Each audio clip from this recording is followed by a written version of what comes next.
Okay. I'd like to call the meeting to order. Please rise and join me in the Pledge of Allegiance. Allegiance to the flag of the United States of America and to the republic for which it stands, one nation, under God, indivisible, with liberty and justice for all. Okay, thank you all for coming tonight. Madam Clerk, would you please call the roll? Supervisor Moore. Present. Councilwoman McNamara. Present. Councilman Iacilli. Present. Councilman Pell. Here. Councilman Schiavone. Present. Thank you. All right, I move to adopt the minutes of the special town board meeting of October 3rd, 2024. So moved. All in favor? Aye. Aye. I move to adopt the minutes of the regular town board meeting of October 8th, 2024. Second. All in favor? Aye. And motion to accept and adopt the minutes of the Hampton Bays Water District Commissioners meeting of October 10th, 2024. Second. All in favor? Aye. Madam Clerk, would you please read the communications? The following communications have been received in the office of the town clerk. We have received public notices from the town of Riverhead, a public hearing notice, Village of Southampton, Zoning Board of Appeals application for Lee Avenue, Village of West Hampton Beach, Planning Board applications for 352 Dune Road, 350 Dune Road, and the Zoning Board of Appeals application for 110 Dune Road. From the New York State Office of Cannabis Management, notification to municipality for new establishments at 471 County Road 39 North Highway and 181 Hayground Road Watermill. We have received the following correspondence via email and letters regarding the following: former U.S. Coast Guard housing in West Hampton, Hampton Bays Pattern Book, 9 Dot Energy LLC Best Exemption Hearing Notification, Spionk Community Park, 178 Old Country Road, Spionk, and Zoning Board of Appeals application for Hildreth Road in Hampton Bays. The following bid and proposal was received for bid for fencing and stakes on October 9th, 2024, 2 p.m. And that concludes the communications for this meeting's agenda. Thank you. I have 4 walk-on resolutions that I'd like to add to the agenda. The first is Town Board Resolution ID number 47877, Notice of Public Hearing to consider the sale of 112 Old Riverhead Road, West Hampton Beach, New York. The second is Town Board Resolution ID number 47890 to appoint Jadis Maldonado to guard position in public safety. The third is Town Board Resolution ID number 47894, which is the warrant number 20, and the final Town Board Resolution ID number 47905 to authorize the supervisor to sign a contract with Surifi for legal education services. I move to add these to the agenda. Second. All in favor? Aye. Thank you. All right, Madam Clerk, would you please read the notice for the first and second public hearings together? Public hearing number 1 on the 2025 preliminary budget. Public hearing number 2 to consider any increases proposed in the maximum amount to be expended annually in the town of Southampton special districts.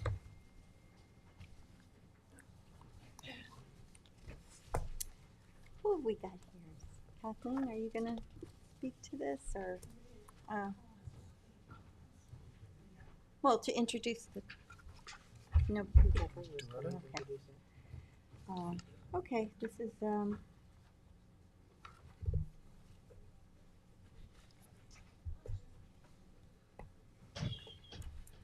Hi. Good evening, Madam Supervisor and members of the Town Board. So this is your first public hearing on the proposed 2025 operating budget. Also called as hearing number 2 is your proposed budget for the special districts within the town, which is listed as part of your hearing packet. I don't have any presentation to make, but your town comptroller is here if you have any questions, Ms. Dorothy Godlewski, and certainly there's an opportunity for people to be heard at this point on the budget. Thank you, Kathleen. Thank you. I do have one card for Claire Shea.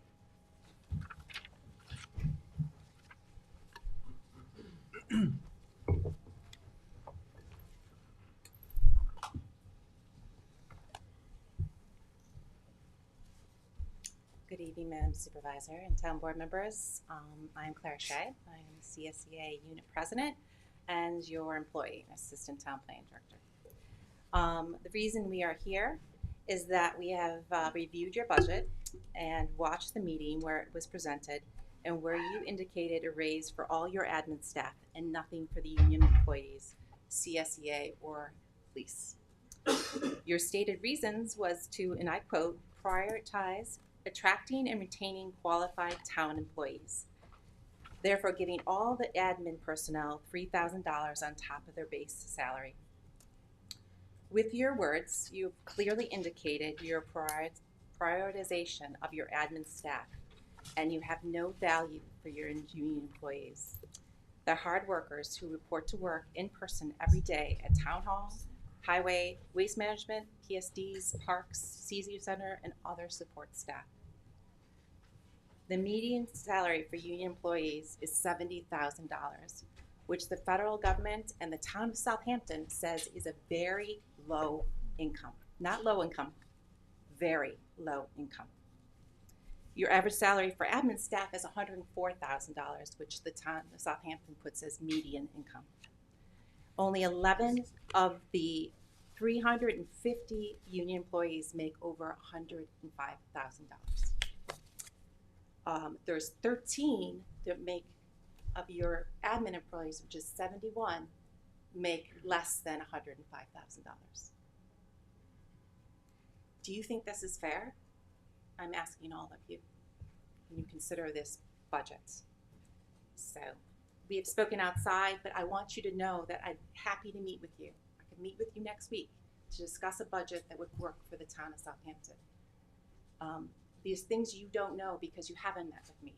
You have employees who lived in their car this year and reported to work. Employees who have their cars repossessed at Town Hall. And that's so embarrassing and disrespectful for employees for the wealthiest town in the USA. Consistently ranked. I'm here, you can all do the right thing, and in this budget, you can provide $3,000 for all your employees.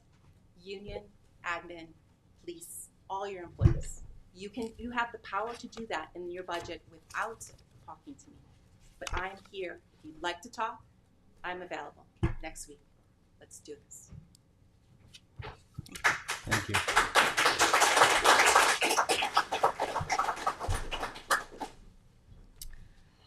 Kevin, is there anyone on Zoom who'd like to speak at the public hearing? What did he say? You said they have a hand up. Okay.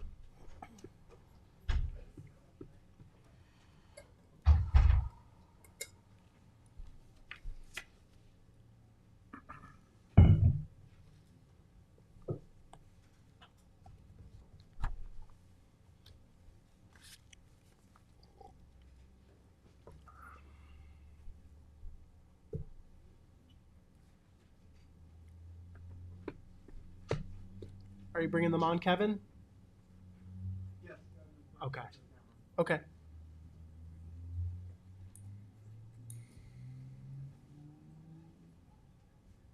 Hi, it's Gail Lombardi. Can you hear me? Barely. Yes.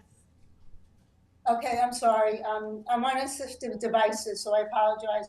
I hope to make the meeting.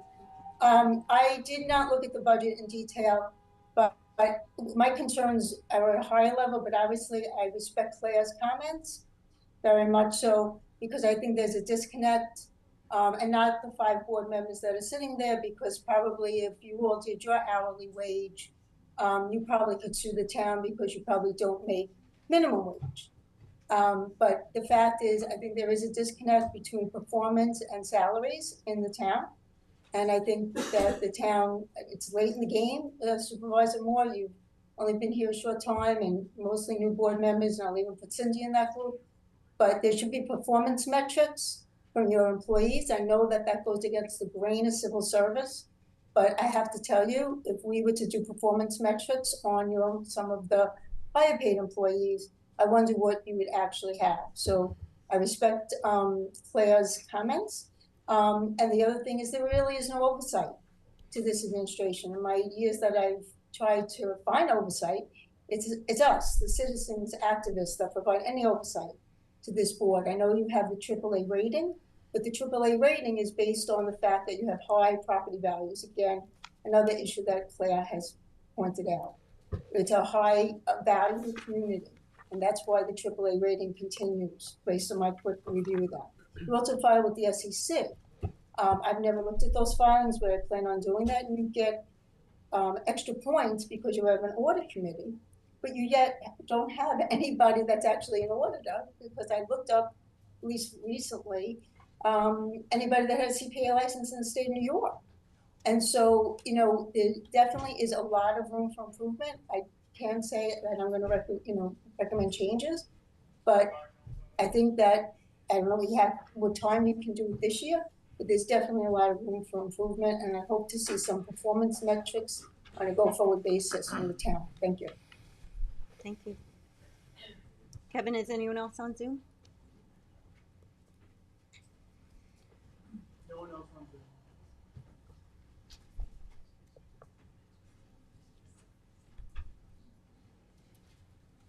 All right, well, these two public hearings we're going to hold open until the November 11th meeting, 12th meeting on November 12th. Madam Clerk, would you please read the notice? I'm for sorry, we need to close them individually. I mean, we need Close to them adjourn later. them individually, Oh, all the right. hearings. Before we close, I'd just like to give a small shout out to the fire protection districts. Last year, the Northeast Quogue Fire Protection District actually lowered the cost to the town for fire protection, and it's a little bit more this year, but the Sag Harbor Fire Department has lowered the cost of the fire protection district for Noyak as well as Bay Point, and we appreciate it. Thank you. All right, I move to hold over the public hearing number 1 on the 2025 preliminary budget till the Second. November 12th meeting.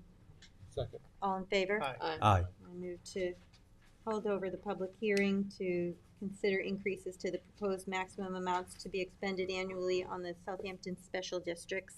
Second. All in favor? Aye. Thank you. Okay. Public hearing number 3, to consider amending Town Code, Chapter 8, Budget, to override the tax levy limit established by General Municipal Law 3C.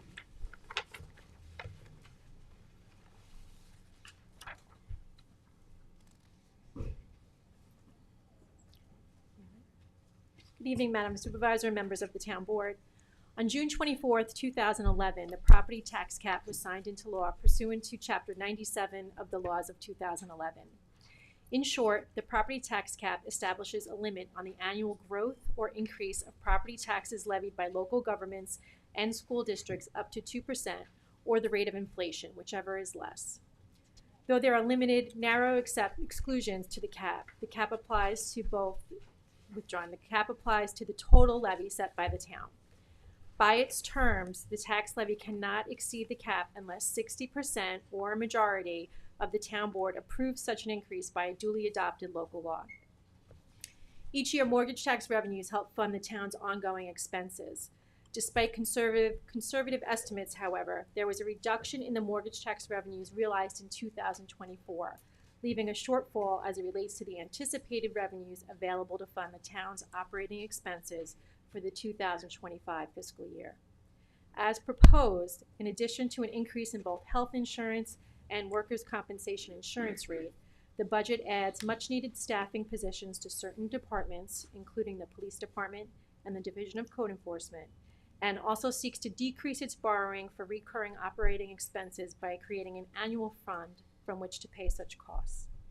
For these reasons, the board would need to override the tax levy limit of 2% as it relates to the 2025 fiscal year, and in order to do so, must adopt a local law pursuant to General Municipal Law Section 3C, if it is so inclined. By way of background, the town did pierce the cap one other time, and that was in 2014, which was attributable to your Sagaponack and Bridgehampton Beach Erosion Control District.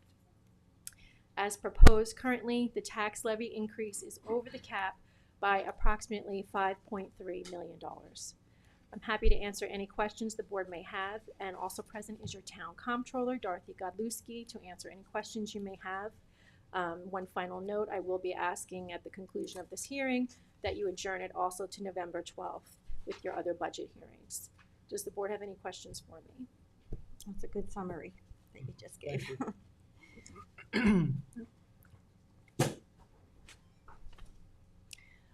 Well, I don't have any cards for this public hearing, but Kevin, is there anyone on Zoom that would like to speak?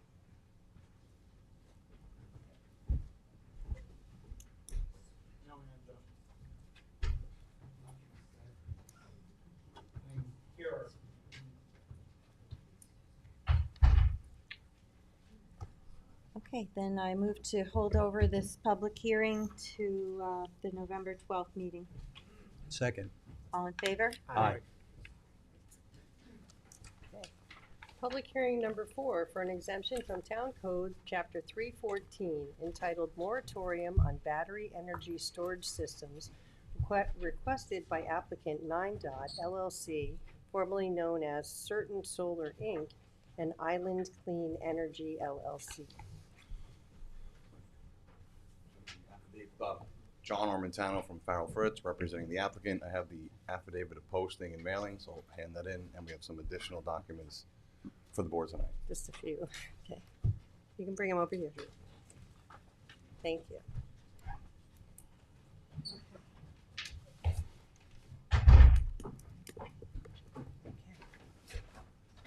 So these are for them to see now.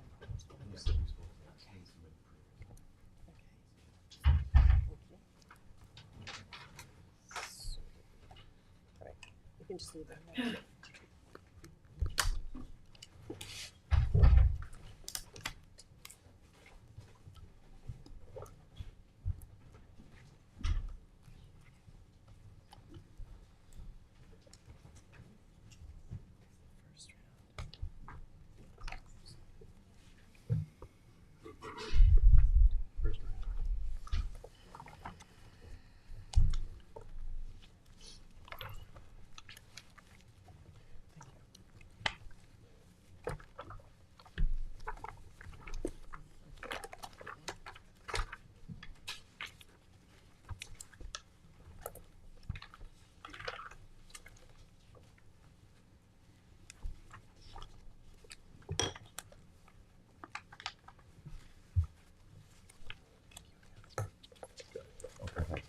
Good evening, Madam Supervisor, members of the board. Again, my name is John Armentano. I'm an attorney with Farrell Fritz. Tonight with me is Sam Brill, who represents 9DOT. I have also Paul Rogers, who is a former FDNY. He also is, and he'll explain his credentials, but he works for a fire safety ESR and G group, which is the separate report that you have been given. You've given a PowerPoint slide presentation as well. And he's also a member of Governor Hochul's Best Working Group Task Force. So I think these are the experts, and we're here tonight again. At the end of May of 2024, we submitted a petition seeking an exemption from the town's best moratorium. We are here to present our application. Again, Sam will take you through the details of the site itself. Then Paul will discuss fire safety issues and the status of our compliance with them. And I will close with the requirements of the moratorium, and then obviously answer any questions you may have, and that's all. We'll make our presentation now. Thank you. Madam Supervisor, council members, thank you for your time this evening. I'm hoping I can run through this slide deck with you. Now is about the time I'd actually be reading a story to my daughter, but this is more fun, right? We're going through the slide deck. So I think two big picture points that I want to make. We're asking for an exemption to the moratorium for, I think, two big reasons. One is if this project is further delayed, it really might kill it. We really might not be able to build this project because we've been delayed so badly so far. Second big picture issue that I hope you take away is that our project is very different from some of the ones that have gotten a lot of controversy in the town. We really feel like we are kind of a victim of circumstance. If it hadn't been for the very, very large controversial project that drew a lot of attention, our project would have already been built. We got almost all the permits that we needed a couple of years ago when the moratorium hit and we were stopped in our tracks. So I'd like to run through our project a bit with you if I could. First, I just want to tell you a little bit about our company, 9 Energy. So on this page here. Our mission is to make the power grid in downstate New York cleaner, more resilient, more equitable, and less costly. And I'll tell you a little bit about more how we do that. You know, the big picture about renewables here in Long Island and in Southampton is that the state of New York and LIPA and the town of Southampton have set really ambitious goals to get us off of fossil fuels and onto renewables. Energy storage is a critical piece of that puzzle. It's really a critical component to integrating renewables because the wind is not always blowing, the sun's not always shining. We need some way of storing that energy, and energy storage is the way to do it. It's also a way of retiring these old peaker plants, these very old, high emissions, very dirty facilities. There's a small one in Southampton, there's a larger one in Shoreham, which are called upon on those hot summer days when the grid's under a lot of stress. They emit a lot of noxious gases as well as carbon. Energy storage is a way of getting us away from those high emissions peaker plants. So 9 is a company that's based here in New York.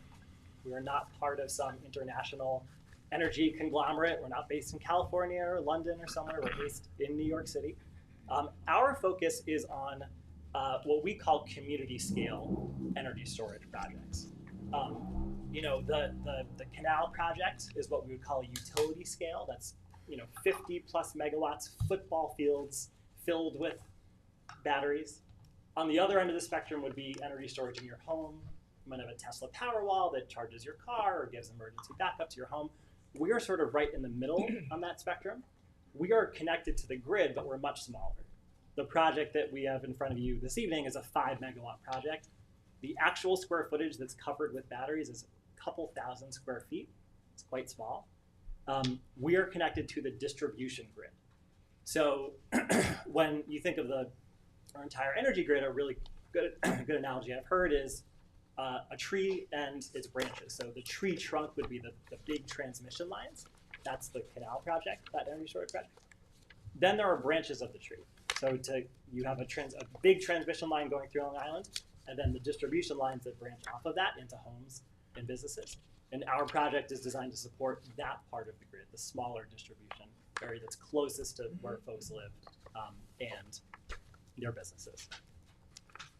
It's really important for us at 9 that we are part of the communities that we serve. So this page is showing a mural that we made with a school that we're right across the street from in the Bronx.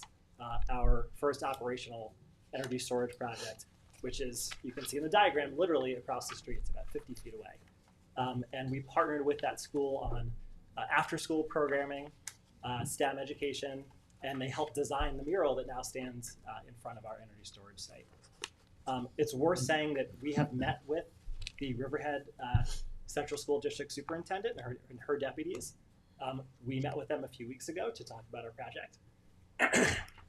At that meeting, they expressed no concerns about our project. They said they looked forward to, if and when the project was approved, collaborating with us on similar educational programming around clean energy.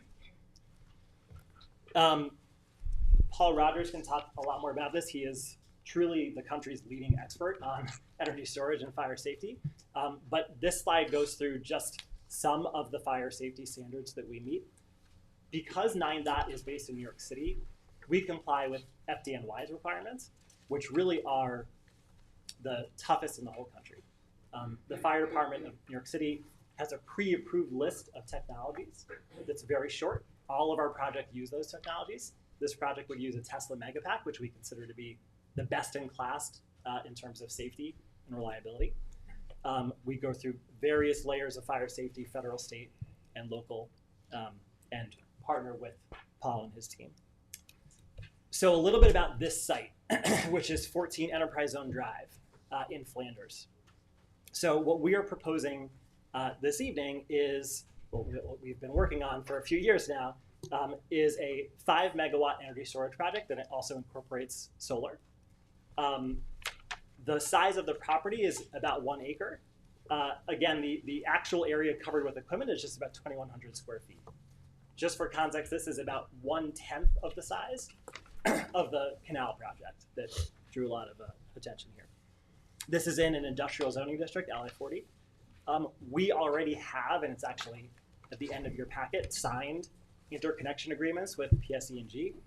We have already obtained incentives from NYSERDA, from the state. We don't get those incentives till the project is built. And it's a question whether we can meet the deadline that NYSERDA has given us to get those incentives.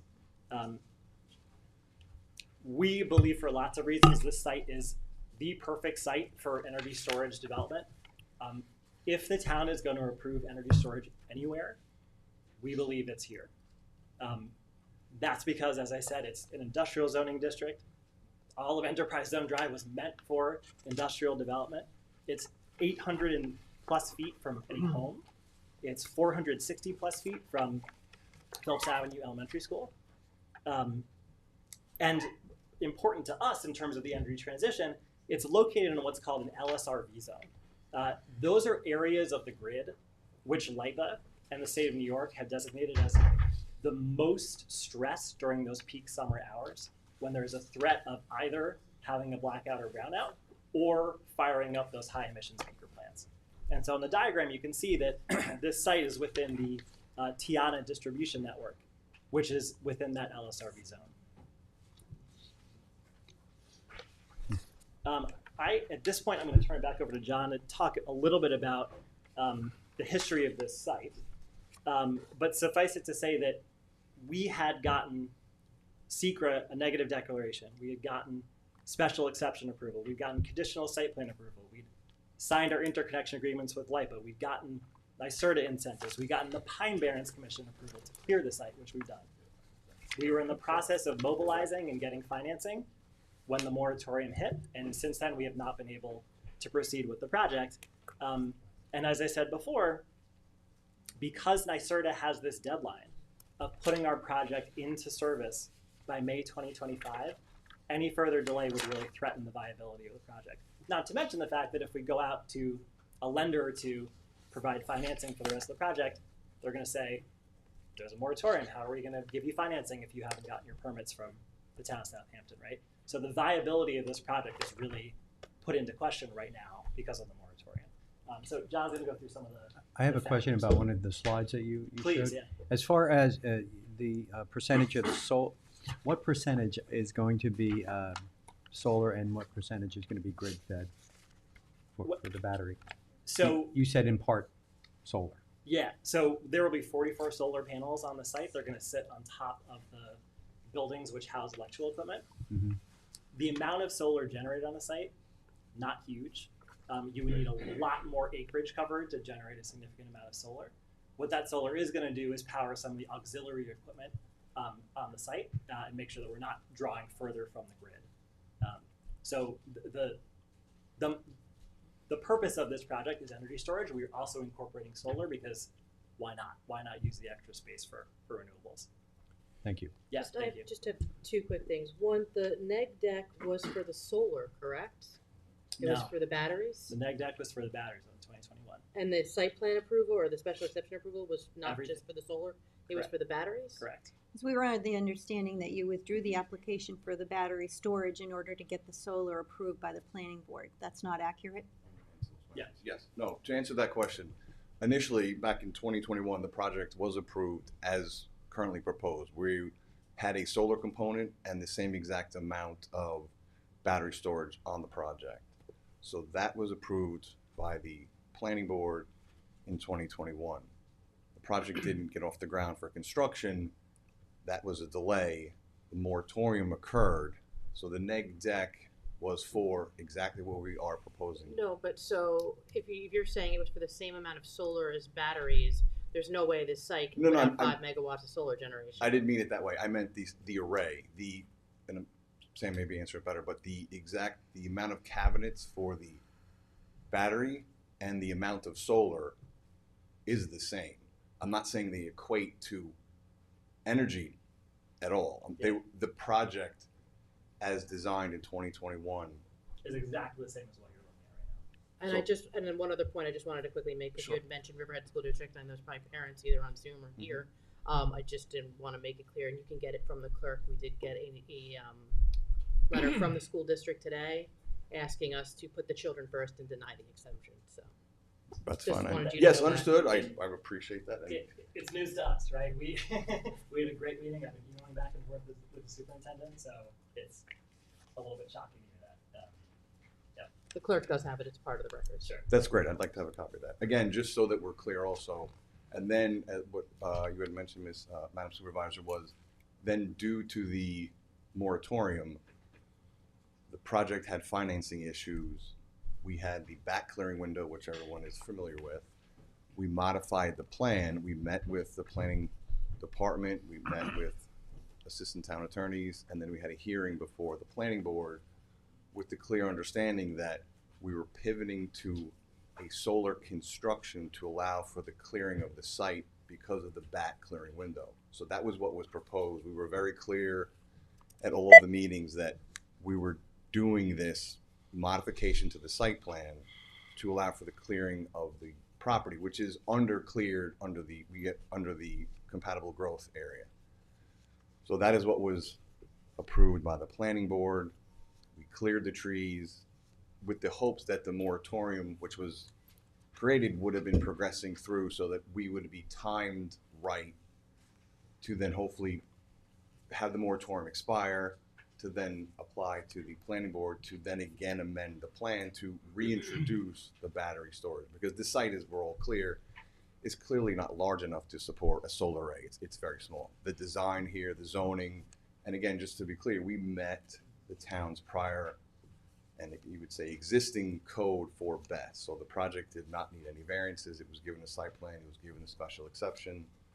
We were caught in the literal catch-22 of the moratorium and the bats. So we had progressed, hopefully, and we've observed many of your work session hearings, that the moratorium and that there would be guidance for how this moratorium would be lifted and that there would be code amendments so that we could track, because again, delay is the death of any project. So the idea was, and we're not hiding anything, was to kind of progress on the path.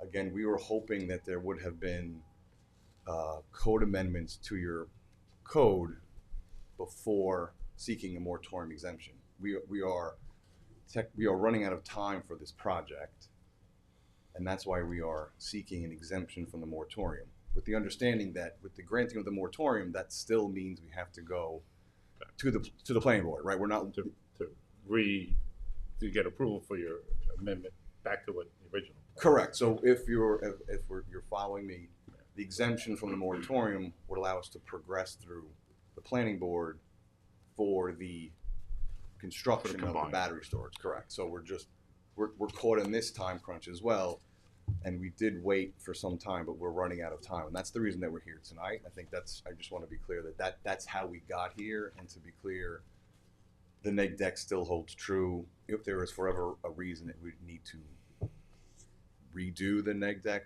we have no issue with that, but just for the record, the neg deck, in my opinion, carries through. But if there's an opinion that we would need to amend our secret process, that would be for the planning department, and we'd be more than willing to accommodate that, because we've been through the Pine Barrens Commission. They might have been the biggest hurdle, I would think, and they said that this project, they approved it, right? So we had less clearing for the project.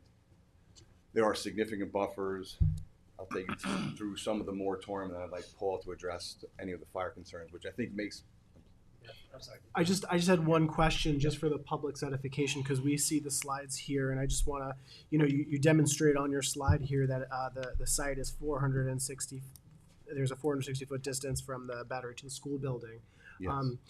Are you able to just provide us some information on whether or not what the distance is between the site and the residential area that's featured to the right here is?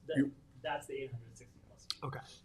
And just so we're clear from this slide, what you're also looking at is a 200-foot radius, which is the center point of the radius is the southernmost battery cabinet. So that dimension of 200 feet is the distance that we would be next to the field of the school. So that, just so I'm sure it makes sense, but I just want to clarify for you, that's what the circle means. It's 200 feet through the woods to the field. So just, I want to clarify. Thank you. I think that's helpful. Again, I think, a majority of the requirements of the moratorium, I think that we meet. Again, again, the size is more than an acre. The second consideration is with respect to environmental concerns. That is, in my opinion, the issue that we're in the Pine Barrens and we're in the Aquifer Overlay District. As you'll hear from Paul, there is, in our opinion, there's not an issue that would affect the environment.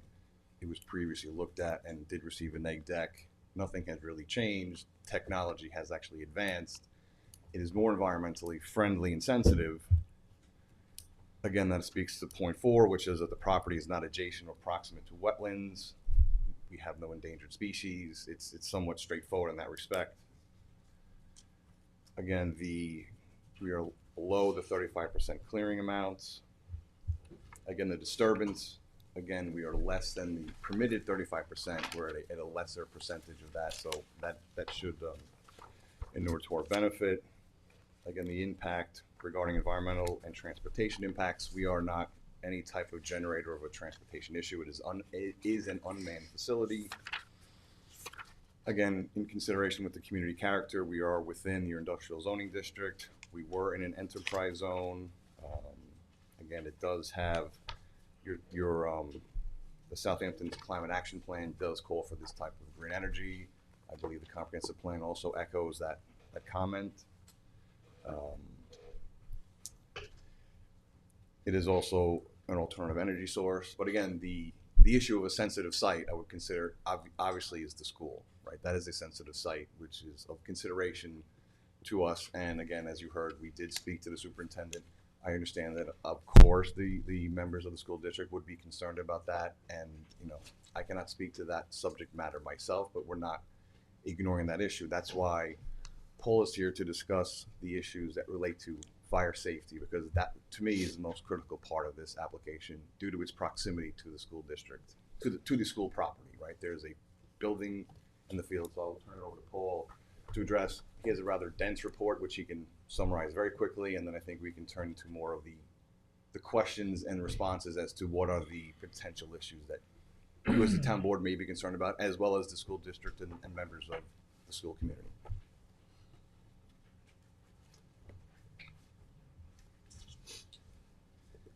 Good evening, board. My name is Paul Rogers. I did speak in front of the board once before, but for those who may be new onto the board, I worked for a company called ESRG. Before that, I was with the New York City Fire Department, where I was lieutenant in our hazardous material unit, working on battery energy storage systems coming into the city of New York. ESRG is made up of a lot of different aspects of the fire service. We have the operations side. We have people who actually did plan review for the New York City Fire Department.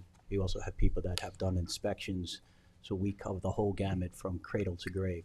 Our main focus is to make sure that things are compliant to the actual code itself, and people understand the code. Some people do not understand the code.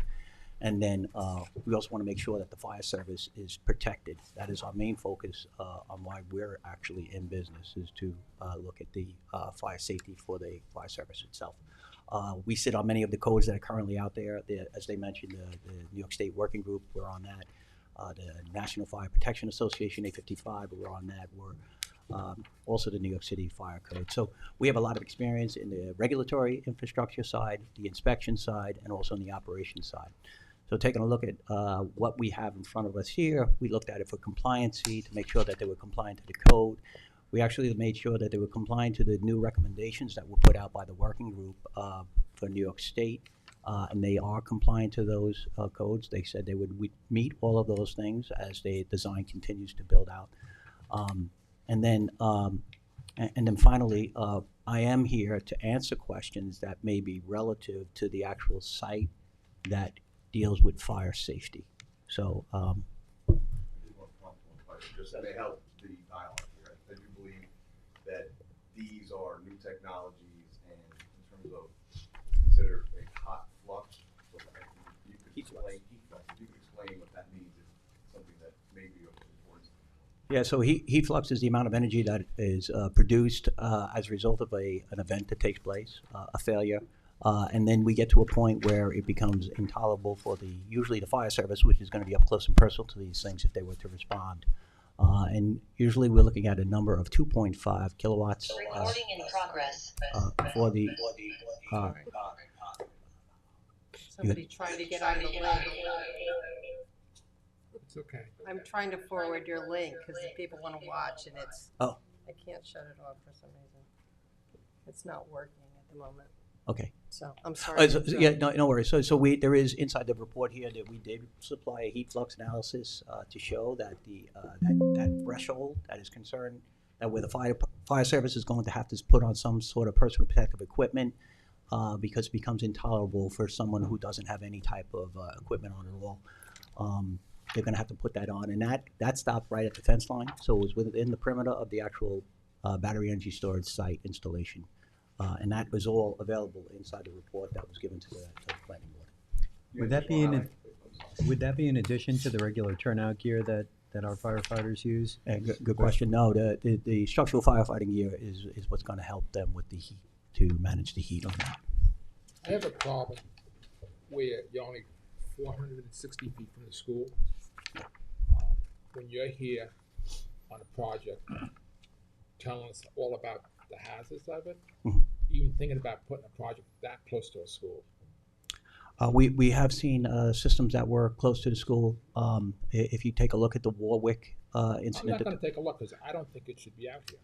Okay. I think it's too close to the school. You got a letter from the school to say they're fine with it, but I'm not going to put people's kids at a risk. Time to put the special gear on if they're at the school, if it happens. The wind's blowing that way. It's a lot of liability for the people out here.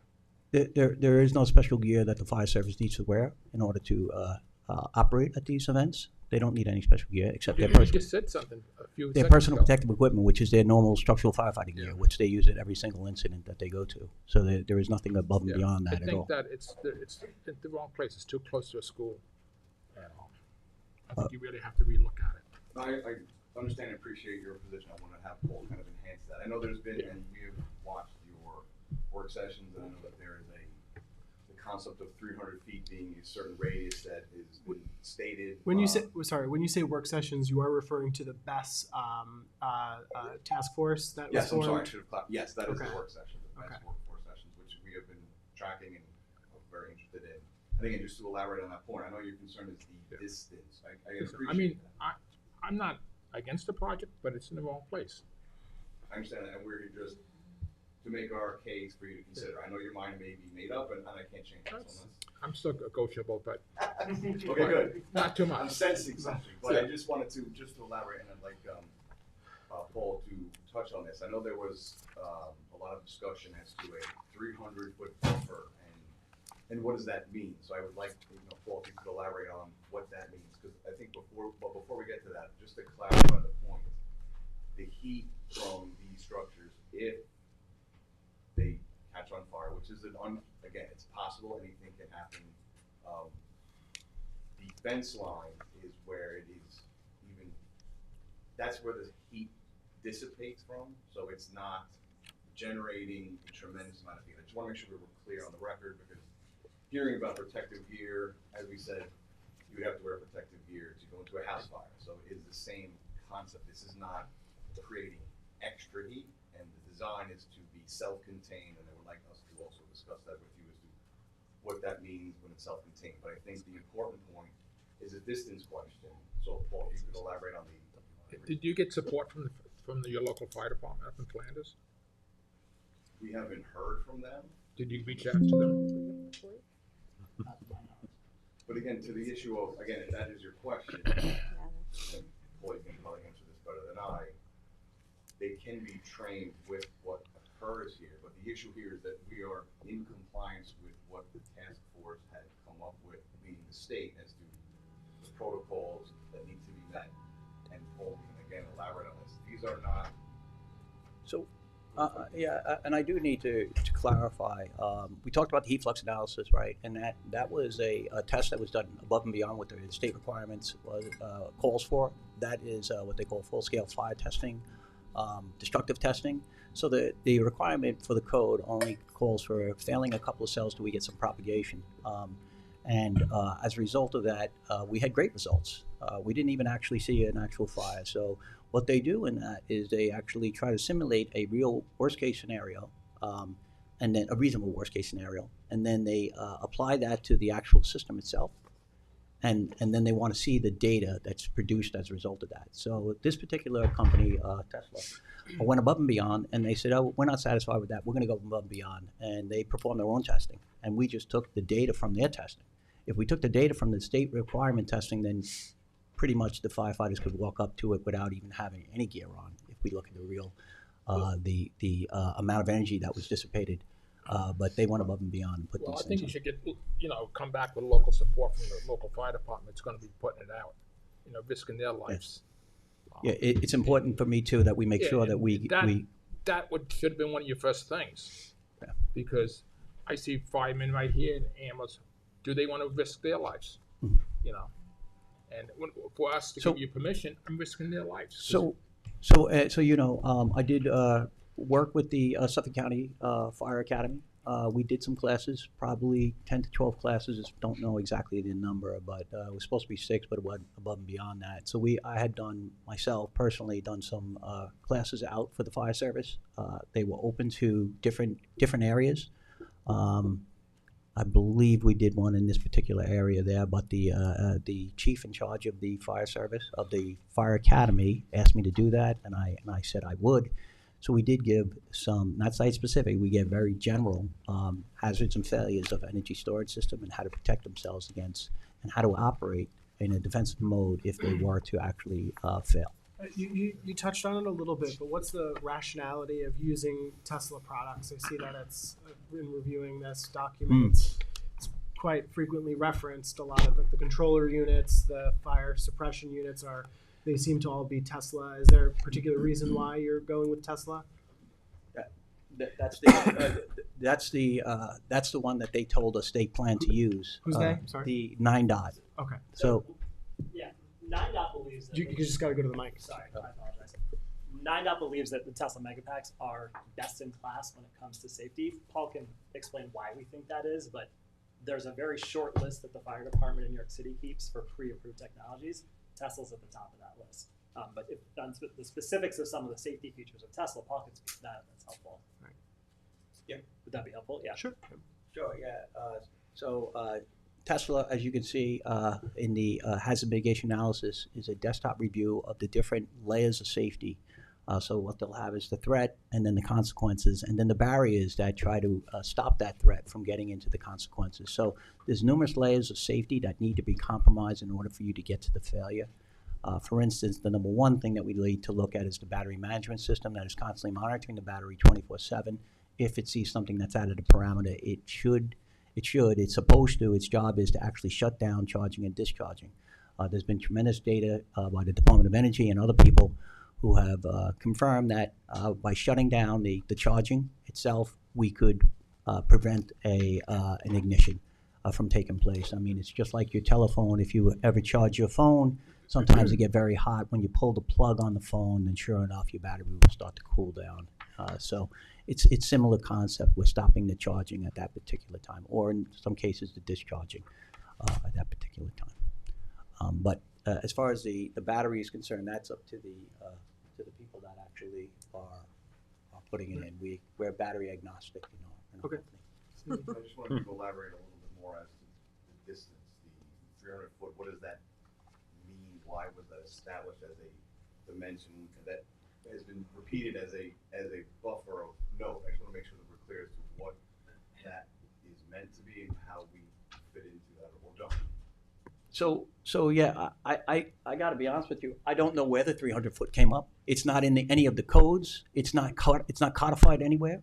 Right now, the only thing that we look at in the codes is the amount of how people can egress a site. That's 10 feet is what they want to make sure these battery energy storage systems not within 10 feet of an egress spot.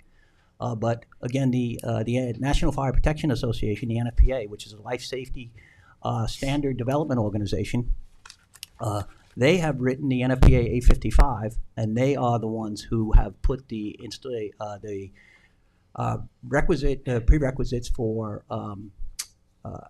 battery energy storage installation. We are meeting all of those, but besides meeting the New York State Fire Code, so all of those things are going to be accomplished in this particular battery energy storage. We always shoot for that on our side. That's one of the things that we look at when we try to tell people that we'd like you to go above and beyond what the state actually asks for and go to the NFPA 55.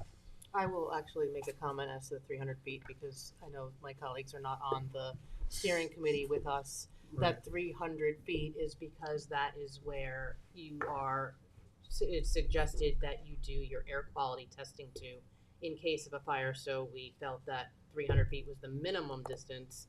If you're testing air quality in case of an event, that you should have people, and especially children, in that 300-foot distance. So that's where our 300 feet came from. Is that, and just for clarification, is 300 feet from the actual event, or is it from the perimeter It's of the 300. It's just 300 feet. I don't. It's we're just playing on the side of caution here. Yeah, so okay. we're saying if you Yep, test, yeah, no. And so we then didn't make up 300 that feet. number, we were Yeah. told that So- number so from the fire so safety people. My understanding from your steering committee meetings and from the work that Paul did on the governor's task force, when there were safety events in New York State, there was air quality testing, groundwater testing for hazardous materials. That testing happened within a 300-foot radius, because outside of a 300-foot radius, it would be ludicrous to even think about there being an impact. And when they did the testing within 300 feet, there were no impacts. There was no impact on air quality. There was no impact on groundwater. There were no hazardous materials. And I'll say what I said at the best steering committee meeting. Ground zero was safe too. I don't. We don't play with kids. No, completely understood. I did Yeah. want to Paul answer that because there was the testing that you were suggesting, so he has experience in that exactly. So some of the data that we looked at from the actual air monitoring that was done by the hazardous material, I think it was Orange and Rockland County, hazardous material unit. They had taken some air quality samples during the event. The actual burning was actually active at the time that they actually took it, and they measured those, and they did have any type of concern about the exposure limits that was right outside the perimeter of the fence, which I thought was kind of remarkable. I thought they were going to see some higher numbers, especially in the CO portion of it, but they did not. They did not have it above the 35 plus million, which is what the threshold usually is when you're outside that. What about the fire at East Hampton, Fuel Lane? Wasn't Yeah. there issues about that? I thought I read something from the East Hampton Fire Department had some comments there. Yeah. And unfortunately, I don't have a lot of information on the event that took place in East Hampton. I do know that there was no reports of any injuries or anyone that had been treated for any type of smoke inhalation or anything that would adversely affect the actual people themselves during that. And this is just so we're very clear, this is way different than what we have in East Hampton as far as we have a huge dedicated use building where we have a tremendous amount of batteries inside the building itself, as opposed to compartmentation of the actual batteries inside a container. And that's done, that's fire protection 101, right? If you want to limit the actual spread, you want to actually keep it into a smaller segmentation and compartmentation, and that's what we're doing in these particular ones. Okay. I have a question about your work with the governor's task force. First of all, has that been completed? So the governor's task force right now, we have made the recommendations. Those recommendations were implemented into the first draft of the next fire cycle code. We're actually, the comment period is over on that. We're reviewing those comments now. That will go out to a second draft, and from there we'll get final comments, and then finally there'll be something that will be put out to the Department of State for them to adopt. Okay, so in your document that you gave to us, you are citing the 2020 fire codes of the state of New York, but your project actually is exceeding these fire codes. So this project would comply with the recommended changes that the governor's working group recommended. Even though they haven't been implemented yet into the fire code, this project would comply with those. Does that make sense? Yeah, it is. Is there much different between the 2020 fire codes and the recommended changes of the governor's task force? There definitely is more things that we put in there, specifically because while we were out canvassing with different fire service departments or fire departments throughout the state of New York, we interviewed them. We gave them some ideas because this is very technical. We weren't trying to lead them. We just said, would this sound good? And then we explained how it would work. And then we got a lot of buy-in on that. They thought it was great. And matter of fact, no one really was against any of the recommendations. They felt it was good to close some of the gaps that they felt were important to need to be closed. For instance, how they actually receive alarm and how it has to be into a central monitoring station. Currently, the code does not address that for cabinet-style energy storage systems. But with this will have that. So there will be a fire alarm attached to it. And does preventative maintenance play a role? In other words, Yeah. these energy packs? Yeah.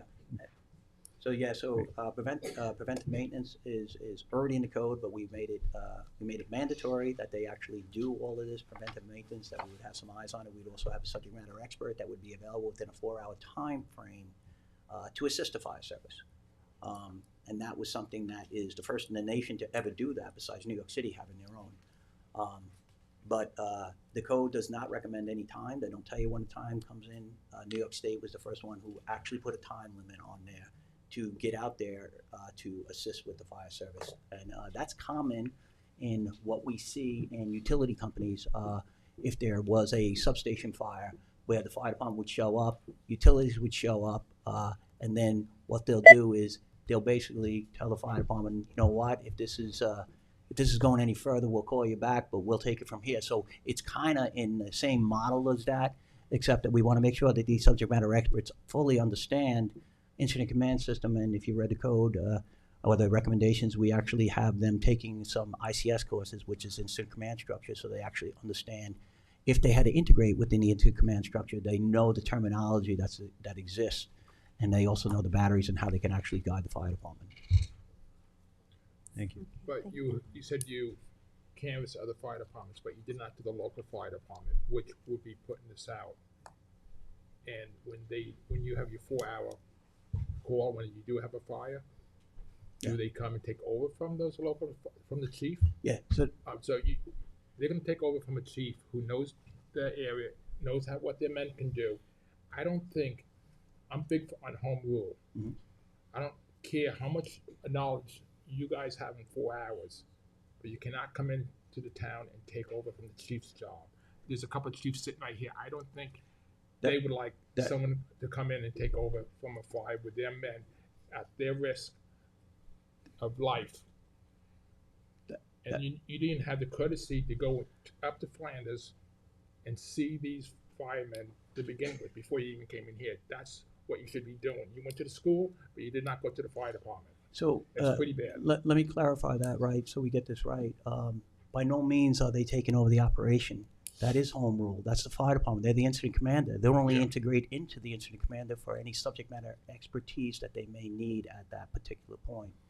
If it does go dormant in the fire service, which is primarily volunteer throughout most of New York State, we did recognize that as a challenge. And this is the whole reason that we put the 4-hour in there, that the fire service would not be left holding the bag, that we can actually have a handoff to the subject matter expert. And if this thing were to come back to life, which we have seen reignition, the fire service could be called back to the scene.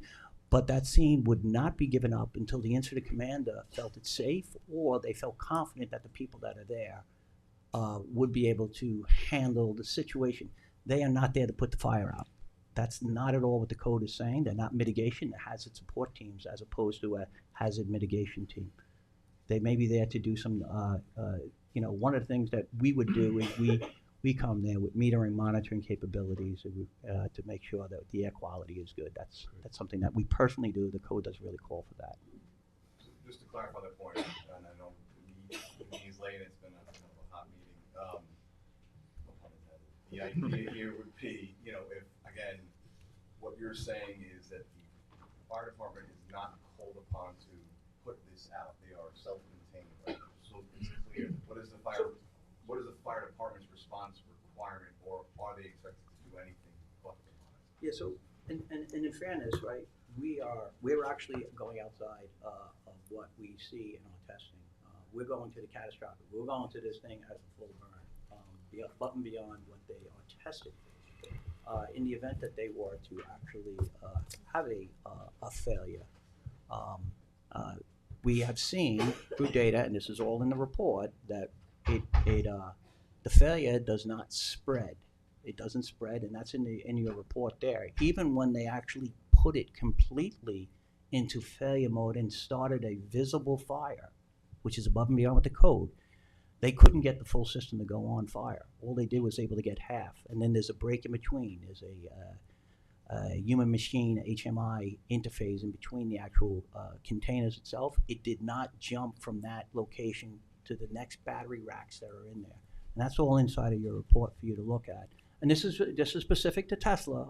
I don't want to speak for any other systems that are out there, but this particular one, they could not get it to actually go through the actual full system as a result of destructive testing and putting it completely on fire.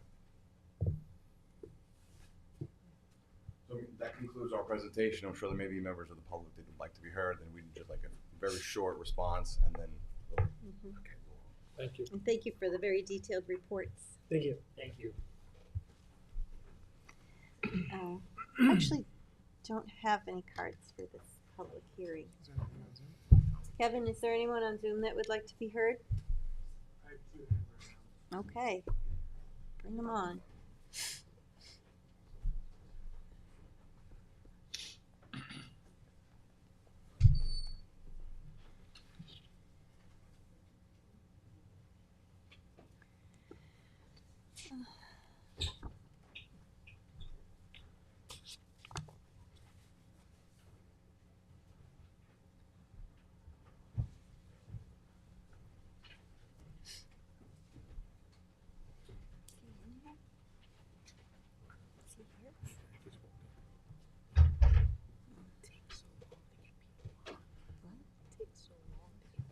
I know.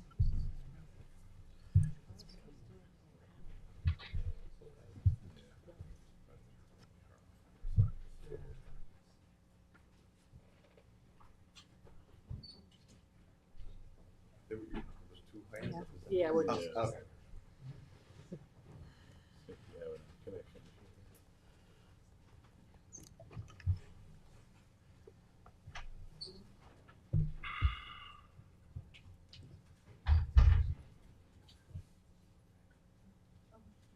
Hi, can you hear me? Yes, hi. Hi, thanks.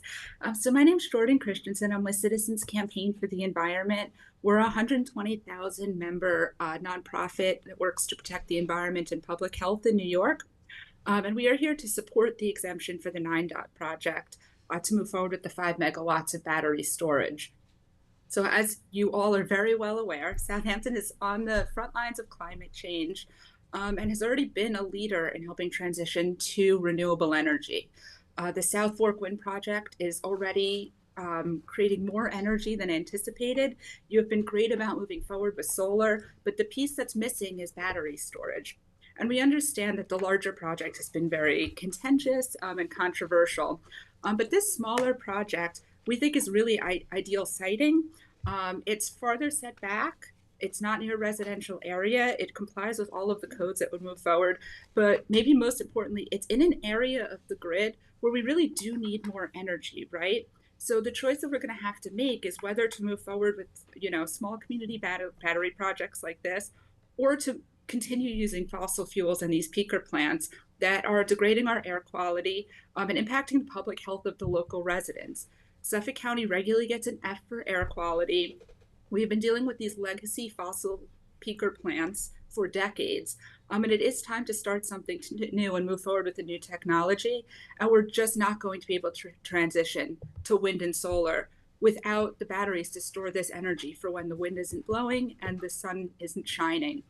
So we would ask you to move forward with this smaller project, in quick time, because ultimately we are going to need batteries, and this is really, and it's in an industrial zone.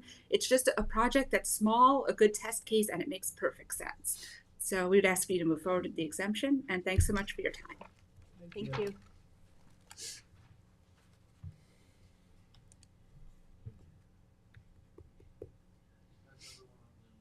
Oh, there's no. Okay. Okay, thank you. That's it. I think that's it. I'll just, we've given you a lot of information and it's dense, and I know you've had a long evening as well. So if I will take your comments to heart about contacting the fire department. But that's something that we will definitely do. We also have not seen the letter. And the ambulance too. Yes, of course. We've also not seen the letter from the school district. We'd like to respond and meet with them again, because again, we're trying to be a good neighbor, do the right thing. We know we have some issues here, but again, we're very concerned with the extension of time with the moratorium and how that impacts our project. So if I can indulge you for an adjournment, you can give me a date certain. I mean, I'd like to have. The 12th or the 26th. Would you rather have 30 days? Do you want an adjournment, or do you 30 days, I think, would be appropriate. I Yeah. thought we could close it with 30. 26? November Close it with 26th. 30 days. 30-day comment period? Someone, I'm sorry, somebody, okay, sure, Kevin. Jim. We'd close it with a 30-day comment period? Yeah, or what? we could do that. Because otherwise it's gonna Sure. Is that all right? While we're waiting, you can. Oh, okay. Just while we're on the record. My concern with closing the record would be we would like to keep the record open so we could produce information from the fire department, which I think would be very beneficial We're to leaving it us. open and to for written for 30 days. Well, Yeah. that's fine. We can do that. So we can have And written the ambulance response. too. It just means Yeah, you don't have yes. to have another public hearing. Yes. for you. Hi, yes, we can see you. Go ahead. You're muted. Oh, now we don't hear you though. You can't.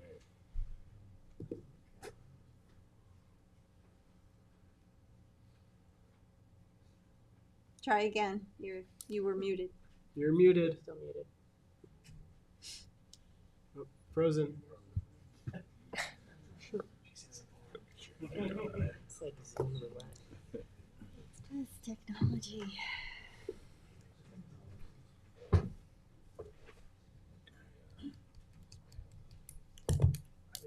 Kevin? Kevin, she's frozen. Okay.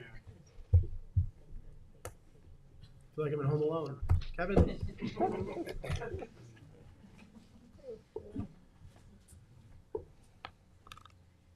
Well, we can always take a written submission from her. So, All right. Look, and we appreciate making your time available for us on this. Thank you. Thank you. Okay. We are adjourned now until. Okay, can you hear me now? Yes. All righty. My name is Virginia Healy, and I'm the Vice President of the Riverhead Central School Board. First of all, I think that was misrepresented the meeting with our superintendent and the business admin, as well as the facility. They listened to their pitch, but they did not promise anything. And actually, they said they were going to refer this to the Board of Ed. And with that, we sent a statement. And now I would like to read, put that on the record. So I'm going to read our statement on the record. And in addition, when I went to research the school, it was a charter school in the Bronx who actually approached 9DOT because of the unsightliness and the noise. And that is why they ended up doing a mural and a STEM project. My statement for the Riverhead Central School District. At the outset, the Riverhead Central School District is not opposed to clean energy endeavors and generally supports clean energy. However, careful consideration needs to be given to the location of any clean energy or any other energy facilities, particularly as it impacts some of our most vulnerable residents, our children. Respectfully, if the town of Southampton were to grant the requested exemption being considered in this hearing to build a battery energy storage system at 14 Enterprise Drive, it would effectively be condemning the students who attend Phillips Avenue Elementary School to an endless parade of constant interruptions to their learning environment through construction noise and odor pollution, and overall increasing the risks of environment impacts on the student body. The district strongly asked the town to not consider this exemption request in a vacuum. Instead, it asked the town to think about how granting this exemption would further compound the environmental problems the children and staff of Phillips Avenue Elementary School would be incurring. Specifically, it is uncontroverted that the proposed location of this battery energy storage system facility would be built within close proximity to the proposed sewage treatment plant that is planned to be built just several hundred yards away. By granting this exemption, the town would be compounding the risks of noise and odor pollution to the children and staff who attends Phillips Avenue Elementary, as well as adding the potential for environmental disasters such as fires, which have impacted other school districts throughout the country when these types of battery energy facilities are built adjacent to school districts. In considering this exemption, the district urges the town to think about the children, to consider how their learning environment would be affected both directly and passively should children have to go to school each day seeing the greenery that surrounds their beloved school building replaced with construction, buildings, and constant noise and odor concerns. Should parents have to be concerned about the potential environment impacts on their children for simply sending them to school every day? Should the school district itself be considered on how to mitigate these environmental impacts on a day-to-day basis? The Riverhead Central School District adamantly believes that the answer to these questions should be no. Our children should always come first. But if this exemption were granted, the town would be making a clear statement that it does not care about these children or their learning environment. Phillips Avenue Elementary is already facing enough issues with the building of the sewage treatment plant next to its property. We urge the town to not compound these issues by now building another energy facility that brings its own set of unique concerns to our residents directly adjacent to Phillips Avenue Elementary. We conclude by asking for the town to please put the children first and deny this requested exemption. Thank you. Thank you. Thank you, Virginia. Right, well, if no one else has any other comments, I'll move to close the public hearing. And Second. wait with a 30-day written comment period. Second. So you're closing. Closing with a 30-day written comment period, so we could take all the information that you subsequently provide. You seconded it? Yep. All in favor? Aye. Aye. Thank you very much. Again for that comprehensive presentation. All right, Madam Clerk, would you please read the notice for the 5th public hearing? Public hearing number 5 for the proposed allocation of the Community Development Block Grant Funds for the year 2025. Good evening, Madam Supervisor and members of the Town Board. I have a happy topic to present to you tonight. I am Kara Back, the Director of Housing and Community Development and Community Services for the Town of Southampton. Thank you for the opportunity to speak to you tonight regarding the Community Development Block Grant Fund, also known as CDBG, and the applications that for funding that have been submitted to the town. The CDBG program is a federal initiative administered by the U.S. Department of Housing and Urban Development. Its primary goal is to support local governments in addressing a range of community development needs in low to moderate income communities by enhancing public services and improving town infrastructure. Suffolk County is designated by HUD as the participating jurisdiction for the administration of CDBG funds. The town of Southampton receives CDBG funds as part of the county's consortium, which is made up of participating local towns and villages. Each year, the town makes a request to the county for an amount of CDBG funds that is based upon the prior year's funding and the proposals submitted by eligible applicants. HUD allows the town to allocate up to 15% of each year's projected funding for public services provided through not-for-profit agencies. The agencies that are selected must be providing at least 51% of their client services to low, moderate income individuals. The purpose of this public hearing is to receive community comments and recommendations to the town's proposed spending of the CDBG funds for 2025. The town is requesting $220,000 from the county. However, the final award amount is subject to change after Congress approves the final federal budget. A public notice for this hearing was published in accordance with HUD guidelines. So for your consideration, the Parks Department has submitted 3 project proposals. 1, North Sea Community Park. The Parks Department would like to install new sidewalks to connect the different parts of the park and SYS. This will create better access for disabled persons. The Parks Department would also like to plant new trees and shrubs to enhance the beauty of the park. The second one is Iron Point Park. The Parks Department would like to install new base and asphalt to expand the existing small parking area in order to accommodate more individuals. The third is Ludlam Park. The Parks Department would like to repair the perimeter and interior fencing around the soccer fields and basketball courts. It would also like to resurface and recolorize the basketball courts and plant shade trees in various spots throughout the park. Also for your consideration, code enforcement has submitted an application to fund additional staff in the Riverside and Flanders area.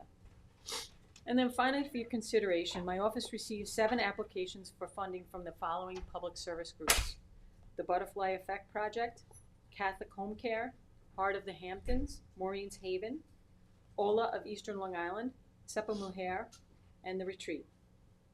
Last year, the town approved the use of CDBG grant money for projects such as outdoor improvements to the Flanders Community Center and the addition of ADA-compliant sidewalks at Red Creek Park. I look forward to meeting and working with all of you after this public hearing to make decisions about how best to allocate these important federal resources. I will then prepare a resolution for the board at the November 12th meeting, which will authorize an application to be submitted to the county for funding approval. I respectfully request that after all speakers are heard, that the hearing be closed, and I'm available if you have any questions. Kara, just to clarify, so the work that the town is doing with some of the funds, that doesn't have to be related to ADA compliance? Not necessarily, it can be, but the work has to be in low, moderate income areas. Okay, got it. Thank you. Kara, I have a question about some of the staffing. You mentioned one of the items is staffing that requested from the parks, right? And they would be specific to the Riverside Flanders area? So the staffing request is coming from code enforcement, Code enforcement. and that would be additional staffing in that area, yeah. Okay, Yeah. thank you. So who do we have here with us tonight to speak? Anybody want to speak? CDBG? I mean, from the applicants. Oh. Right there. Our Director of Parks and Rec. Good evening. Good evening. I'm Kristen Doulos, the Town Parks Director. Over the past several years, we've partnered with the Housing Authority to apply for and receive CDBG funding. It's been really helpful for us in either supplementing projects that we were pursuing or doing them as standalones. So we've done several projects, including shade structures and equipment for playgrounds, ADA sidewalks, repairing sports courts, providing fencing in parks, upgrading restroom amenities. So it's been a really helpful source to us to really improve our park facilities. This year in particular, at Ludlam Avenue Park, as Kara mentioned, we would like to do repairs to the basketball court, which is kind of degraded and needs to be resurfaced and recolored. Also, a lot of the fencing has bowed and is a bit dangerous. And then in Iron Point Park, that would actually be a complementary project to one that's being proposed through the proposed capital budget this year to do additional improvements to that park. That would include expanding the existing Little League field into a larger dimension that would accommodate adult softball and baseball play, as well as room for soccer. So the ask from CDBG would be to complement that by being able to expand the existing parking facilities, which are rather small at the moment. And finally, North Sea Park. The town board has invested in a lot of improvements at the park the past few years, including 5 new pickleball courts, a new playground, upgrading the skate park. We're now putting in bocce courts, putting in sidewalks. So this would kind of be the last piece of the puzzle. The rest of the amenities are now connected by sidewalk, except for the piece that extends from the playground area over the little footbridge to the SYS parking lot and to their front door. So this would allow us to achieve that final stretch of being safe in ADA. Currently, it's kind of rutted and it's a dirt path. And so that is what we are requesting through CDBG for 2025. Thank you. Thank you. Thank you. Sounds good.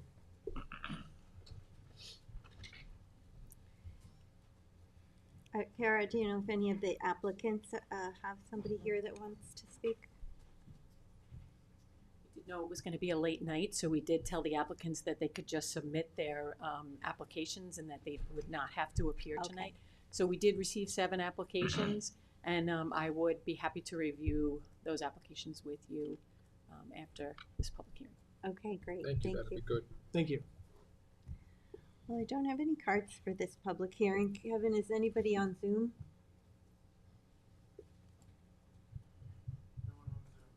All right. Well, does anybody have any other questions for Kara? All right, then I Thank move you. to Thank close the public hearing. Bless you. Second? All in favor? Aye. Aye. Thank you, Kara. All right, Madam Clerk, would you please read the notice for the 6th public hearing? Public hearing number 6, to consider granting license agreements to John Dunn and West Robbins Oyster Company, Inc. for the use of a portion of the Conscience Point Marina in furtherance of aquaculture activities. Good evening, members of the town board.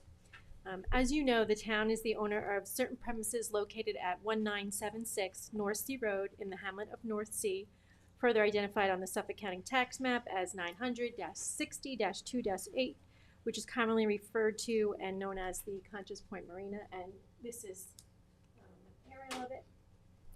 The town purchased the premises in or about 2003 with Community Preservation Fund monies, and currently the site is home to the Tupper Boathouse as well as a marina with dock space used seasonally by town residents.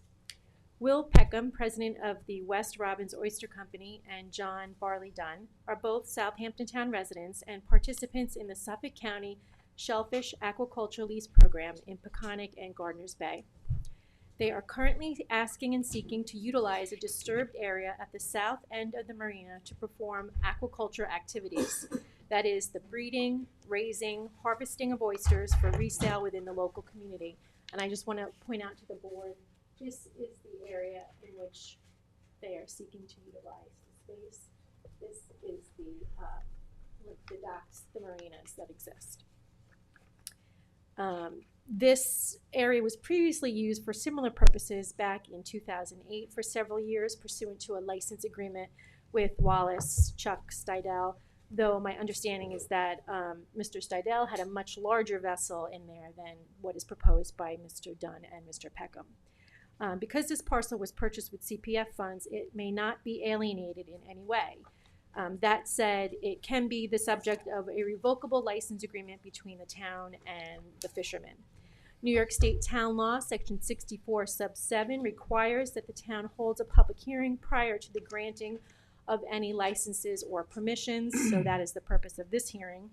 A draft of the license agreement was circulated for your review and comments on September 18th. In its current form, the license agreement proposes a term of 3 years with an option to renew, though we can change that term if the board believes a lesser term is initially appropriate. But having said that, I do think it's worth reiterating that it is a revocable license agreement, so the town can revoke it at any time should it see the need to do so, and Mr. Peckham and Mr. Dunn are aware of that provision. I'm happy to answer any questions the board may have. Also here tonight is Jackie Fenlon, your CPF director, Kristen Doulos, your director of parks, and Mr. Dunn and Mr. Peckham, should you have any questions for them. Kathleen, thank you very much. There's other properties in the town, like the town dock down in Shinnecock, which other commercial fishermen, baymen use and rent with license agreement. Myself, I walk the area. I have known the area for a long time. I have a lot of history in there.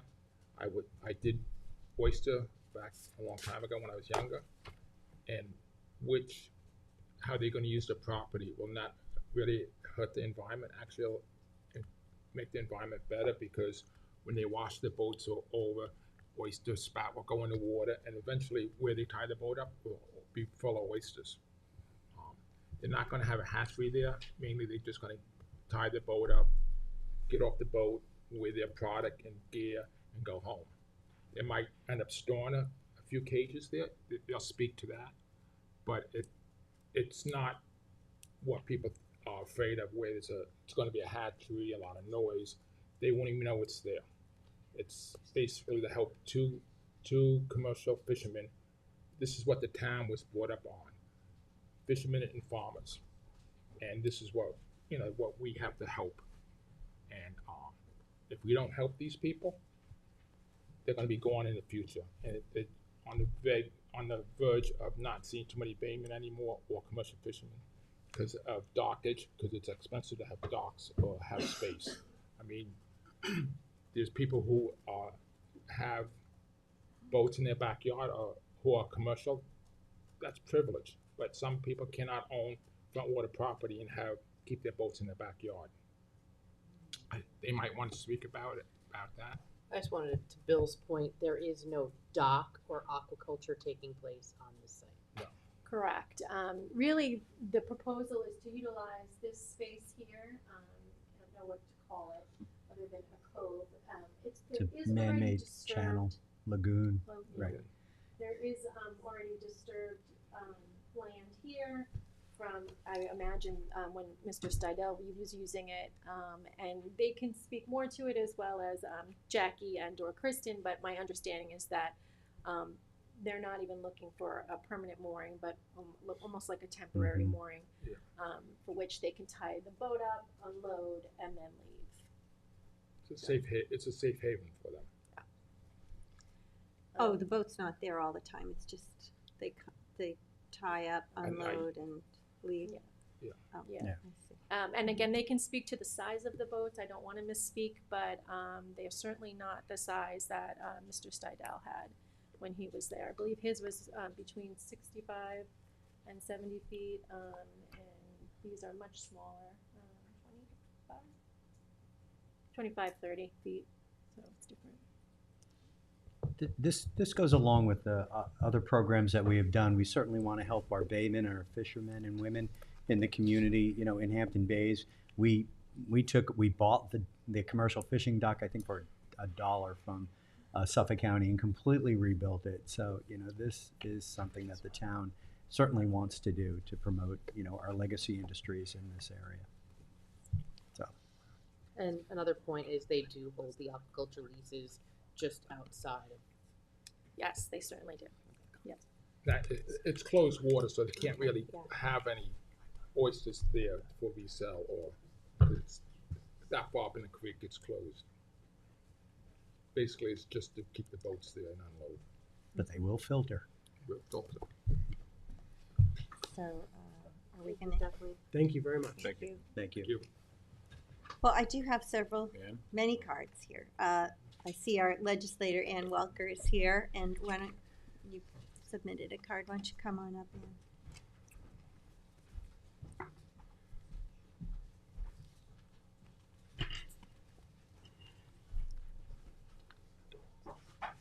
Ann?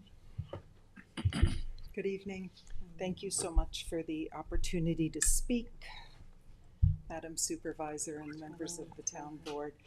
My name is Ann Welker. I'm a sitting Suffolk County legislator, but I previously served as a Southampton Town trustee. I'm here tonight to strongly urge the Town Board to approve the license agreement for the use of a portion of the Conscience Point Marina in furtherance of aquaculture activities. Southampton Town and the East End were originally founded as farming and fishing communities. Our rural maritime heritage is an important historical component of the character of our area. Suffolk County Aquaculture Lease Program has over 50 lease sites for oyster farmers, many in Peconic Bay. The benefits to the environment as well as to the local economy are numerous. Aquaculture, and specifically the filtering capacity of oysters and its benefits to water quality, are well known. The critically important and potentially growth-limiting aspect of the aquaculture lease program, however, is access to working waterfront. With our increasingly high real estate prices, this has become an enormous challenge. A study performed by the Island Institute located in Rockland, Maine, which also suffers from challenges to their waterfront access, revealed that of Maine's 5,000 miles of coastline, approximately 32 miles remain that are accessed or that are used by working waterfront. This is extremely concerning, not only for the Maine coast, but also for Long Island's coastline. The proposed site has, as stated previously, has a historical use as working waterfront, having been utilized by the Page Lane, a commercial fishing business that retrieved clams from Jamaica Bay, I think, and relocated them to the clean waters of Peconic Bay to filter and then be sold. The Page Lane worked this site for many years during the late 1980s through to the early 2000s, again, I think. The proposed use would be one of low intensity. There would be 2 small boats as well as some gear storage. This site is previously disturbed. The Suffolk County Aquaculture Lease Program is grateful to the town of Southampton for considering the oyster farmers for this location. Without the cooperation and collaboration of the towns, the county will not achieve its goals of growing this worthwhile program. Thank you for your consideration of this proposal, and I strongly urge you to support it. I appreciate your time this evening. Thank you for coming. Actually, Legislator Welker. Legislator Welker, I just want to say I want to commend your service on the trustee board when you served, especially with our now Councilman Bill Pell. You've done great work, and we really appreciate your partnership as a county legislator. So thank you. Thank you. Thank you again, Ann. And I just want to mention before the next speaker comes up that we did, as the former liaison to the North Sea CAC, I did, when this was brought to us, bring up a lot of the concerns that the community had had with the marina that is there to make sure that the same issues would not be happening here. The boats will not be blocking the channel. There won't be an abundance of cars and traffic. So I know that there's a lot of issues that the community has had with the marina in the past, and I just wanted to make sure that those aren't basically brought to this site. So I did ask all of those questions, and to my knowledge, that they've pretty much met all of the issues that were raised by the community. So They're very low key. It's a very low key type of business. They get up, they go out, they come home, sell their product, and go to sleep. and do it again the next day. All right, well, if anybody has, unless perhaps the same comments have already been made, but I will read out the names on the card in case you do still want to come up to speak. The first speaker is Eva DeVito, and behind Eva is Thomas DeVito. Good evening. First, I would like to speak on behalf of Paul and Joan Robinson. They are out of town, and they asked if I would speak on their behalf. They both sent a letter to the town trustees along with the town supervisor and town council. While they support oyster farming, my great-grandfather was a West Sable oysterman. We do not feel this is an appropriate location for oyster farming. A major concern for us is that the proposed location that is flagged as a wetland in the town of Southampton should not be disturbed. We recall when we purchased our cottage across the creek nearly 40 years ago, we had to abide to very strict DEC regulations and requirements to secure permission for our bulkhead and floating dock. Now, with more specific knowledge about threats to our environment, stewardship should be stricter, not looser. We appreciate this support. We would like to go on record in opposition to allowing this environmental sensitive site to be used. We believe the site should remain undisturbed in its current natural state. We appreciate the support of the town trustees in recommending that the board deny their proposed resolution. That letter was sent to both places. Now I'd like to speak on my behalf. So, ladies and gentlemen of the board, I'm sorry. Interrupt you 1 second. You said that the trustees sent a letter. Joan. They sent a letter. Paul and Joan sent an email to both the town trustees, the town supervisor, and the town council. It sounded like they sent a trustee. I'm sorry. I apologize. I just want to straighten that out. Okay. I would like to take this opportunity to clearly state my opposition to the use of this sensitive flagged wetland for any activities both now and in the future. Been a resident of Southampton for 40 years. The area is not only a vital ecosystem, but also a sanctuary for diverse wildlife and natural vegetation that has flourished here. And I heard reference about the clam barge that was in the area. And yes, it was disturbed, but if you go down there now, it's no longer disturbed. It has rejuvenated to its natural wetland state. There is natural grass, veg, you name it, it's there. You can't even get to the shoreline without impeding on the wetland. It's imperative that we preserve this wetland in its natural state. And please note one thing, I am all about oyster harvesting. My husband worked the bay for many, many years, and he will speak to that. Not against oyster harboring, but they're doing fine where they are. Why are they moving down to a flagged wetland that should be preserved? And I'll go on further to explain why. So it's imperative that we preserve this wetland in the natural state, allowing it to remain undisturbed. The ecological benefits it provides are invaluable, and we must prioritize the protection of such irreplaceable environment. Let us commit to safeguarding this area for future generations and to ensure it continues to thrive as a crucial habitat. 30 seconds. I'm asking the board to please support us by not allowing the use of this wetland area for commercial use. It was bought with CPF funds, and I believe that their mission was to protect and preserve wetlands. But I will read to you a few items that I researched and found. I'm sorry, I think you can submit your comments, but you're gone over the 3 minutes. I've gone over the 3 minutes? Yeah.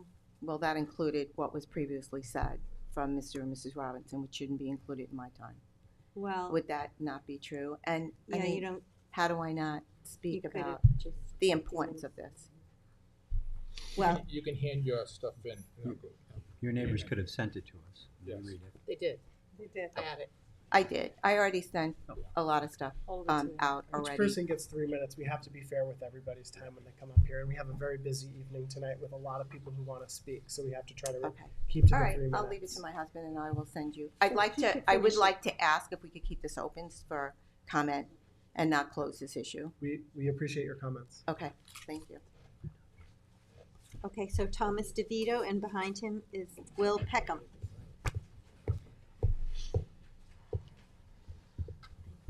Good evening, everybody. Good evening. Thank you for having me. Yes, I purchased this house for my grandmother in '87. We originally bought this property right across the way in here in 1964. So I'll give you a little, some information as to how the Page Lane came about. Before Southampton Town developed this into a bulkhead, the Page Lane. Excuse me one second. Could you please close the door so we can hear in the back? Thank you. The Page Lane used to lay side 2 in here. And then when they decided to develop that area, they had no place to go. So they put them down in here. But this road was never in here. The original boatyard, this was the only access. This was not even in here. So the Page Lane really cut this in here. And I'm telling you, I have pictures right here. I brought this to the DEC. Actually, it was the regional director, and at the time, they were taking the clams out of Staten Island for deparation. He pretty much told me I had to get an attorney to fight this because he said I didn't have a leg to stand on. Then I took it to the group for the South Fork. I think I spoke to Kevin McDonald, and I'm talking about 1989 when I did all of this. And Kevin McDonald gave me the same stuff that you're telling us now, that we're trying to keep the bayment. But now we're fast forward into 2024. And to protect the wetlands in here is so important to us and this whole area in here. They'll destroy this area. The cranes that go in here will be gone. The turtles in here will be gone. Not to mention, how are they going to anchor their boats? So they have to drill in to secure their boats during a hurricane. This whole area was flooded during Sandy. So it's not just mooring your boat in there. Now, they're doing their business right now. I'm not hindering their business whatsoever. They're operating down here, and it seems to be a discretion between the Historical Society or whoever's down there. They're operating there. Now, if the town can make a resolution to keep them down there, that would be the best resolution. You're not hindering their job. I'm not hindering how they make a living. But this area in here is highly sensitive. Now, the town should lead by example. When I developed and retired here, I was a bayman at one time too. The town, the conservation board, I had to go before all the paperwork. Capture your runoff. 25 feet of my vegetation. I have to give up my yard for vegetation. Nitrogen systems. I do all of that for what? The sake of the wetlands. But yet you're gonna tell me that section is now gonna be destroyed. And if you wanna see pictures of what it looked like in 1989, here it is. 30 seconds. That barge destroyed. Now these boats, if you put two of them together, is gonna be equal in size to the barge. And there's no way for them to anchor up in there. There's no access. They have to go through the low tide shrubbery and not the shrubbery, but the grass that's in that on low tide. They will destroy that area. It'll be gone for good. It took 8 years for that to grow back, and it'll be gone in a week. 3 minutes. And as a bayman, like myself, from the age of 14 to 28, I would never think about parking our boat in a wetlands area. We always kept our boats in commercial areas, either town docks. Back west, we kept them in town docks, bulkheading. We don't, this is 2024. We don't just drive our boats into marshlands. 3 Do minutes. you want to submit those photographs? Sure. Yeah. Here they are. You hand them to the clerk, We have please. to. Who would I Okay. give these to? The clerk, right at the end there. This will give you an idea of what transpired there. Thank you. Thank you. Will we be able to keep these for the record? Or can you- Thank you so much. All right, next speaker is I just Will wanna- Peckham, I just want to say one thing. and after Will, Rebecca Rogers. No, go ahead, you can sit. Oh, okay. I thought you had a question for me. No. The dock he was referring to, where there now is owned by Southampton History Museum of South. That town has nothing to do with it. That's another whole thing. Hey, Will. Hello. Good evening to the town board. Good evening, Madam Supervisor. My name is Will Peckham, and I'm the founder and farmer of West Robbins Oyster Company. I moved to Southampton in 2016, and I've been growing my shellfish aquaculture business ever since. At this point, we serve and sell our oysters to almost all of Southampton's finest local dining establishments. We employ 5 Southampton residents this summer, and we've gotten to the point where our business is starting to see some success, and we're selling our products all over the country as far as Washington, D.C., and we're starting to build a reputation for ourselves as an aquaculture company based in Southampton, New York. And these folks are starting to look at us as a leader in the space. And, I have to say, I was motivated to get into this business because of the environmental good, not the environmental bad. I have no interest in causing one iota of negative impact to the environment. In fact, the oysters on my farm are continually sequestering carbon, nitrogen, and phosphorus, the very things we're spending tons of money to try and suck out of our estuary system. And unfortunately, earlier this year, we were displaced from the area from which we've operated for the last 8 years, just as the business is kind of hitting its stride. There are, to my knowledge, over 100 boat slips in North Sea Harbor, and not one of them is available to myself or Barley, who's something of a mentor to me. This is crazy to me. It's hard enough to be an oyster farmer. It's hard enough to try and deal with Mother Nature. It's hard enough to try and do this in the most expensive zip code in the country. People say to me, why don't you take your boat home? I rent an apartment. I can't take any of my things home. I haven't been able to take my things home for 8 years. I'm doing this because I believe in it, and I'm doing it because it's good for everybody. It's a win-win all around. I have kids in Greg Metzger's science lab coming to me. I have students from Stony Brook coming to me and saying, hey, can I work for you? And I have to tell them, sorry, I don't know if I can get you on the boat. I don't know if I have a place for you to literally step onto my boat. What we're proposing here is simply a place to tie up our vessels. Say put it on a mooring. There's no dinghy dock. There's no dinghy dock in this harbor. Say take it home. Again, can't do it. All we want to do is tie up 2 small boats right here. By the way, 4 of my boats would fit on the deck of the Page Lane. This is not apples to apples. This is fear-mongering. I have no business trying to use a prop wash to blow out and make this deeper for myself. My boats come and go. They don't cause any wake. And gosh, I've never heard so much excitement about invasive vegetation. 30 seconds. This is Phragmites all in here. Our boats will have no detrimental effects to this area whatsoever. It's going to be 2 cars in the morning. We get on the boat around 6:30, 7 a.m. We go out to our site. We harvest thousands of oysters way over Wester Robbins Island in Peconic Bay. When we come back, we load them out. We take them to Bell and Anchor. We take them to Captain Jack's. We take them to Shippies. 5 people come down and pick them up on the boat. And then we go home. And we can barely live here. Come on. I really appreciate that the town board is even listening to us on this matter, because like Bill said, you don't do something like this, you don't support an industry like this, it won't exist. It barely exists now. So please take that to heart, and thank you very much for your time. Thanks, Will. Thank you. Thank you. Next is Rebecca Rogers, and after Rebecca, Grady Copel. Sorry. Hi, thanks. My name is Rebecca Rogers. I've worked in the marine sciences and in a lab dealing with water quality issues on the East End for over 5 years now. And I know you have a lot of water quality issues in addition to many of the other issues on the East End. I can say I don't know all of the complaints, environmental issues exactly dealing with this regarding this issue, but keeping oyster farmers from accessing waterfront and their way of living is not right. Oysters are a critical part of our infrastructure and help remediate the numerous water quality issues on the East End. And they're a huge part of our culture and our economy.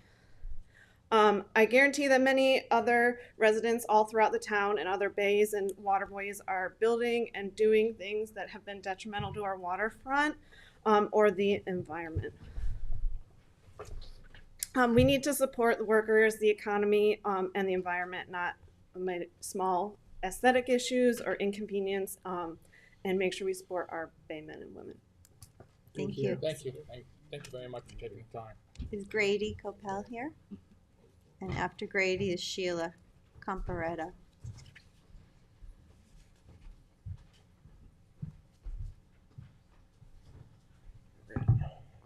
Good evening, Council. My name is Grady Copel, and I support granting this aquaculture license to John Barley Dunn and Will Peckham.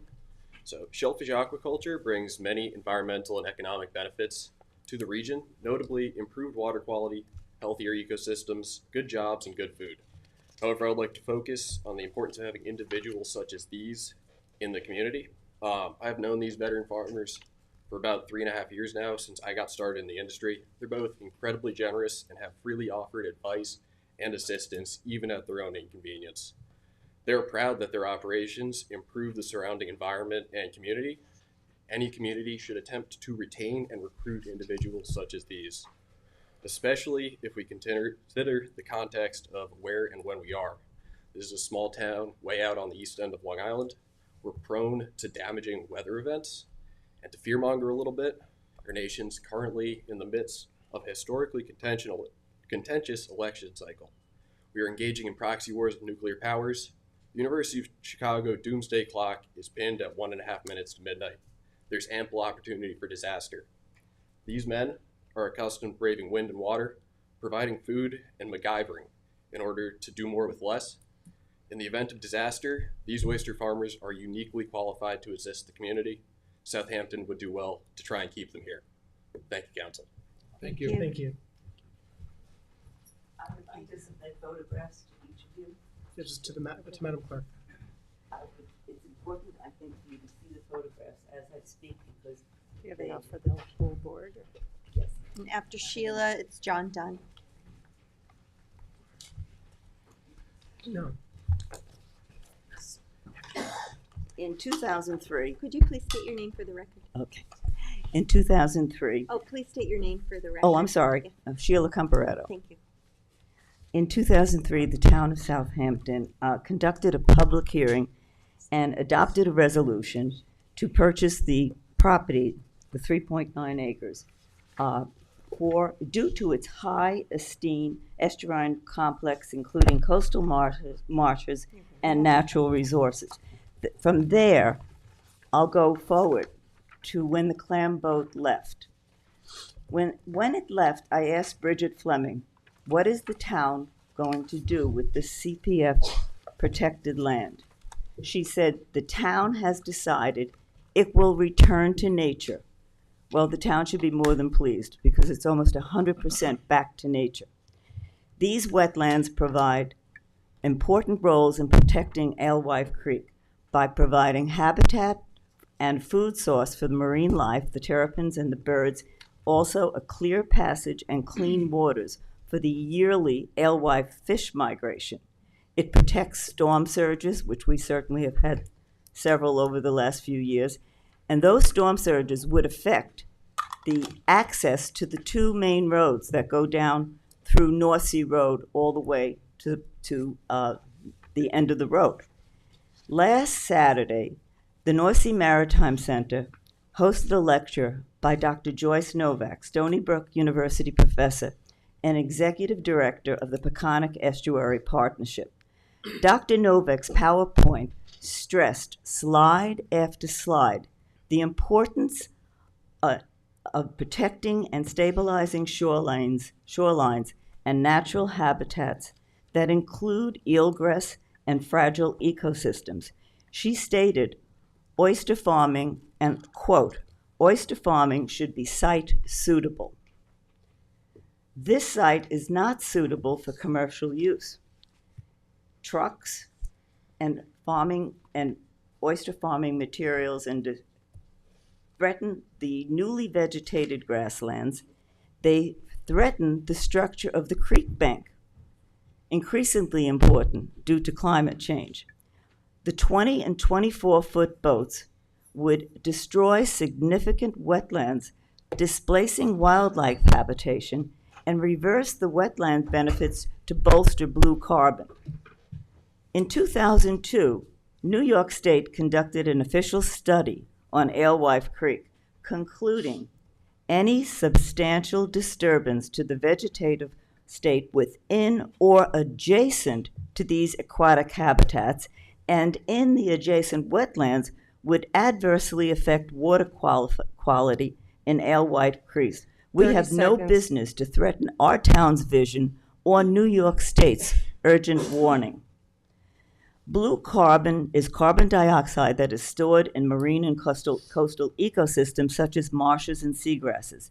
They are key in combating climate change since they can store carbon for long periods of time. They can sequester 2 to 4 times more carbon and store 30 to 50 times faster than land-based masses. 3 minutes. The town of Southampton must not allow this natural success story to return to the disturbed state it was when it was used by commercial use. We must not allow West Robbins oyster residency in an area that would threaten our ecosystems and our creek bank structure. I would just love to add, I wish I owned 500 feet of open bay land because I understand we all want clean water. I would love them to park their boats in front of my 500 feet of wetlands, but I don't have that. And I don't think it's fair that wetlands will be so disturbed. And you can see from the pictures that I showed you what Just got 3 happened minutes, before ma'am. and 4 what happened minutes. now, and how they are beautifully restored.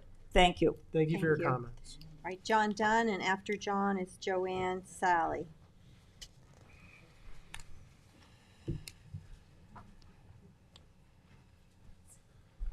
Good evening, Barley Dunn. Thanks for having me, and thank you very much for your support thus far. Thank you also to all the folks that showed up to support us, spending an evening here in lovely Southampton Town Hall. I'm a shellfish guy. I've been working with shellfish for nearly 30 years now. It's my full-time job as the director of the East Hampton Shellfish Hatchery, and I love it so much that I decided to start a farm 5 years ago. So, to use a phrase that we've all seen, no farms, no food, right? We've all seen the bumper stickers. I want to broaden that to no habitat, no fish. A lot of us spend time on our boats on the surface of the water, have no idea what it looks like on the bottom of our bays. Our bay bottoms are barren. There's absolutely nothing on the bottom of our bays. I was just speaking to a guy the other day, and he was talking about how prevalent eelgrass was back in the day. So much so that most guys hated it because it clogged up their props. They wish that stuff were back now. There is no habitat, so there's very few fish. We all know that there's no scallops left, but where there is habitat and the few patches here and there, guess what? There's tons of life. Oyster farms are providing habitat. My farm is comprised of bottom cages. Every cage that drops, they measure about 3 feet by 3 feet, are swarmed with life almost immediately. There's juvenile blackfish, black sea bass. I pulled one up last spring and had a keeper blackfish in it. There would be none of this stuff there without oyster gear. Will's gear is on the surface, same thing, full of grass shrimp, full of nursery fish. We're providing habitat at no cost to the taxpayer. I have people fishing on my farm. I'm sure Will does too. We are constantly hearing about these straws, the proverbial straws that are breaking the camel's back, and this could be one of them. If farmers don't have a place to keep their boats, there will be no farms, no oyster farms, no more of that heritage on Long Island. So to give you a scale, this must have been taken during the winter when my boat was tied up to the bulkhead. This is my boat. Shift that down to this cove here. It'll fit quite nicely in there alongside Will's boat. And we have there will be, people are mentioning disturbance. There will be no disturbance. I have already set earth anchors a few years ago because I hit out here during a hurricane. There's basically, picture a screw being screwed into the mud. We tie off to those and we walk through the water up this cinder block bulkhead, which nobody's mentioned. There's 30 seconds. Old style bulkhead there, into our truck and leave. We have no plans to disturb the area whatsoever. We just need access to our boats because we're losing it. Quick history of Long Island shellfish. New York, Long Island, Great South Bay was the nation's premier provider of hard clams back in the day. The Queen of England loved Long Island oysters. 3 We want minutes. to get back to that state. I ran out of time, but thank you very much for Hey, your Barry. time, and thank you, audience, for your support. Thank you. probably remember when I oystered Yeah. at Cold Spring. I was lucky enough to get a slip at Lobster Inn, and that's where I met Frank Sapone when he was a young man. And Frank was a young man. yeah, and he was happy too. Had a sailboat, and Skip gave me a break on the dockage because he knew I was starting off doing oysters, and I had cages out in the creek. I had oysters, some in the bay, and I had a couple of neighbors complain about my gear in the creek. I went out there one day, all my buoys were cut, and I saw the people looking, so I went over there and said, "Hey, did you guys cut my buoys?" And the guy's son did. They swam out there. They had a few bears. They swam to cut all the buoys. The father was appalled. I said, I'm out here every day. Your boat's sitting there. In the storm, I will go and help you with your boat. But this is what you don't do. And we ended up becoming very good friends. He actually supported me on all my races at being trustees. I actually dropped oysters off over there. I actually went over there, had dinner with them. They did not understand what I was doing. It was my fault. I had to explain to them. And we became good friends until this day. There's 2 houses over there, Vinny and I can't remember the other guy's name. It was actually, he bought it from the Dunn family. I offered the DeVitos a lifetime of oysters. It was a no-go. Yeah. And it's a shame. it's a shame because it happens all the time. Joanne Valley. After Joanne, it's Sarah Coutts. Good evening. Thank you for allowing me to speak tonight. As mentioned, I'm Joanne Sally. I'm a resident of Shore Road in Nordsea. I happen to live directly across from this cove that's in question tonight. And I am very concerned about the environmental impact that having these boats there would cause. The reason why, I've lived here for 14 years. I lived there when the Page Lane was there, and when the Page Lane left, I saw the wildlife come back. We now have sea turtles living in that cove. They were never there. We have blue herons. Blue herons are very sensitive to human impact. I'm not opposed to oyster farming at all. I'm actually a donor of the Conscious Point Shellfish Association. I understand the benefits of oyster farming. It's not the oyster farming, it's the impact that allowing boats in here would create, because I saw the transition when the Page Lane left and what came back. The wildlife that came back, the families of ducks that have been there that we never had during the Page Lane. The Page Lane came and churned up all of this wetlands when it was in and out. Now, since it's been gone for 8 years, it's a wildlife again. And I believe that that is what that land is deemed for, to be preserved wetlands, not a boat dock. There's a lot of other boat docks right down there. I don't understand why these gentlemen were displaced. I would urge you to focus on that and finding them a place to stay. But this is not a boat dock area. It's a wetlands, and I'd hate to see all of our wildlife disappear again. So, thank you. Thank you. Sarah is up, and then Jacob. Bush. Hi. Good evening, everyone. I'm Sarah Cowes. I'm the Executive Director of Southampton History Museum. I want to start this out because we're talking a lot about history. Our mission is to preserve and educate about the history and culture of Southampton. And that includes Bayman and this long tradition. And I'll just point out, on both the seal of the village, but especially the town, there's our monument at Conscience Point. The museum installed that in 1925. That monument was placed there by the museum, and the museum has owned the parcel north of here for over 125 years. It was purchased in 1910. The museum actually incorporated, it was founded in 1898. They incorporated in 1910 to purchase that parcel from the Reeves family who had owned it for generations. And the idea was to protect that space for the community to continue that tradition. Excuse me, I inhaled a buzz. But I just want to also correct, the museum was not, I'm sorry, the museum did not give, we were not aware, nor did we have the permission for the commercial operation. So the commercial operations on our property, which is north of the marina, that was not with our permission. And we did submit a request to the town board to give us some more time to review what's happening on our property.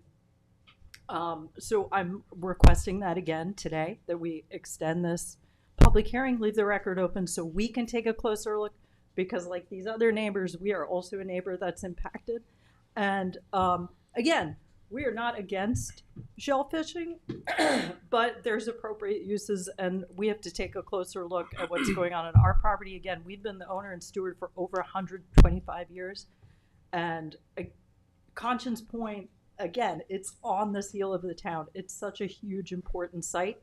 In addition to the environmental aspects, historic and cultural aspects are an important part of the environment under SECRA review.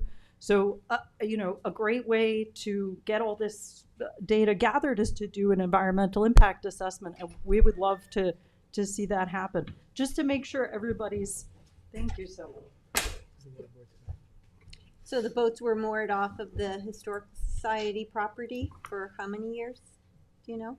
I am not entirely clear, but they were not, any commercial use was not under the museum's permission. No commercial use was permitted by us. That's why they have to leave That's why they're looking for another dockage or a license agreement, because even if you have a charter boat behind your boat and you go to pick them up at a town dock, you have to have a license agreement. There's several people who have boats, they pick up people at the town dock or the trustee dock, they have license agreement. And that's why we have to give them a license agreement to tie there. Yes, yeah. Of course, the town is a Yeah. separate issue. I'm speaking as the, a spokesperson of the museum. And we actually do have a long relationship with the town.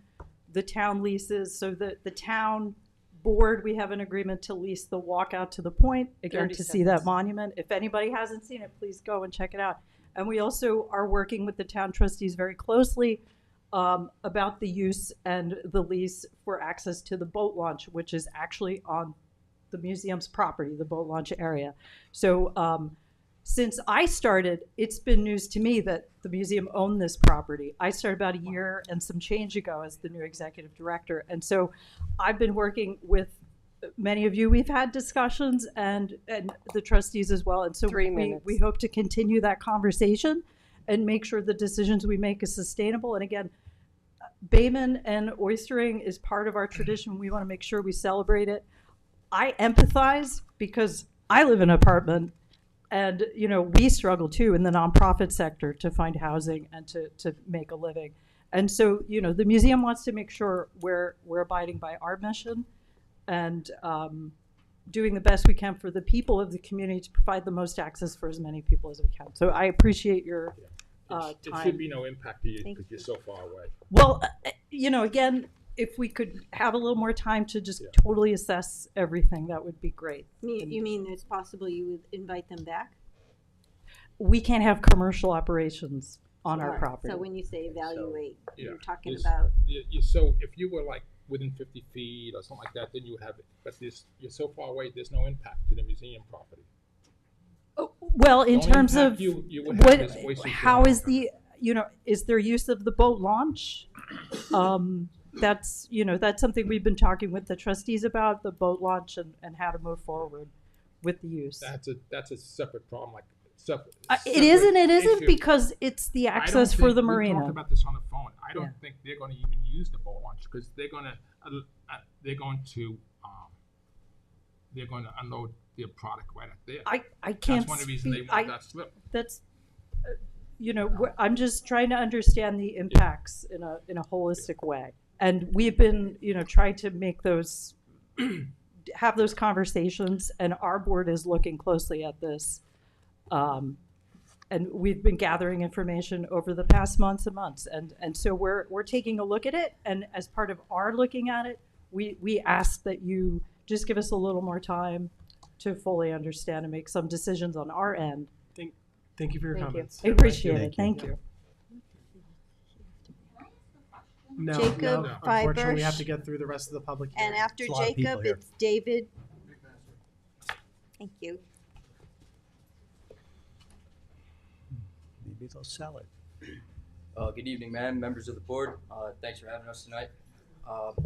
State I'm your a- name. My name's Jacob Fibush. I'm an oysterman on Peconic Bay.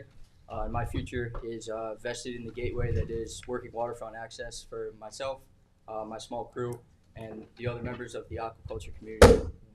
What we do out there is very low impact on the environment. The amount of life that I see on a daily basis on my farm is truly extraordinary. When I first started there merely 2 years ago, it was in essence a dead, hypoxic mud square out on the bay. Since then, I've seen dolphins in North Race off Robbins Island. It's teeming with fish. The juvenile blackfish that Barley mentioned are there in full force. You can't go 10 minutes without hearing the splash of life out there, whether it be turtles, seals in the wintertime. I really think that the environmental benefits here are positive when it shakes out on the end. On both those gentlemen their farm, there's over 50 million gallons of water that are filtered each day. Just for reference, the water purification plant over in Glen Cove only churns out about 4.5 million gallons of water a day. So the environmental service that we're getting from our farms definitely outweighs the taxpayer-funded project and maintained plant over in Hempstead Harbor. believe that's all I have. Thank you. Thank you so much. Thank you. It's blackfish season. Or they're knocking them dead. David McMaster, good evening, Madam Supervisor, members of the town board. I would like to just start out saying, in general, I'm against the commercialization of this specific section of wetlands. And I would point out that it is CPF property, and I would ask the board to look into the legality of having a commercialization or commercial use on property acquired through CPF funds. I think SECRA is a good idea, so we can fully understand the environmental impact, and may well be required. So those are my comments, and I would like to read some sections of the town's own code that a previous speaker was cut off from reading. So specifically, Chapter 325, Wetlands. The town board of the town of Southampton finds and declares it to be the public policy of the town to protect and conserve its wetlands and the benefits derived therefrom. It is the further policy of this board to achieve no overall net loss of the town's remaining wetlands and to restore and create wetlands, where prudent and where necessary, to offset losses and increase the quantity and quality of the town's wetland resource base. To achieve these goals, by way of this chapter, the town shall seek to avoid and or minimize damage to wetlands to the maximum extent possible by establishing local land use controls which place a priority on the protection of natural vegetation and the preservation of wetland buffer zones. Buffer zones are critical in protecting the integrity of wetlands from potentially harmful effects, including their function in preventing drying and wind throw, intercepting pollutants, migrating towards wetlands, and providing essential wildlife habitats. The wetlands of the town are indispensable and fragile natural resources, which are immensely important to both the environmental and economic health of the town. The rich assemblage and complex variety of wetland habitats, ranging from small, wet depressions, interdunal swales, and vernal ponds to expansive marshes, swamps, bays, creeks, and ponds, sustain a multitude of natural functions and values, making them essential to maintaining the ecology and biodiversity of the region the town board finds. And lastly, although the town and state have both enacted various laws and regulations over the past decade to protect and manage wetlands, the existing regulatory programs have not provided adequate protection for these resources. This loss of wetlands and lack of conservation deprives Southampton citizens not only of a healthy living environment, but of a healthy economy. It is therefore necessary for the town of Southampton to assert new leadership in wetland protection by intensifying its efforts. Sorry, this is 325(7) subsection C. So it's necessary for the town to assert new leadership in wetland protection activities by intensifying its efforts to conserve this resource and secure its benefits through the establishment of local land use regulations which discourage those activities that may adversely affect wetlands and which encourage restoration of already degraded or destroyed systems. Thank you very much. Thank you. Thank you. Because it was brought up a couple times, I just want to ask, Dan, if you could come up, our CPF attorney, and just address the legalities of a license agreement on CPF property. And Jackie, I don't know if you wanted to address the wetlands.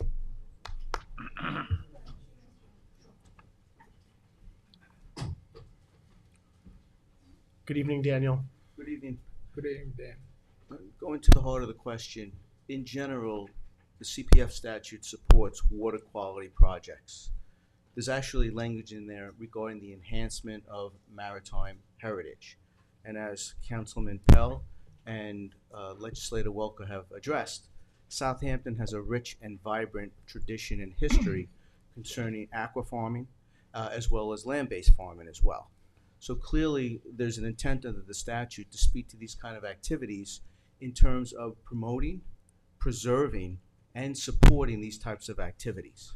So from a legal standpoint, I believe we're on solid ground with respect to the statute and the intent of the statute to preserve these types of activities in a la this particular license agreement and the parameters that they're speaking to. And we do have licensing agreement on other CPF properties for other enterprises, correct?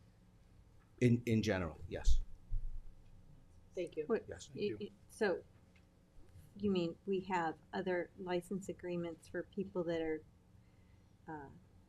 commercial entities that are licensed to occupy CPF properties? Well, in the form of stewardship agreements, absolutely. We have those which are akin to license agreements regarding the use of the property.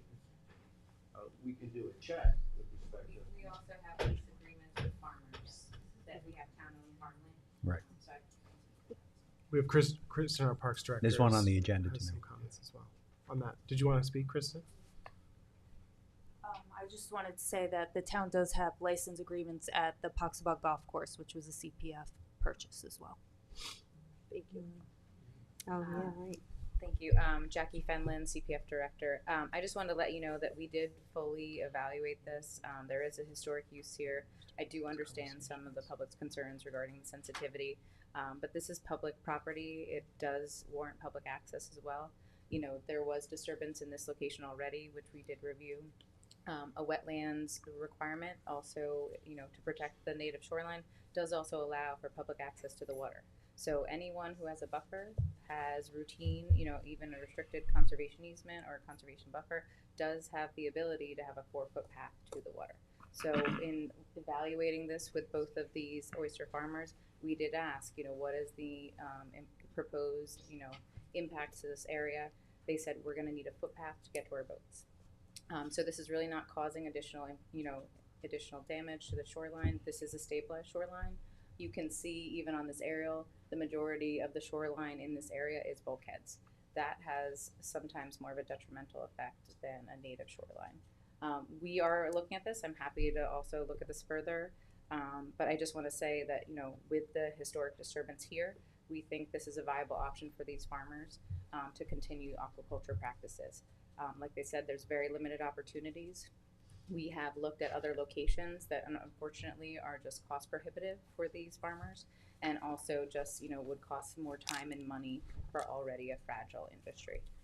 So I just wanted to add that, and you know, we are evaluating this, and this is part of the license agreement. And I did want to add, for your question, we do have other license and lease agreements in the town where we own CPF farmland. So the intent there is to keep that in active cultivation. So we do have those, one on Tuckahoe Lane and also one in Sagaponack as well. So we do undertake those types of lease agreements and license agreements. So this, you know, would be permissible.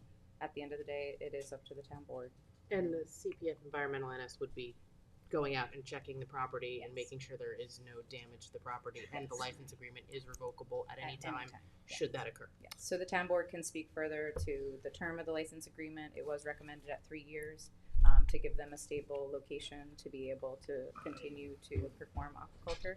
But again, they are stepping on their boats and then also, you know, bringing off some of their, you know, equipment. This would not be a launch site. There's no proposed, you know, additional disturbance. There's no temporary pilings or docking or moorings, you know, just this is going to be a temporary, like they said, like a screw-in mooring anchor that can be removed. So I just wanted to say that, you know, we do understand the concerns, but, you know, this is permissible under CPF statute. This is aquaculture. We are a pro-farming community, so we're trying to make this attainable. Thank you. Thank you. Thank you very much. For your input. I would also like to note, as per the earlier speakers, any previous disturbance resulted in self-regeneration. With respect to this particular operation, they speak to minimal, if not no invasive scenario involving a detriment to that environment. So I think that's an important point with respect to that location. You can take notice on this particular map, which is up to date, as to these bare areas here, which are obviously well traversed. That would be the serving point and the launching point with respect to that operation. So that is an important point as well. Thank you. Thank you. Thank you. All right, Kevin, is there anyone on Zoom that would like to be heard at this public hearing? Okay. Oh, I forgot about Zoom. Bring them on. I think the gentleman has Andrews. We'll get to you after. We're on, yeah, we have to. Hi, how are you? Hi, good. So, hi, I'm Meredith Berkowitz. I was actually here tonight on a different matter, which is the last one on the agenda, but I've been listening to this discussion very carefully. And I'm from, I don't know if I said it, from the Bridgehampton Civic Association. So I don't have a direct input, or I'm not impacted by anything that's going on here in Noyak, but I just wanted to share some observations as an objective sort of third-party listener. It seems to me at the heart of this matter, there's a debate over whether this is a good use, consistent with CPF and promotion, support, preservation of aqua farming with minimal or no environmental impact, or whether it would have a greater environmental harm.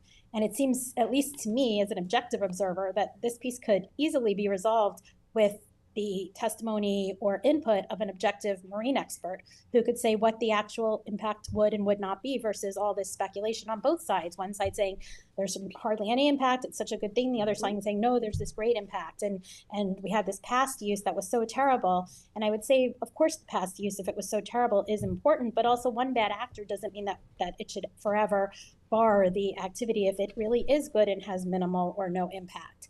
The other thing it raises, for me anyway, and one that we are impacted in seeing in Bridgehampton, is the use of not just the use of CPF funds, not just for wetlands, but for our ag reserves. And the CPF funds are used to make these purchases where promises are made to the community to preserve the land in a natural state or return it to a natural state. Sometimes there are easements, and often easements and negative declarations in place. And then sometimes there's a lack of, or seems to be, I should say, because I don't know if it's an actual one, or seems to be a lack of commitment by the town to follow through on these promises or to keep to them. And I just asked the question of what's the point of having all these agreements and spending all this money if they're not going to be enforced? And I understand that in this case, it may be now, I've heard testimony from Ms. Fenlon, who I thought actually made very persuasive points, that it may be consistent with CPF. But we've got to sort of think about that when you're making promises, when you're making the purchases and promising the community things, people rely upon those promises, and there needs to be that sort of follow through. As any parent knows, with a child, you got to follow through on your promises.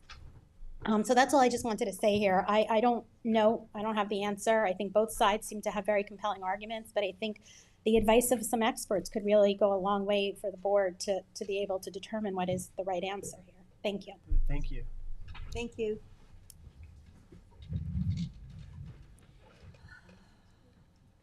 Yes, I don't have a card for you, but come on up. Very quickly, please. 3 minutes.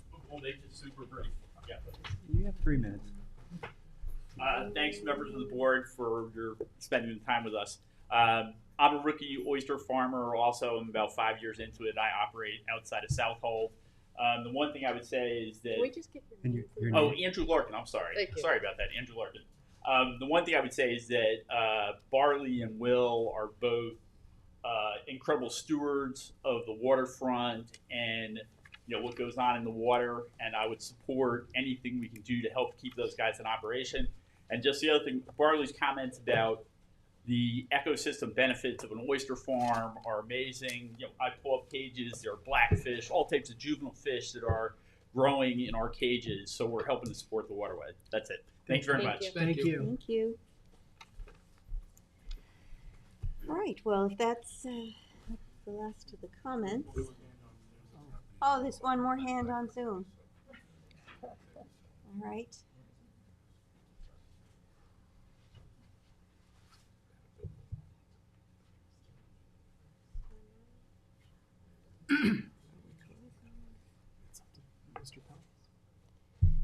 Close this. You want to leave it open? Close it. All right, can you hear me? Yes, hello. All right, this is Matt Ketchum from Peconic Old Oysters. I'm on the North Fork, just like Andrew there. And I just want to say, any expert on the environment will tell you how good oysters are for the environment, whether you're talking about biodiversity or abundance or the different kinds of life that you see. But one thing that gets lost in these discussions all the time, and it seems like the same old story where people want to support it, but they don't want it here or they don't want it there. The waters in and around Long Island, as far back as you can go, have always been for like one or two things: shipping or harvesting the bounty. And aquaculture is the fastest growing farming sector in New York. It's incredibly important to our local economy. And that was the purpose of the waterfront and the waters going hundreds of years back. And we keep losing it little by little, and we never get it back. Seems to me like this is a really important spot for a couple guys that have been in this business for a while and are doing a lot of good. And it's really important that we allow them to continue. That concludes my comments. Thank you. Hey, Matt. Yeah. How's your farm doing? I haven't talked to you in a long time. Great. Just can't grow enough oysters. It was a great season. It never got too hot, and things are winding down now, but we're stocked up for the winter, so it's been good. That's good. Glad to hear it. Yep. Thanks for your comments. Thank you. You want to Closing it, right? Yeah, I'd like to close it. motion to close? Take a I'll motion to second it. close it.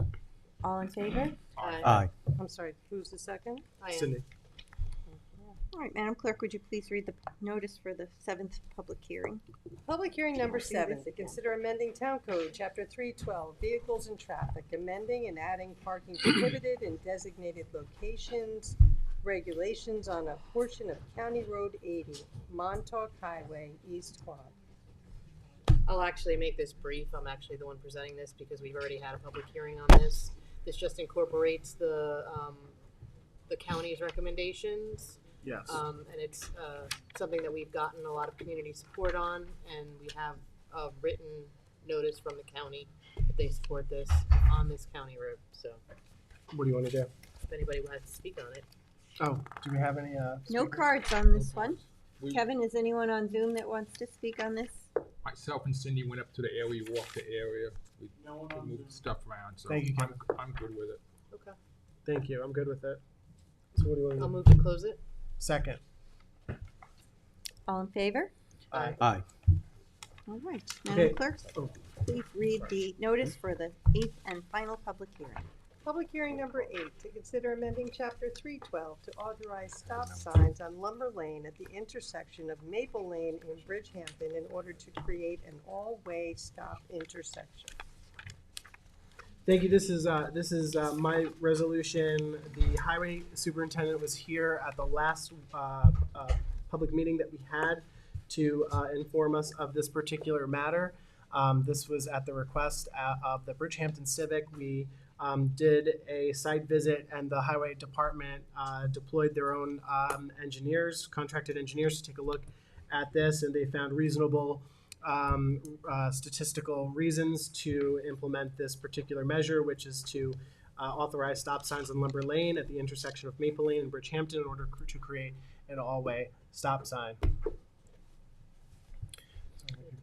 This is a problematic area as people are going home generally from the west on Montauk Highway, and they come to the main light at the monument in Bridgehampton. They'll make a right, come down to Maple, make a right on Lumber, make a left onto Maple, go in front of the train station, and head over to the circle there. It's a cut through, and I believe that this would certainly help that situation. Yeah, this and it's been an issue that the Bridgehampton Civic has brought up numerous times. So I'm really happy to see that we've been able to find a solution here. So I thank you, Councilman and Councilman Pell, as well, both of you for your support on I think this. there's somebody on Zoom for this. Okay. Yeah, I don't have Oh, any yes. cards, but Kevin, is anyone on Zoom for this public hearing? We're done. 2, okay. Just in case you could stay.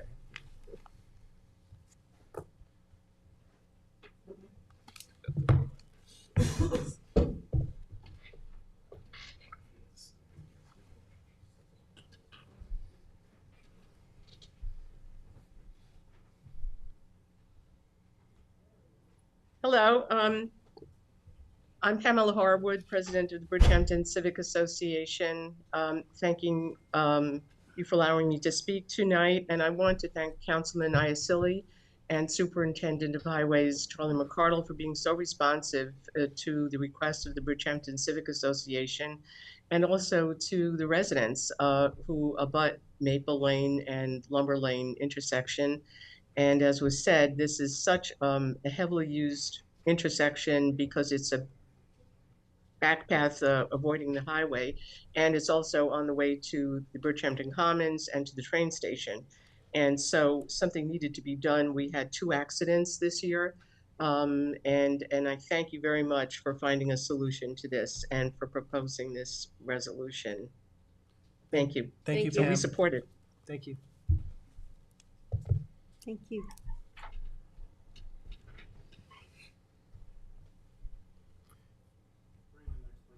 Thank you, Kevin.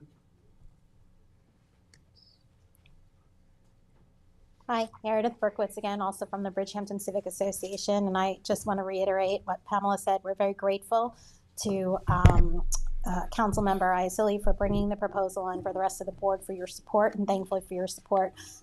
This is one of the issues that has been a big concern to our members and to the residents in the area, and we thank you for your support on this, and we hope that you will approve the resolution. Thank you. Thank you.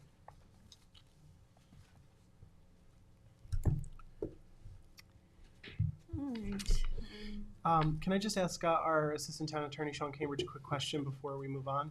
Sean, is this, Sean Cambridge, thank you for being here, by the way. It's a late evening for you, and we appreciate you hanging around, so thank you.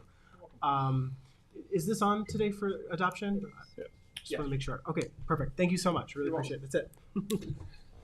Go home, Sean. Thank you. Bedtime. Exactly. All right, so if no one has any other, you'd like to close I'd like this? to move to close. Second. All in favor? Aye. Thank you. Alright, very good. Thank you to all. That brings us to the public portion section of the meeting. We have Supervisor, if I could, I'd like to have the floor for a brief period of time at the beginning of public portion. Of course. Thank you. Thank you. I want to talk about a resolution that is on for acceptance this evening. That's resolution 1201 of 2024. This refers to the pro-housing community program and a letter of intent. And I just would like everyone to know, because I know there's a number of people who are going to speak on this tonight. On September 26th, we had a work session, and our Director of Housing, Kara Bach, she presented the Pro-Housing Communities program to us. We asked questions, went back and forth, and we decided that we would, in fact, put forward a letter of intent to start a permitting process.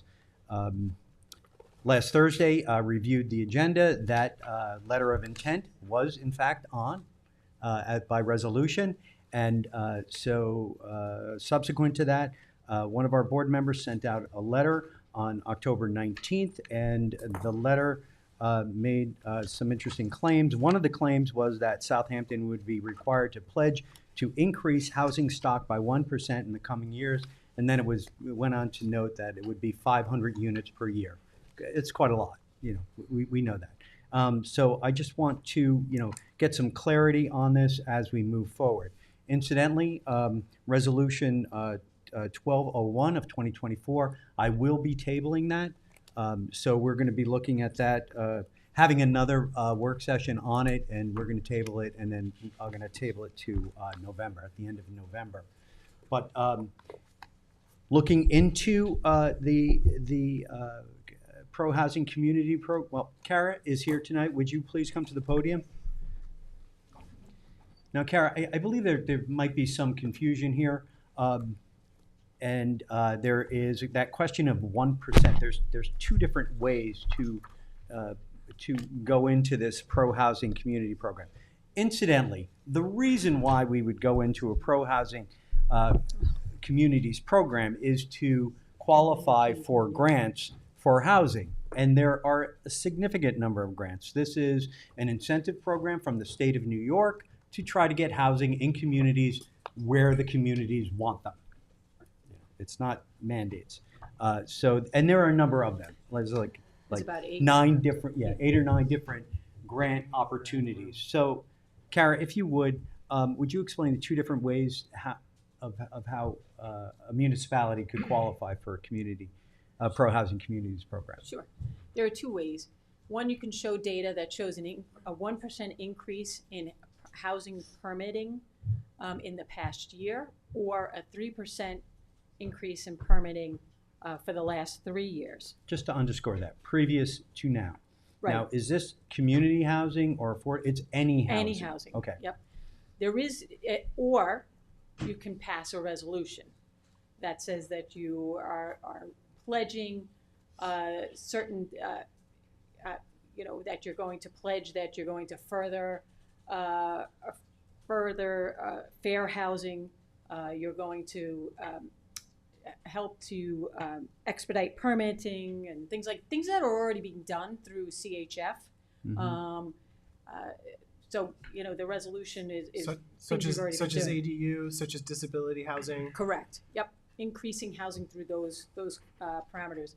But it's important to note here is that there is no future mandate, that the town is not required in the future to increase their housing by 1%. Right. What New York State is asking for is the past numbers. And the reason why they're asking for that is because, you know, there's a housing crisis throughout all of New York State, not just here. And it's housing in general, not just affordable housing. It's housing, period. So New York State is asking for that so they can understand historical trends and try to work on solutions that, you know, will in real time. So if they have these numbers from all the municipalities, they will be able to work on solutions that will help. Now, I think we have on the line. Well, Carrie, I just want to explain that we are officially in public portion, and I believe the reason why Council Member Tommy John Scavone did want to have you come up is to actually, if we have representatives here from HCR, because this is public portion, we do want to give them. They've been waiting a long time. And this So is we're New having York a work State. session out of town board. No, they're Well, here look, to. this is New you York said you were State gonna Homes and table Community the- Renewal, so we wanted to clarify this because there's misinformation. There's misinformation that went into the public. So if we have someone from HCR here, I would love to ask them that same question. Yeah, I think they are on I the. think they should wait for work session. Well, There's no we're going to scheduled be work having session. the work session. You already said that you're gonna table it, okay?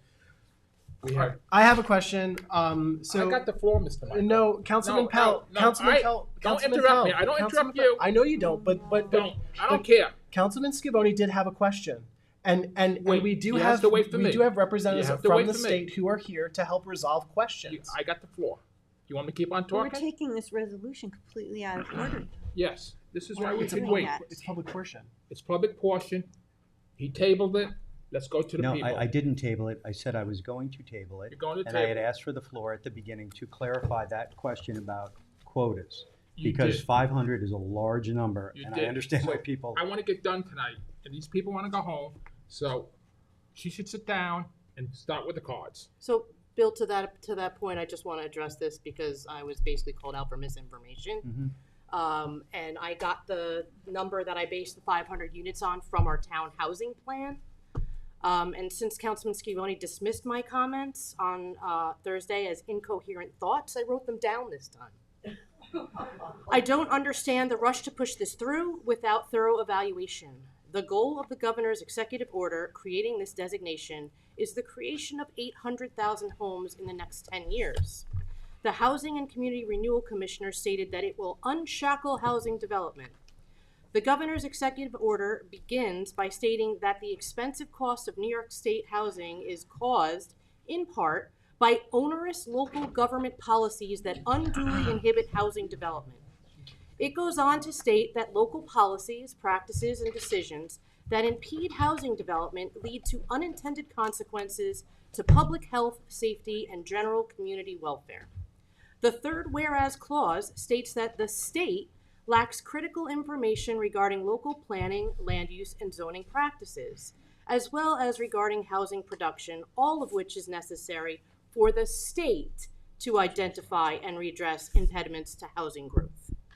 The executive order then goes on to say, whereas it is a matter of state concern that the policy of the state, that localities and the municipal entities they support or control must begin to take steps to address overly restrictive local housing policies, practices, and decisions to best ensure and maintain public health, safety, and general community welfare.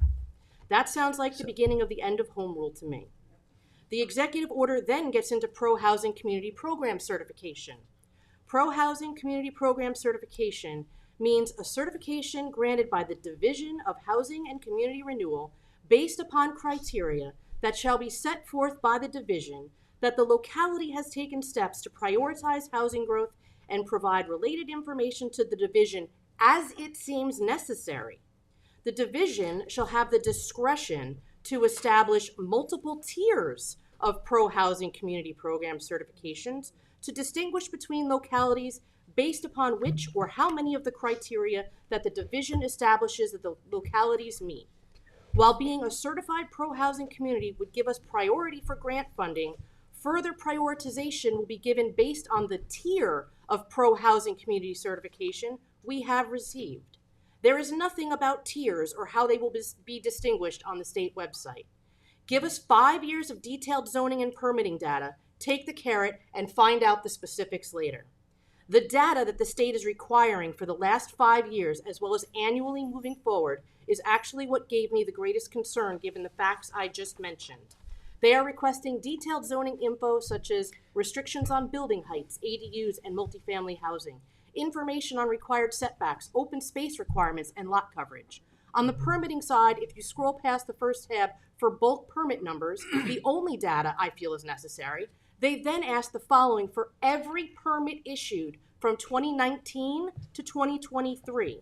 Parcel address, tax map number, property owners, type of permit requested, permit cost, planning submission date, date of site plan approval, building permit number, date permit submitted, date permit approved, issue date of CO, number of units, and so on. If you need a reason to distrust the state, look at what former supervisor allowed the state to do to us regarding cannabis.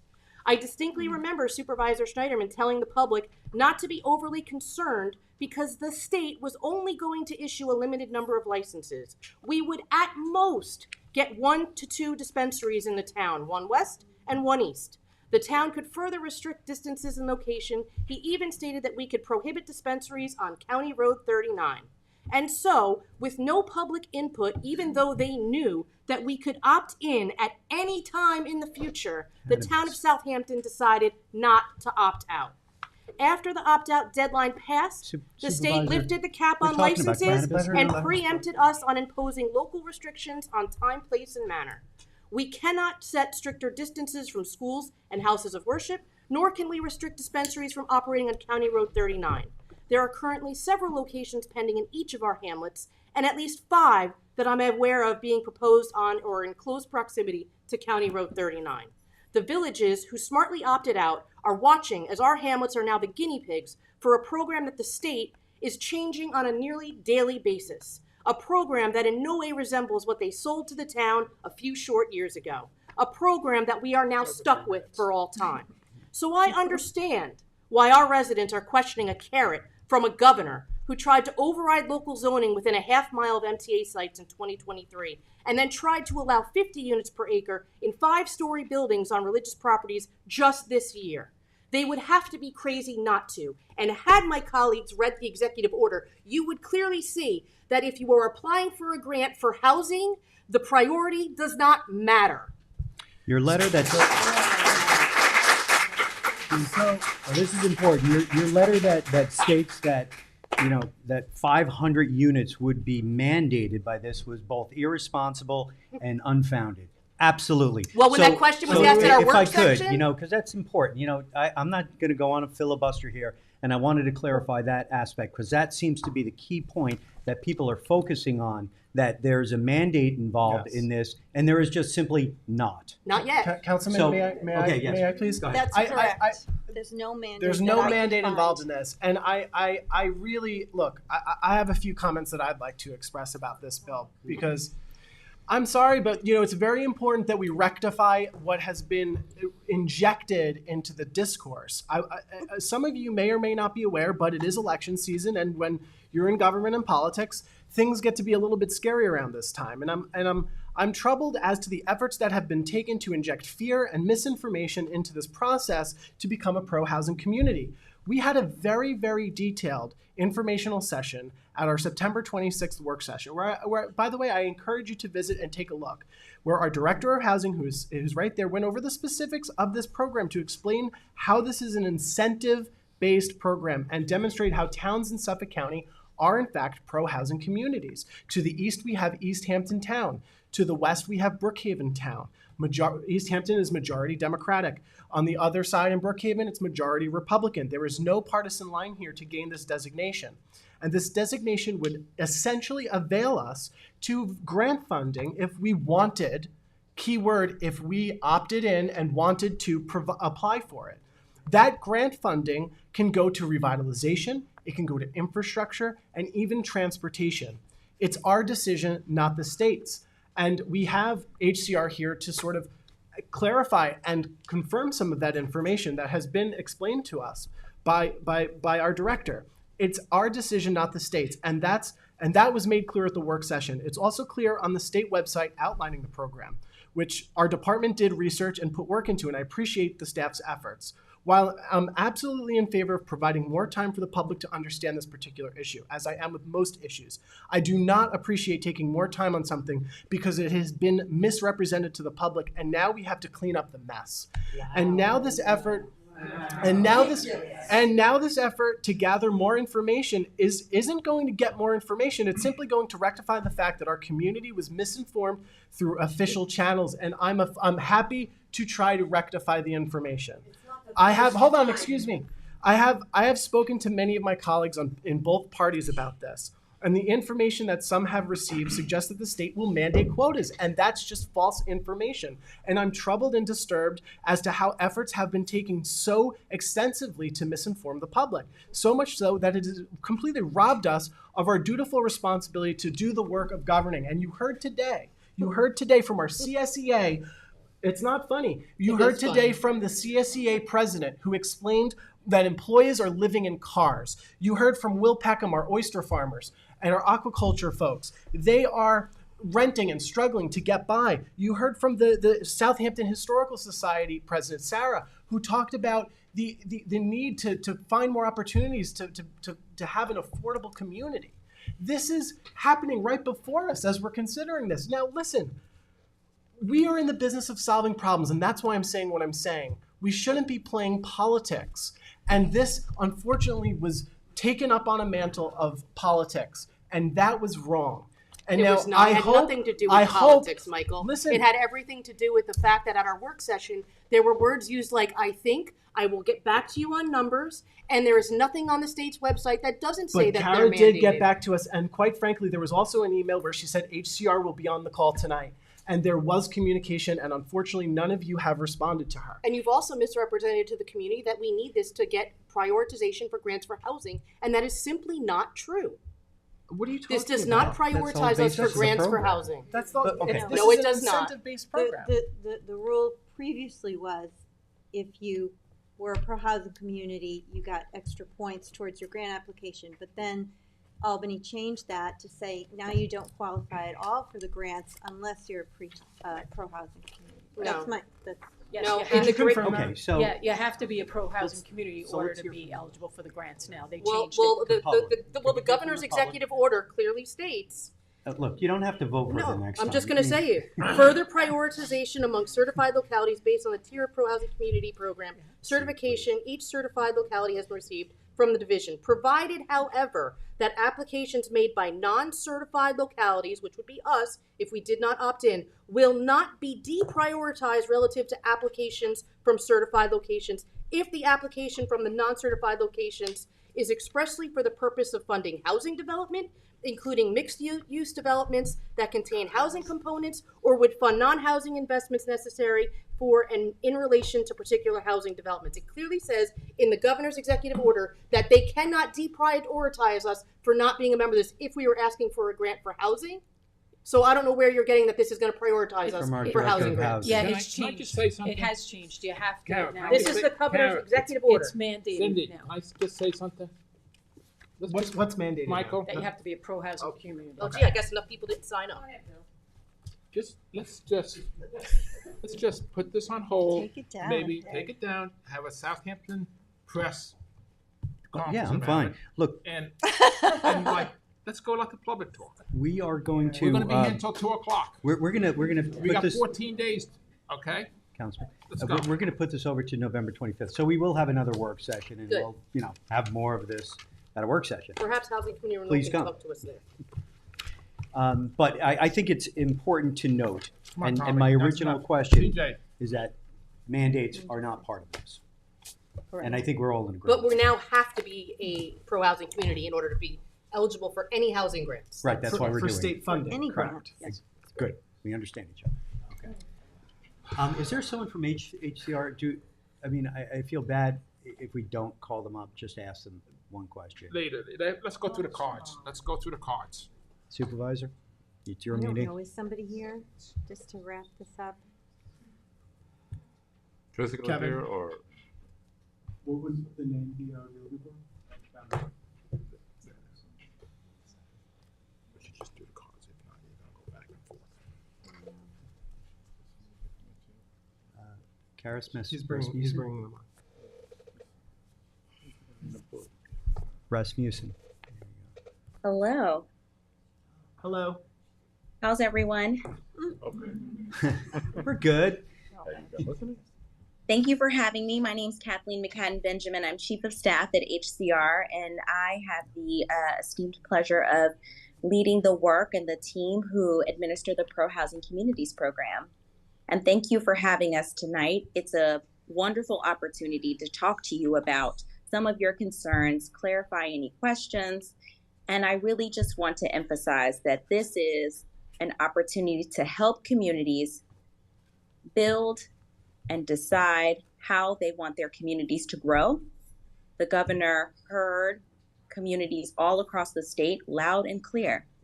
You want to make those decisions and you need incentives to do them. And after, I don't know, hundreds of meetings where I met and have interacted with many of you on the town board, you clearly expressed there's a need for infrastructure, there's a need for water and sewer, and funds to help make your communities vibrant for the next generation. And that's what this program is trying to do with the grants that require localities to be pro-housing communities. And you are correct, town board member, I don't know your name, I apologize.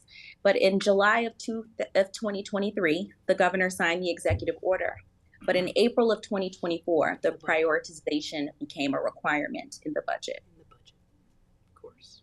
That's how we do things. So we're going to be having a work session. Would it be possible for you or somebody in your office to join us at that work session?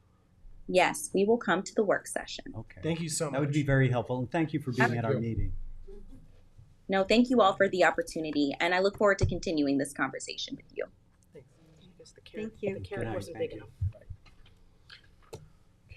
Okay, so the first speaker is Carol McNeil. Better get You're up there still quick here, before we Carol? start again. Yes. After this meeting, wow. Like Jay. It was very eye-opening. I'm really becoming much more interested in coming to these meetings and finding out what's actually going on in our community. In locally a big retirement, deal. this is not what I saw myself doing, being aggravated every night. Please identify yourself for the record. I'm Carol McNeil. Thank you. And one thing, I'm just going to say, whenever I try to watch the meetings on channel 22 or 21, you can't understand anything anyone's saying. You're aware of that. That's consistent. I try to watch work sessions. I'm going, okay, forget this. We're working on that. Yeah, you can't hear anything. I know, because you hired somebody recently at one of the meetings. This is your 3 minutes. Yes, I'm sorry. Okay, dear members of the Southampton Board, I come before you again requesting that you get involved with the oversight and development of the Westwood properties.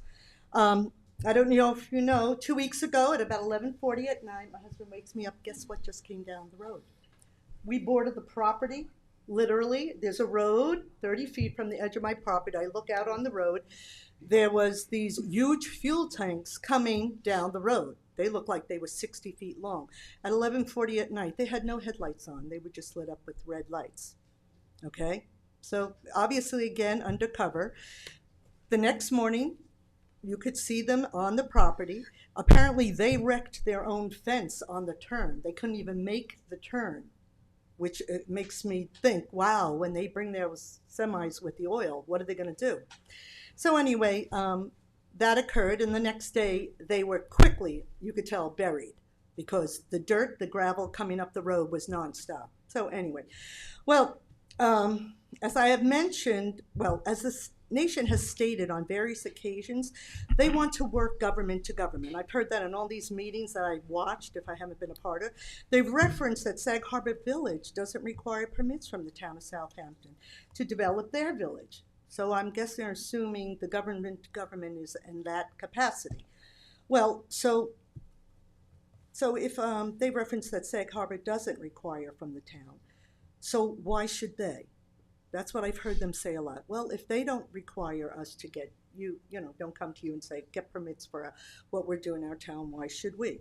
But the biggest difference is that we all know what the zoning laws are in each of those towns, right? You know what the zoning laws and rules are in the Sag Harbor Village, and I believe if the village was to do anything, any of the villages, that would jeopardize the surrounding community, that there would be local, town, state, county, and federal government involvement.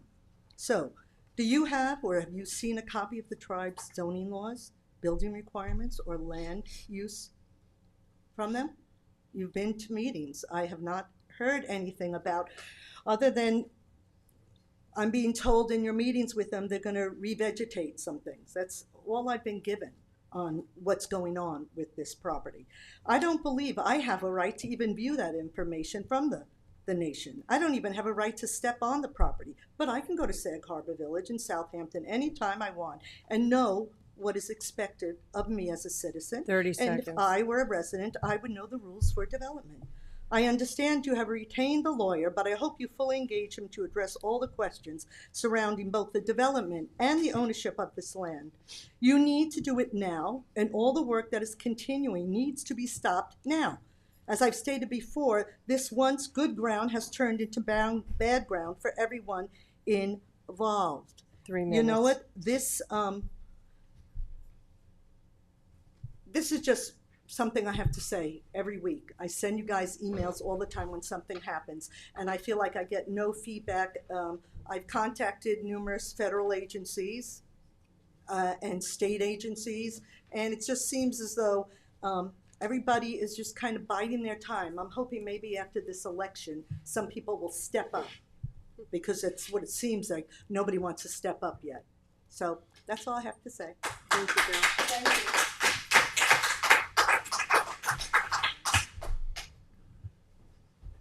Did you want to say anything? It's up to Jeff. Okay, Eileen McPhailin.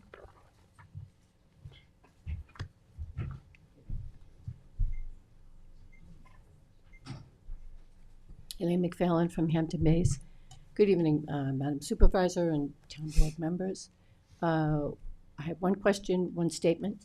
The question is that it was made aware that there was going to be a meeting with the nation a few weeks ago on a Friday, and that we would hear information from that meeting. I don't know of anybody that's heard of any information from that meeting. Do you have any that you can give us? So thank you, Eileen. I just want to say I have been pushing for the town to provide an update of some kind.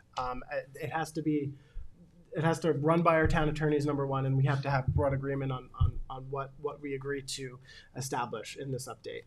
I do want to say that we had a successful meeting where and I hope Supervisor you'll also comment, where the nation did agree to looking at doing some things. We did also say that we wanted to review some of their plans, and they did agree to doing that with us, and I believe we're trying to set up another meeting.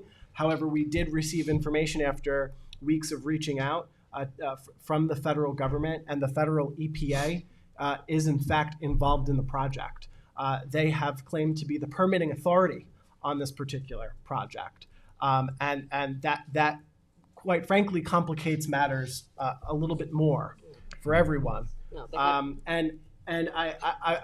happy to provide. I'm happy to have our town attorney provide any additional information that is accurate information. If you're going to continue, you need to tell them the whole truth, which is that they haven't issued any permits.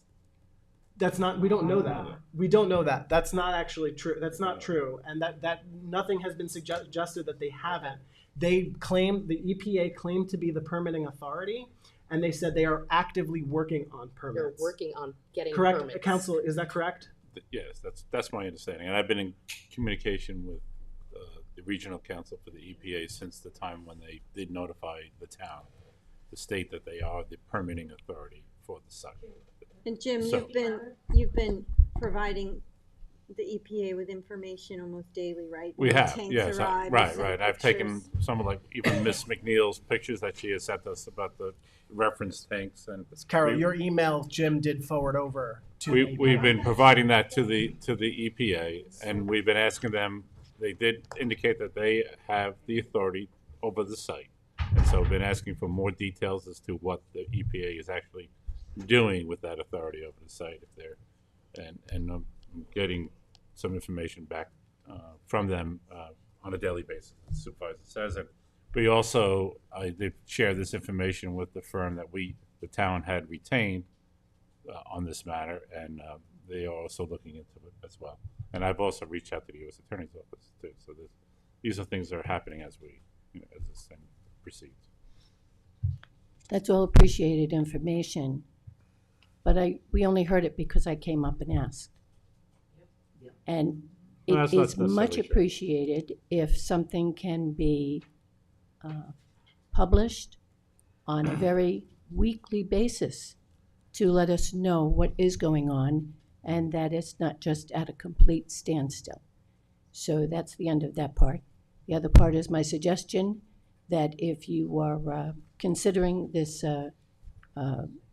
grant situation with community development for Hampton Bays, that no development should happen until a sewage treatment plant is in place. So if the money has to go towards that first, because we absolutely can't handle any more housing in Hampton Bays. Thank That's you. got to be obvious. Thank you.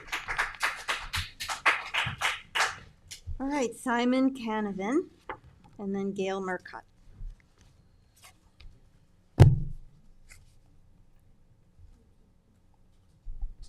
Good evening, Simon Canavan, Sag Harbor. My attention was drawn to an email that was sent to the Civic from a council member.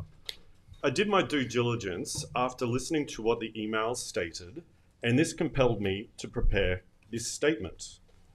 The town of Southampton should pass Resolution 2024-1201 to enable the town of Southampton to become a pro-housing community.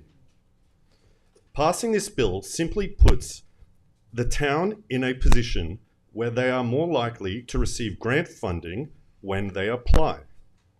This isn't about quotas and mandates as suggested by the council member. If we receive money, the money can help us alleviate a number of issues we face here in Southampton, such as high cost of living. This program does not override local zoning. It is simply a letter requesting the designation that allows the town to tap into funding when the municipality decides state funding is appropriate. The town maintain local determination as had been described in the town work session of September 26th by the housing director.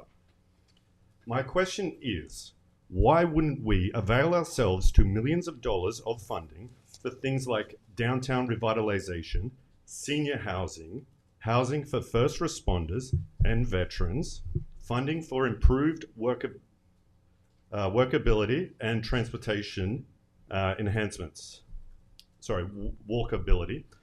These are all the things that the state program allocates money for through this program. The effort to halt this are because the council member sent an email to our civic stating incorrect statements. The council member claimed that the town has to commit to a quota each year. I researched this and found that, sorry, I've lost stuff. Skipping forward, I commend Maria Moore, Tommy John, Bill and Michael for doing the right thing here and for actually trying to solve problems and not cause chaos and dysfunction. I've rewatched the town board meetings and it seems that the four of you are trying to do 30 what is seconds. right, and there always seems to be someone in the background engineering dysfunction, even for issues that are not controversial. It's also deplorable that what was written in an email, sorry, I've lost,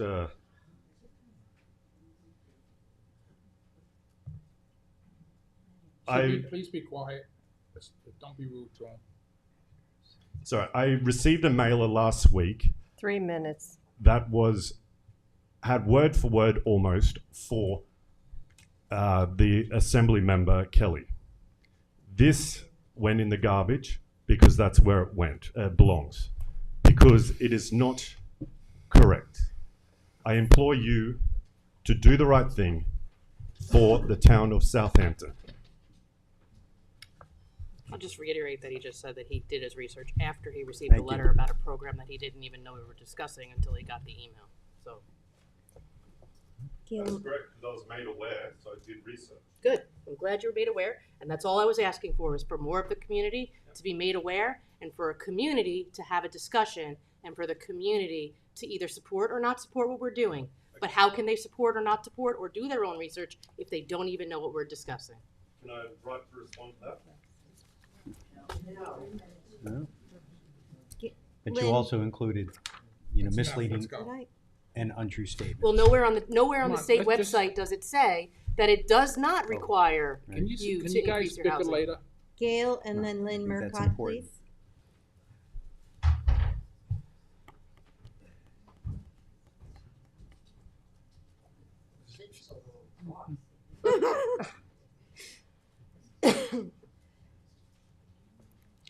I want to thank everybody for having me here for the last 8 months. You got to tell people if you're Gail or Lynn. Oh, I'm sorry. You call. You don't know? Yeah, really, you should. They don't. I'm Lynn Murcott, and I live in Hampton Bays. And to the gentleman that just spoke, I know if we get housing, it's not going in this town. It's going in Hampton Bays. Tons of it. Because right now, Hampton Bays, you can't even get through. I came through Southampton on my way here, bumper to bumper. I was giving out flyers in Hampton Bays last week, and the amount of people that I spoke to, and they said that the town board of Southampton has never, ever done anything positive for Hampton Bays. I know Jay Schneiderman had all these things, but he did more damage to Hampton Bays, and it's continuing, and it's just getting worse. Really? Really? Really? Yes. How about Bel Air? What about Bell? Oh, we got please, Bel I Air was fixed. there. Wait Just a wait. second, Bell. I have the floor. I Just was let at it Bel go. Air with you, and I was protesting because Jay Schneiderman wanted to make Bel Air. He gave us 3 builders who had their own Right, vision. but we're trying to live in the present now. Yeah. Okay. In Okay, 9 months, but- we got it torn down in January. And In we January- appreciate We that. We've done a lot of January, other we're things, starting on the too. plans as soon as we get the money. We understand and we This appreciate new that board has Bel done Air. more than Hampton Bays, than the other board, the previous board. Six in a long parcels time. preserved in 2024. That Roads, outpaces sidewalks. that Well, this outpaces isn't my 3 preservation in the minutes. 23. No, but I think Oh, I'm you just. don't want to hear? Yes, I would like to. Yes, I would I get like to upset hear when because you come up and accuse us for something that what we did not do. Okay. It's a new board. We are I'm trying not hard accusing to- the new to board fix. at all, Bill. You were part of the last plan, and I was at Bel Air, and I I know was you not were there proud. too. I protested it. Yes, you were we there know. with you. We were there protesting it with you. And And yes, we did get our way because everybody in Hampton Bays stood up. If we didn't stand up, that Bel Air would have been a 20-story hotel. Sure. And you had all kinds of the past board had all kinds of builders that everybody, and you know what? My sister has a famous, follow the money.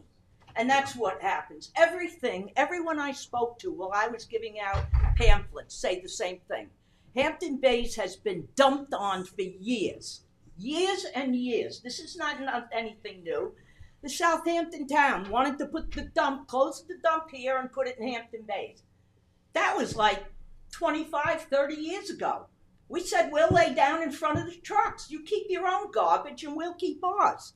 But, and then now the best plan, everything else that's finding its way. And the best plan, 30 seconds. I can't even imagine that could be put in an area that if that has a problem, will totally cut off the whole East End. Okay. It doesn't even make sense. It doesn't make sense, and It that's doesn't. why we have the working group, and we're almost there. We're And I almost thank there. you for that. We get that. We get that, And and we're I and thank we're you putting for in that. the sidewalks at the bridge so people can walk now, and turning the one street into a one way, and we're doing a lot of preservation of open space. This Why board aren't- has done so much paying attention board. to Hampton Yes. Bays. Yeah, And- so and I let's just- talk Okay, about so this. with that statement, Ms. Murcott. Supervisor, with that statement, could I just say, why are you not representing us? There's only one person on this board that's representing us, as far as the nation goes.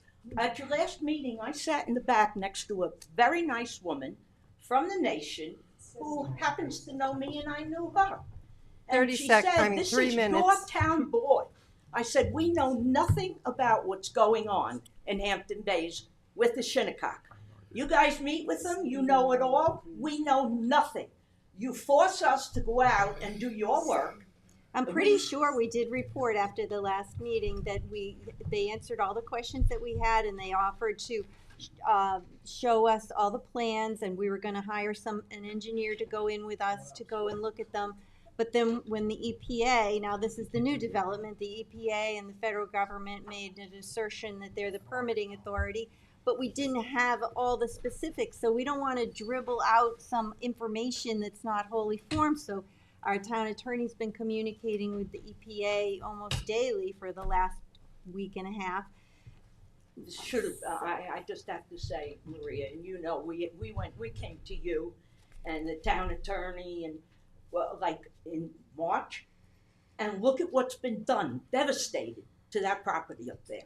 And now there's a new road going in. Why is there a new road going in? This has to be, we're not asking you to make a decision on whether they own the property or not. We're asking this town board to do your job and to stop them from doing what But Ms. they're doing. Murcott, you see that last point, to stop them. We can't just do that. We have legal questions that are in our way to necessarily make that quick decision. Counsel, is that correct? Yes, of course. Okay, well. And we have to, we can't, if the advice of counsel. Michael, will you take it down? I'm sorry? Just tell us if you'll take it down. Take what down? Take down when they're When you built. got a casino You guys, off of Conic Bay and it's I'm not going to comment. What I'm going to say is this. You won't. No. Listen to what I'm saying. We do not have a full understanding right now of the legal complexities that exist. What we can say is that it is a federally recognized sovereign tribe, which has made us hesitant to take full action, and the attorneys agree with that. And if the attorneys agree with that, we don't want to take full action. We can't take full action to stop. okay, so just let them build what they want. Just That's let them not, destroy and that's not, Hampton and that's, Bays. but Ms. Murcott, that's not the case. We are working very, very tirelessly to find out what we can do, and it's not an easy one. This is not an I easy understand issue. that, but Maria, you made, I think your legacy was West Hampton. You made West Hampton beautiful. Do you Beautiful all the realize time. if this goes through, it will ruin Hampton Bays forever, ever. If they get their casino on the bluff and the traffic out here, it doesn't even make any sense to me. And the girl that I was sitting next to, she said, "This is your town board." She was from the nation. "This is your town board." I said, "Yeah, I don't think so, because I don't know one thing that you guys are doing, and you know everything." Thank you for your time. I'm sorry that I'm upset, but you know I've been here time after time, and the work just keeps on getting worse and worse. They look like spaceships they brought in. Can I just last say, week. if you feel that only one member of the board is representing your interest, you can ask that member of the board to find a course of action that you feel is sufficient. Doesn't it have to be voted on? That member has every opportunity You to. need 3 people to vote on it. Okay. But they have every opportunity to do it. They have every opportunity to do it. opportunity to do it, but if they don't have the backing of the board, it's a dead issue, Michael. So what? So There's five that's of us. just kind. But That's there's kind five of of us. just do more work. No, there's 5 of us. Do more. There's 5 of you. Right. But I'm saying I'm telling you, there's only one person here that really has an interest. You're asking to defy That's legal not counsel. true. I mean, come on. You're How asking can us. you say we don't have an interest? Of course we do. Maria, it's just that we don't know that. Yeah. We not know telling what us. we hear and see, but we have no information from you with Carol, I mean, I see her 100 emails a day to you guys. There's never an answer as to what you're doing. We don't know that.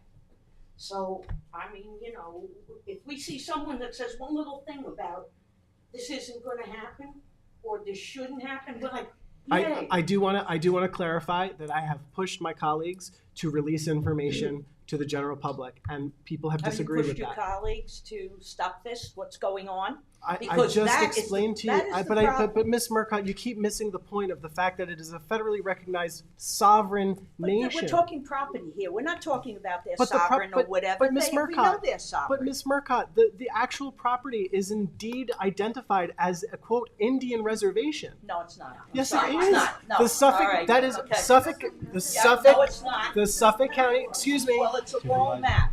Point of personal privilege. The Suffolk County tax map indeed identifies that as well as the town GIS system. So we have to follow what the information tells us. Any attorney, legal expert will tell you that. And I will say, Council Member Iacilli has wanted to issue a statement about the EPA, but we didn't want to do that until our town attorney was comfortable with what it was they were actually telling us, because it's not 100% clear. We're just asking for it to be stopped. That's all. I mean, do you If realize it's this is theirs gonna and they can do it? Do it. Do it. They'll 100%. If that's their land and they don't have any restrictions on it, that's part of their. By all means, like my sister said, she'll go help them shovel. But if it's not their land, it's just they're just doing more damage and nobody's stopping them.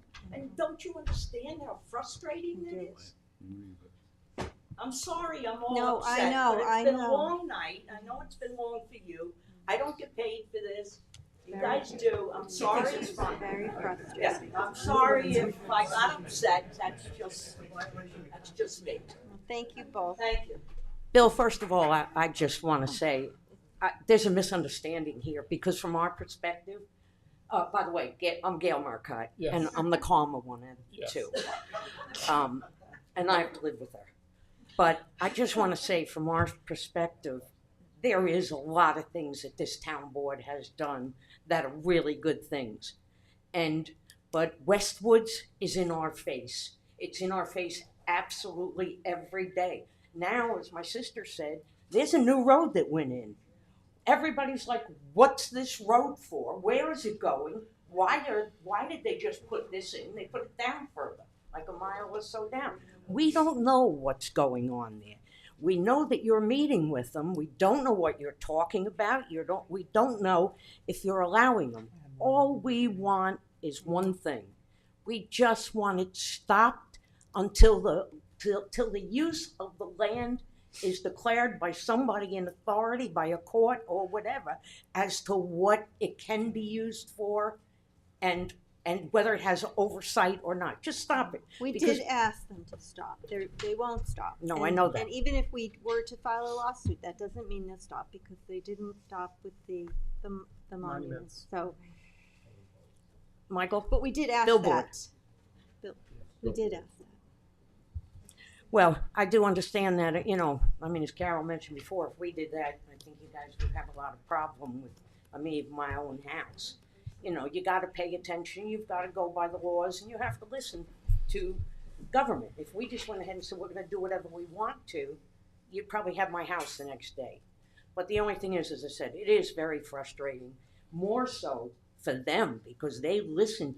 Carol comes over and sits on my front porch when she can't take the bang, bang, bang of the ground anymore. She says, I just got to get away from that headache. That's not right because they don't pay taxes. We pay the taxes.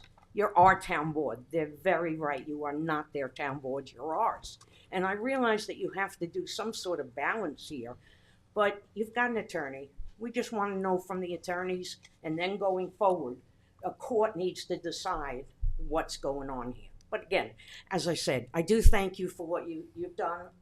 I'm sorry that was misrepresented That's a okay. little. I'm apologize. I got upset, but I like Hampton Bays. I lived there for a long time. Yes, I know Hampton you did. Bays was very good to me, and I still have a lot of friends there. I know that, Bill, and I also know you've showed up at every civic association meeting and every protest and everything else. Yeah. We know that. And I don't, my sister just directed that because of her frustration with Westwoods. But I thank you, and I wish you'd just figure out now what they're doing with this new road that they're putting in, which was the old casino road. Now that's all, it's not paid yet. Oh, okay. Yeah, I'm sure Carol can take care of it. Thank you very much for your time. Thank you, Gail. All right, Francis Genevieve. And then Dieter. Oh.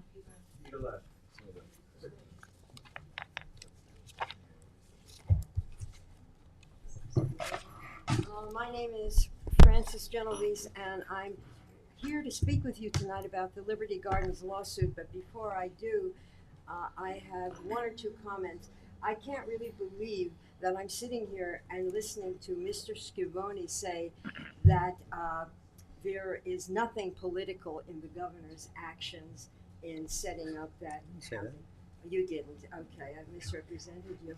I said don't vote Anyway, for her. and I would ask you to turn your eyes to New Jersey, where a similar thing was sent down by the state mandating affordable housing, and municipality by municipality is now joining in lawsuits against that. But that's not what I'm here to discuss. I'm here to discuss the disturbing comments made by the town attorney, Burke, to Newsday, which I feel are extremely conciliatory in a vicious lawsuit. I actually appreciate the position that the town was put in by the previous administration.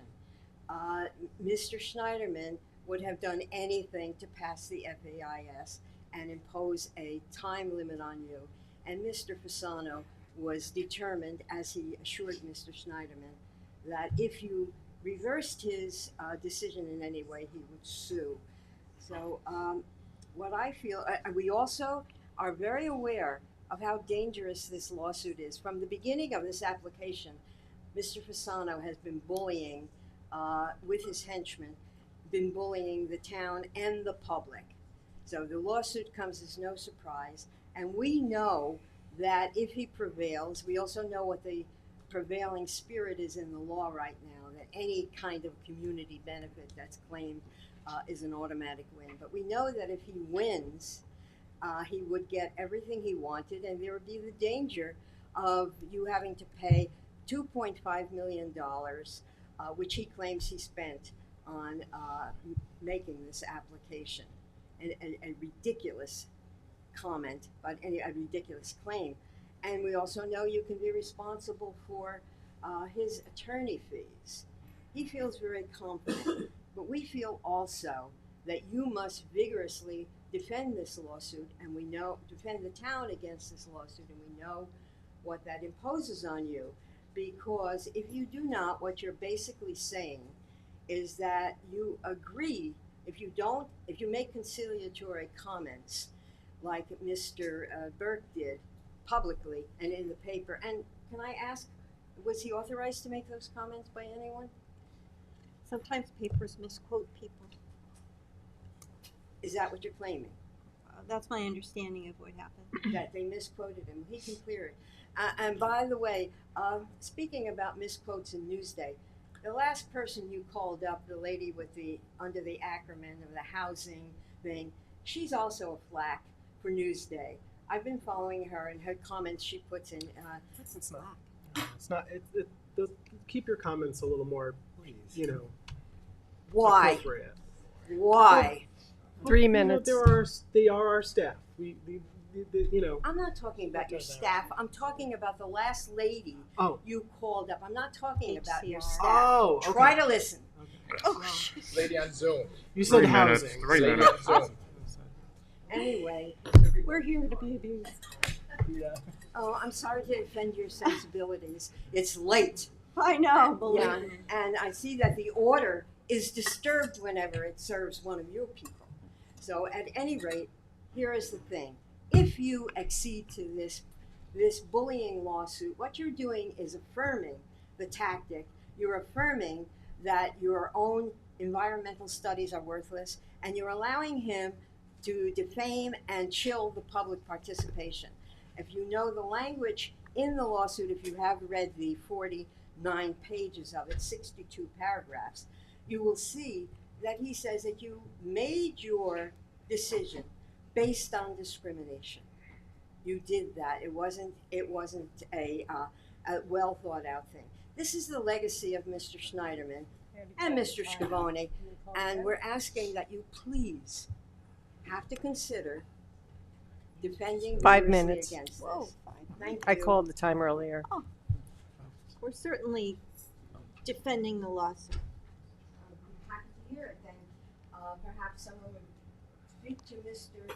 Burke and have him come out and say exactly how he was misquoted. Barbara Fair is next, and then Myron Holt.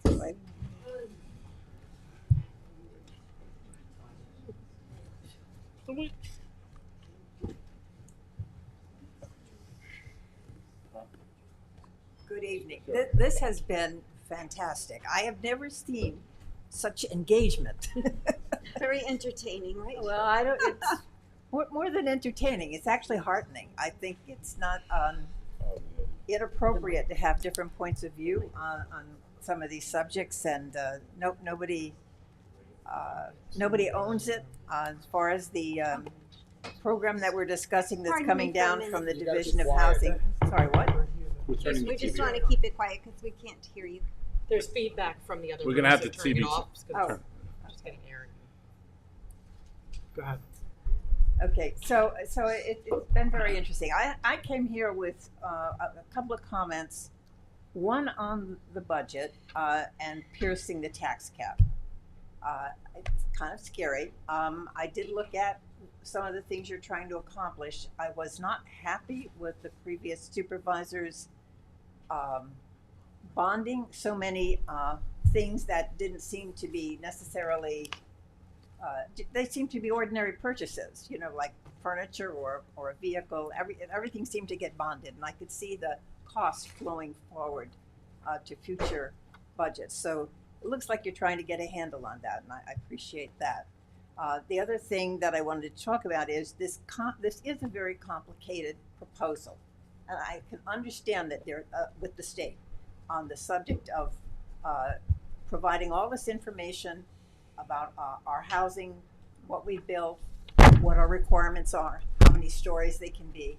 I work for the Division of Housing.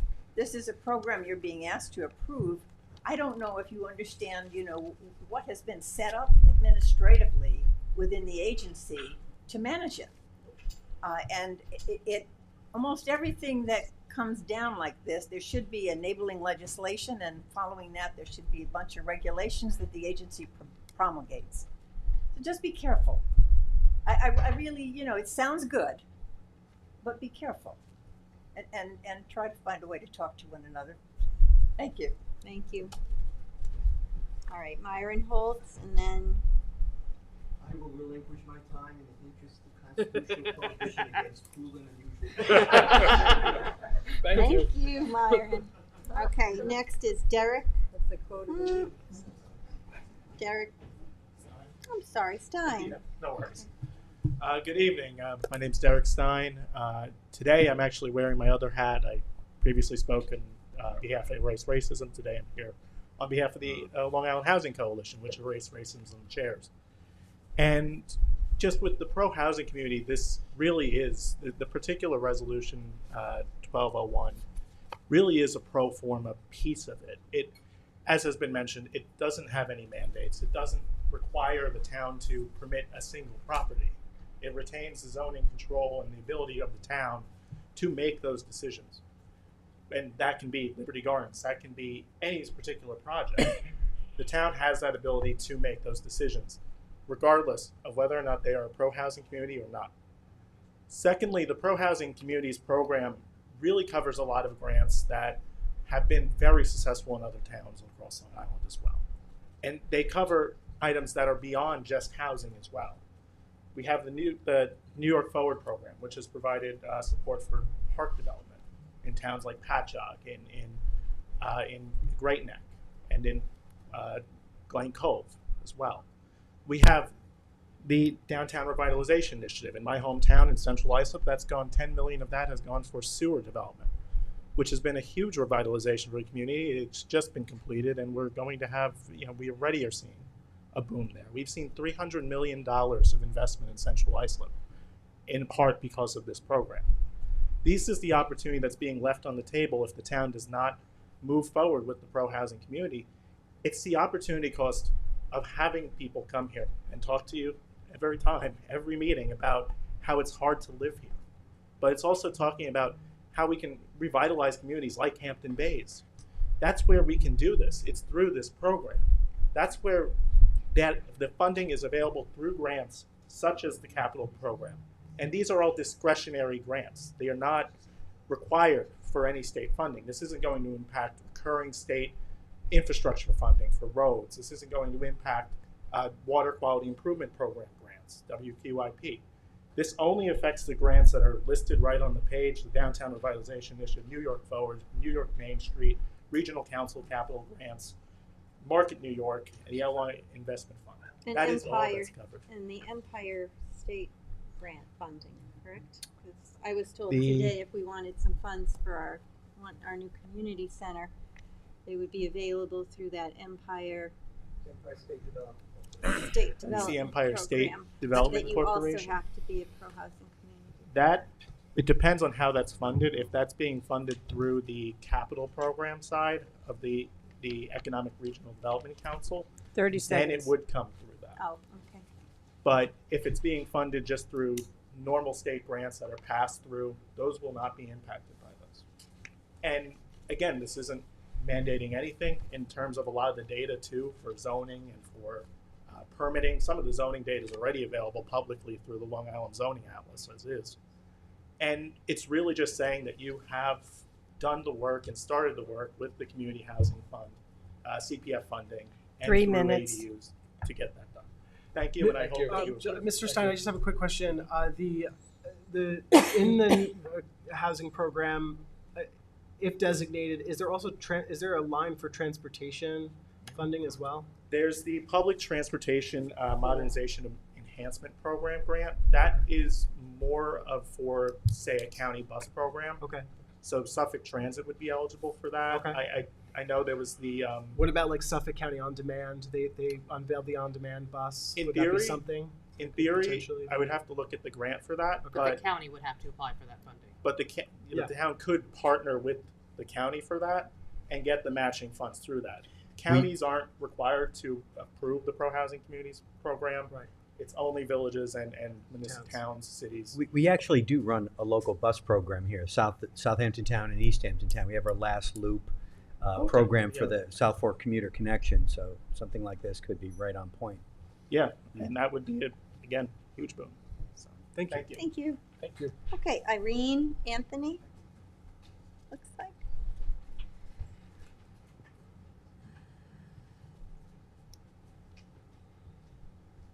Good evening. Thought it was going to be earlier than this. I know. Supervisor Moore and council people, I'm Irene Anthony. I live in Hampton Bays. I think after tonight, I'm moving to East Quogue. Seems like that would be the thing to do. I came here because, you know what, we, Supervisor Moore, you came to our civic committee last, or 2 Mondays ago, and we had asked about getting information and the possibility of doing a road weight, that your trucks and everything have a certain weight that they can't go on the roads. Is that what it's called? Am I accurate with that? Yeah, weight restriction. Yes. And I know in other towns you always see like no through street and things like that. I'm wondering if that is a quick fix to a lot of this problem, because if they in the Shinnecock area, if they can't go down Newtown Road and Squiretown Road, then that's going to be their problem. But that will alleviate the homeowners not to have these diesel trucks and gas trucks going down their road. They have no sidewalks. I mean, it's a huge safety issue.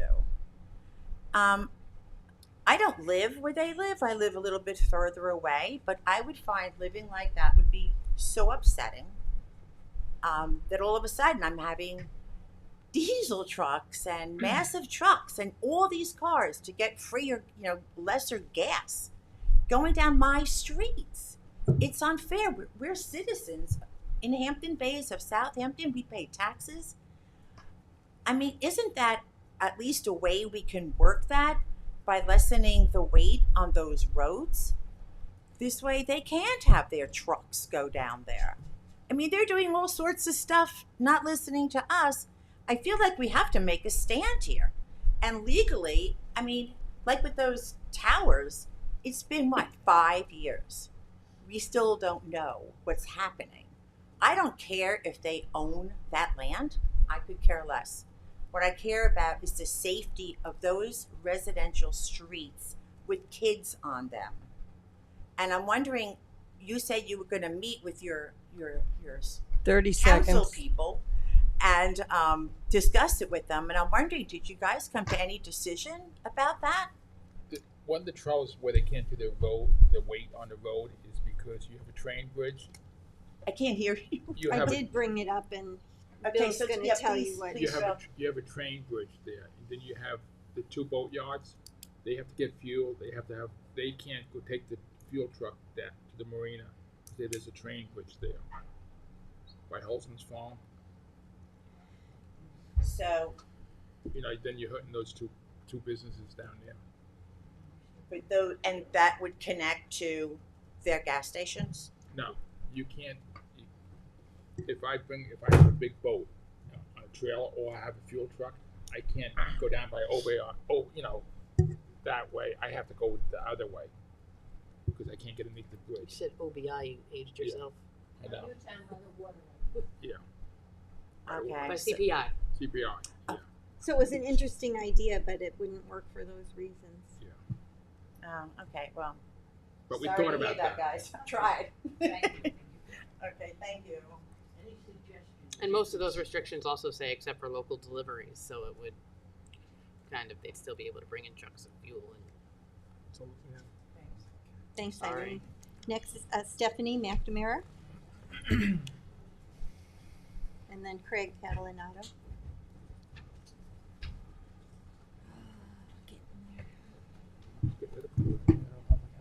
Good evening. My name is Stephanie McNamara. I just want to speak a little bit this evening about the pro-housing. Pro-housing, in my view, is a euphemism for overdevelopment.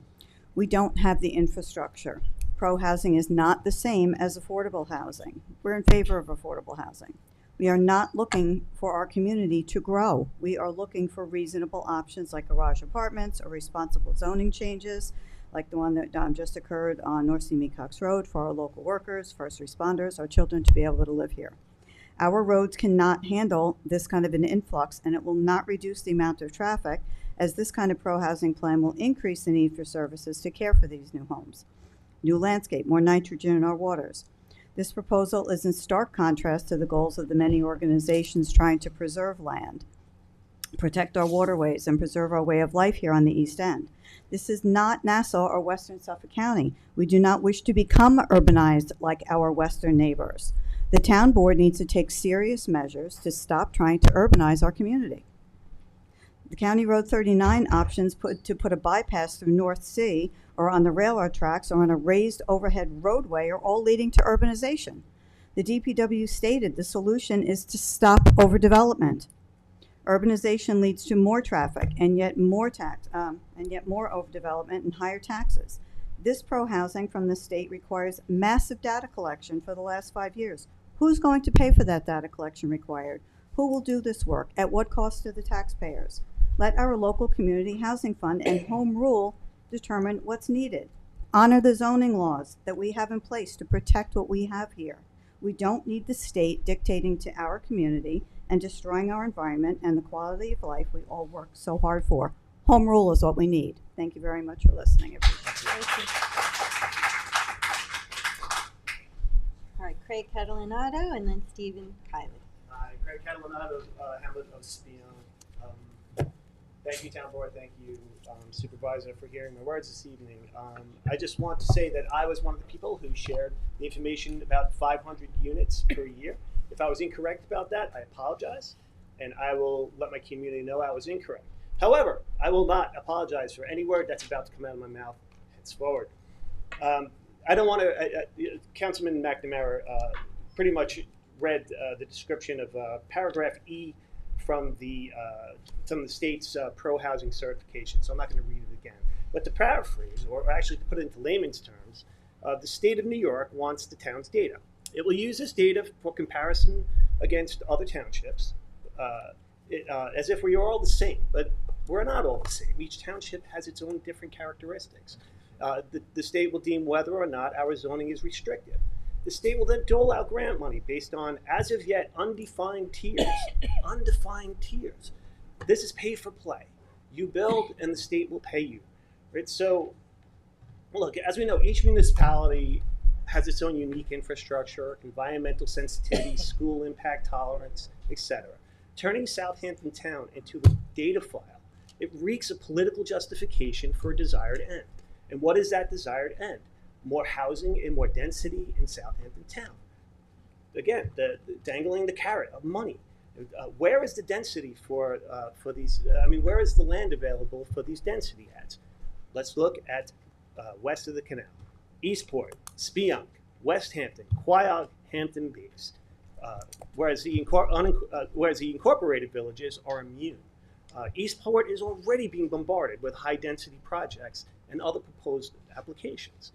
So let me just sum this up real quick because it's been a long night and I'm tired. Sending this letter of intent, in my opinion, puts the noose of overdevelopment around your constituents' necks. The town already has the Community Housing Fund. I'm going to say it again. The town already has the Community Housing Fund. There's no need for pay for play with New York State, as the pay is not worth turning Southampton Town into overdeveloped targets of the opportunity to satisfy tiers that we don't even know what the parameters are. Again, I thank you for your time. I hope you're getting paid time and a half. Craig Halloran, Spionk, thank you again. Thank you. And Stephen Kiley is our last in-person speaker. So last but not least, I guess. We'll be the judge of that. Good evening, Madam Supervisor and rest of the board. Again, my name is Stephen Kiley. I'm not a resident, so I'm not here to advocate as to whether or not you should pass the pro-housing community resolution, but rather offer up my experience as a land use attorney to make sure you make an informed decision. While this program indeed is an opportunity to secure grant money, it may be a deal that is too good to be true. I ask why. Why are they asking for your zoning map and code? According to the Pro Housing Communities Program FAQ, it wants that information so as to create a unified format compatible with the National Zoning Atlas. What is the National Zoning Atlas?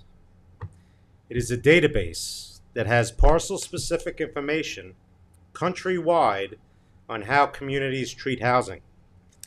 It has been used by states to impose land use reform on localities with strong zoning codes. I repeat, it's been used by the states to impose land use reform on localities with strong zoning codes. The group behind Atlas argues that minimum lot size and single-family zoning needs to be replaced with high-density zoning, and radical methods need to be employed to achieve it. They want to urbanize our communities by imposing mixed-use zoning in residential areas. So please, look into that organization before voting. Additionally, as per the Pro Housing Community FAQ, they want your building permit data so they can track which localities support housing growth and those who don't. They will use that data to, and I quote, inform future policy making, i.e., potential housing mandates from the state. As to the housing mandate, Governor Hochul is on record, and I can provide, if anybody asks, that information. She's on record stating that in the next legislative session, this mandate will come back, and she just shelved it because she didn't want to hurt her Democratic colleagues running up and down the ticket. 30 seconds. So please be wary and really scrutinize this program before voting, as the devil is always in the details. Thank you very much. Stephen? Mr. Kiley? Mr. Kiley? If you would, I think it's appropriate that you identify yourself and our mutual endeavor.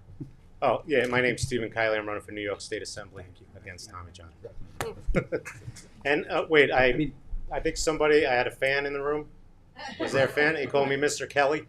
It's Kiley, K-I-E-L-Y. And if you threw out one of my flyers, I don't have as much money as Tommy John has, so I may need that.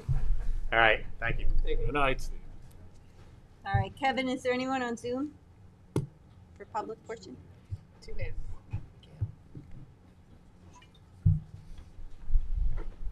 have to get a drink. Jim's getting water for people tonight. I what? She needs a drink. Oh. Get her. Yes. Actually, maybe it's stronger than a water. Anyone else, Kevin? Get it for you.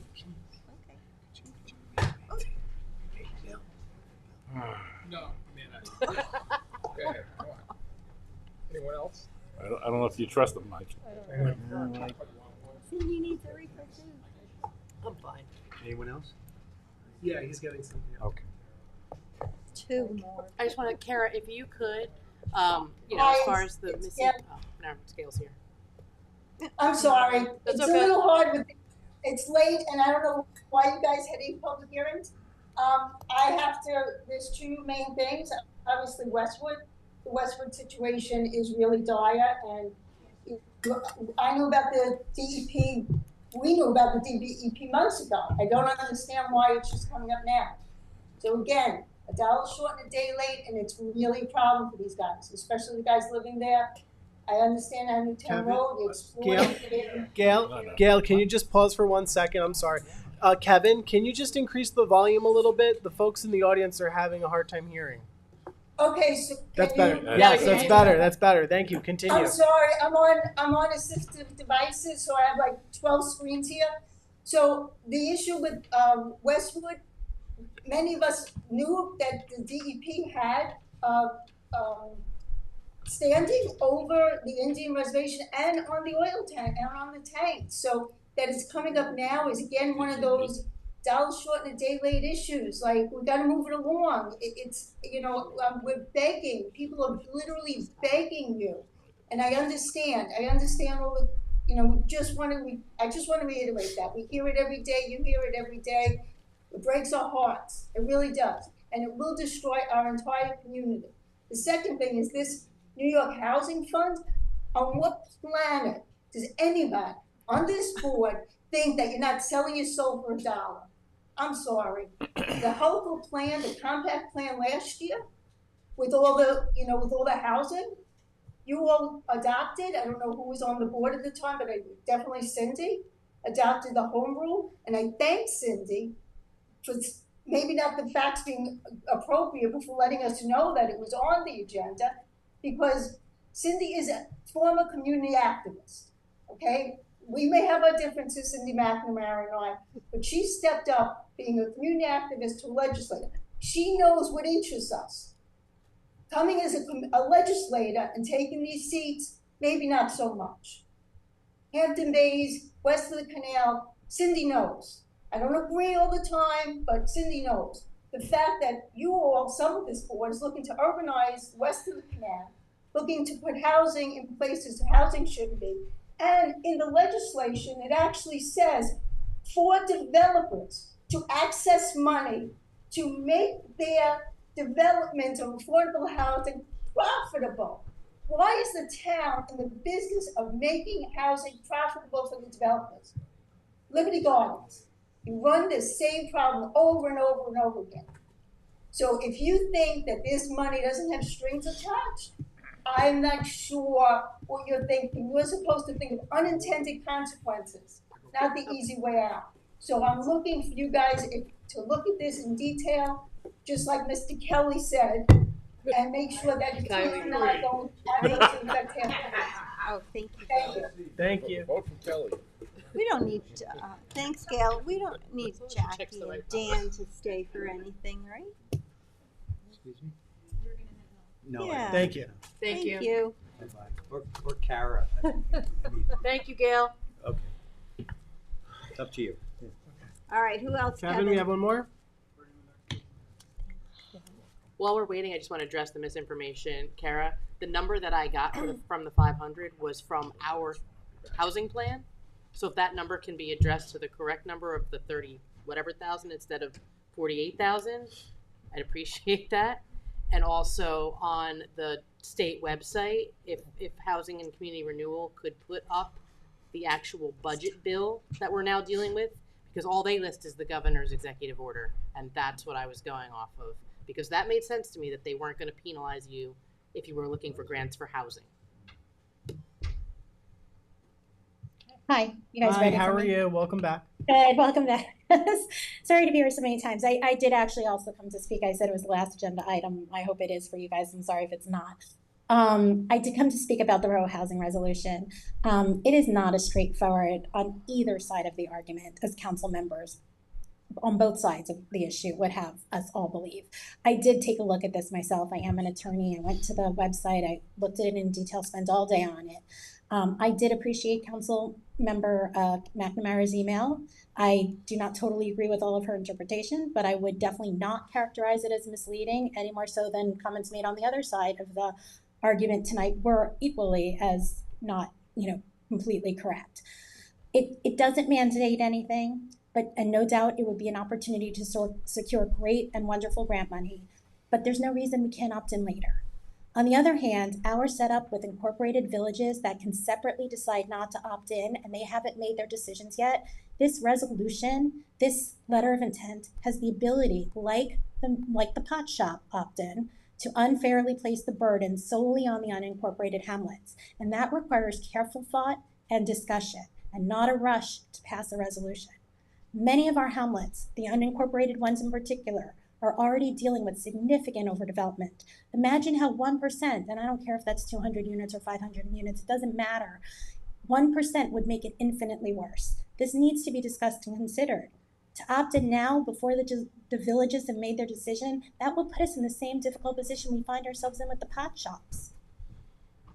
Specifically, those with the highway office zoning like Bridgehampton. While the villages escape scot-free, that's not fair. And that's not necessarily equal due process or protection by the town council. Why not hold a public hearing on this issue before putting forth a resolution, especially when, like Murda, the details are changing every day? Why not hold a town hall so the public can ask questions of HCR? Southampton can opt in at any time. What's the rush? What has the growth been the last 3 years, annually and in total, for the unincorporated villages? Since it seems like if the villages opt out, that would be the most relevant calculation. We haven't been given those numbers. Like the Pot Shop Act, I believe that Councilmember McNamara is right. If we rush, we run the risk of pushing through a program that in no way resembles what was being sold to us now. I'm less concerned about the information being requested. All of that information is publicly available with FOIL. But the designation, and while the designation would make us available to grant funding, have we even as a town sought any of these grants in the past, or do we have specific plans to? Because all of that is important to think about before we just rush in to opt in. So I too, like others have said, and we also already do have the Community Housing Fund, which is our own fund of housing. I too, like others, implore you to do the right thing. Take more time for the public to understand it. Thank you. Thank you. Kevin, is there anyone else who'd like to be heard? Thank you. Thanks. All right, then, I have moved to close the public portion. Second. All in favor? Aye. And we're gonna move forward with our resolutions now. Town Board Resolution 2024-1178, co-sponsored with Councilman Schiavone. Resolution of adoption amending Southampton Town Code, Chapter 298 on taxation to amend Article 8 to authorize an exemption for the creation of new accessory dwelling units within the town. Second. I we thought hear we were back from the tabling that. schools? Kara, have we heard back from the schools on that? We have not. So can we table that, Tommy John? You would like to table? I'd like it? to table. it. Okay. Thank you. To what date? To the next meeting, November, what is it? 12th. November 12th. School boards are in the city for the New York State School Boards Association conference. I'm happy to wait for this one. And I, by the way, I want to thank your office for sending out that letter. Really appreciate it. All in Tom- favor? All in To table. favor? Aye. Aye. Town Board Resolution 2024-1193, co-sponsored by the entire board, to appoint Tom Houghton, Jr., Town Engineer, as the responsible local official for the Hampton Bays Bike Lane and Multi-Use Trail Project. Second. All in favor? Aye. Aye. Town Board Resolution 1194 of 2024. Are you going to do a motion to amend? This is to authorize the assignment of a contract for purchase of a property located at 99 Montauk Highway, Watermill, to the Southampton Town Housing Authority. I'd like to make a motion to amend. Second. I believe, well, I want to go through the amendments. Thank you, Councilmember. If you look at the seventh whereas, Oh, okay, so the Town of Southampton Housing Authority understands that in order to develop community housing, the Watermill property, the procedures listed in Town Code Section 330-185 for a change of zone, strike through must, Do and you have a- add do you have a may copy? be, They have and all add this. required, strike through follow, want it? including. give that to somebody. Okay, does everybody have this? I know Yes. the clerk has it. It also adds two other whereases and changes the 11th whereas to Georgica Green Ventures and adds a 12th whereas as well. Okay, we all have it? Yep. Okay, motion to amend. Second to amend. All in favor? Aye. Okay. And now I think that's make three. a motion to adopt as amended, right? Yeah. Oh, that would be the next thing here. I'd like to make a motion to adopt as amended. Second. All in favor? Aye. And I just want to say, I think Thank this you. is a great use of our CHF funds. Yeah, Thank you, we're Kara, very again, to excited your about this department. property. And also to the Housing Authority as well for your help. Thank you for coming, Curtis. And the community's in favor of it too, so it's really a And it Win-win-win. is worth noting that because we are using our CHF funds money instead of state grants, we can potentially keep this affordable in perpetuity and not at the 30-year limit that the state usually has. yeah. So thank you all.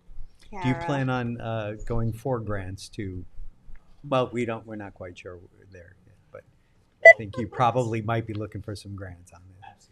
Okay. We'd be glad to help. All right, Town Board Resolution 2024-1195, co-sponsored with Councilman Scavone, to authorize a change order number 2 for AVA Design, Inc., for the architectural design engineer services as well as construction management of a proposed ambulance facility at 1256 North Sea Road in Southampton. Second. All in favor? Aye. Town Board Resolution 2024-1196. Authorized purchase of heavy-duty truck parts and parts and labor to repair heavy equipment RSMM from Trucks Inc. using town procurement contract. Second. And co-sponsor, Madam Clerk, please. Certainly. All in favor? Aye. Town Board Resolution 1197 of 2024 to authorize the purchase of licenses for Microsoft Office 365 from Software House International, SHI, using New York State contract.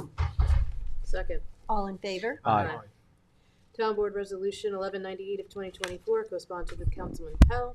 Authorized purchase of Western Low Profile Plow from Truist Inc. using Suffolk County contract. Second. All in favor? Aye.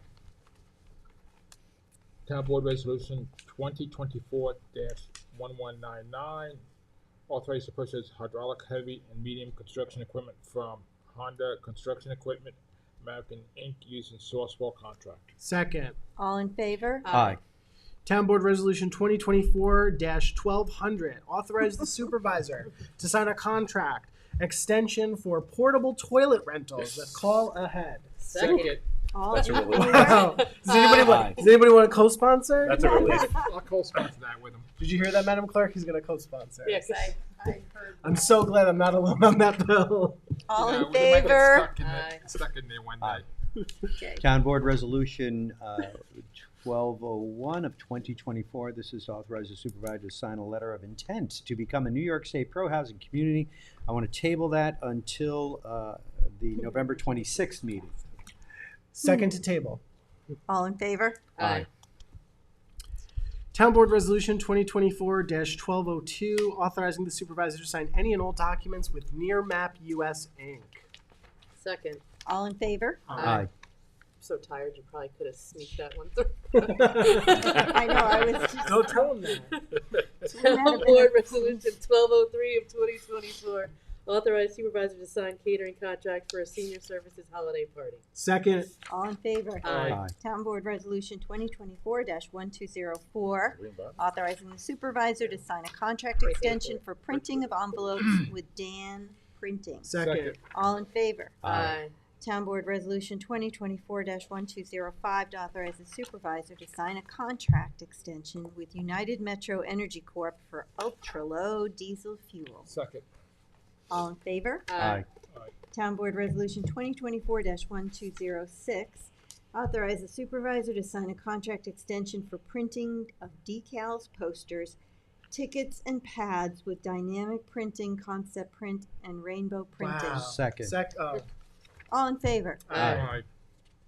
Town Board Resolution 1207 of 2024 to authorize the 2025 renewal of ESRI Incorporated for software licenses utilized in the GIS division. Second. All in favor? Aye. Town Board Resolution 1208 of 2024 to authorize the supervisor to sign any and all documents with Software House International, SHI, to assist the migration to a cloud-hosted email and office program environment. Second. All in favor? Aye. Town Board Resolution 2024-1209 to authorize the supervisor to execute a contract extension with Fisher Signs and Shirts LLC for vehicle graphics. Second. All in favor? Aye. Town Board Resolution 2024-1210 to authorize the supervisor to execute a contract extension with Quag Sinclair for supply number 2 fuel oil service and repair. Second. All in favor? Aye. Town Board Resolution 2024-1211 to authorize the supervisor to execute a contract extension with Quag Sinclair Fuel Inc. for liquid propane gas. Second. All in favor? Aye. Town Board Resolution 2024-1212 to authorize the supervisor to execute a contract extension with Shinnecock Hardware, North Sea Hardware, and Suffolk Lock and Security for hardware and various items for pickup. Second. All in favor? Aye. Aye. Town Board Resolution 2024-1213, authorize supervisor to extend license agreement with John Dunn and West Robin Oyster Company, Inc. for use of the portion of the Conscious Point Marina and the further of aquaculture. We're doing this tonight? Second, but on the motion, I agree with the necessity of doing this because they have nowhere to dock at the moment. And I do appreciate the fact that our CPF director basically conferred that they will be checking up on the site to make sure no damage is done. And it is revocable at any time, so I'm okay with moving forward. We haven't read the resolution yet. Finish reading it. I mean, I Bill guess. did. Bill did. I think Bill did. Bill did. Read it. The only issue is if we were going to change it to 1 year, versus someone said it was 3. We have a motion in a If we second. want 2. And also, Jackie did say that if we have to put some screening up there, they're willing to do that. I'm fine with it because it's revocable at any time, so if any of Yes. the concerns become an issue, We can we relook at it. can tell them they have to leave. That's it. But they do have no place to tie right now. Okay. All in favor? Aye. Thank you, everyone.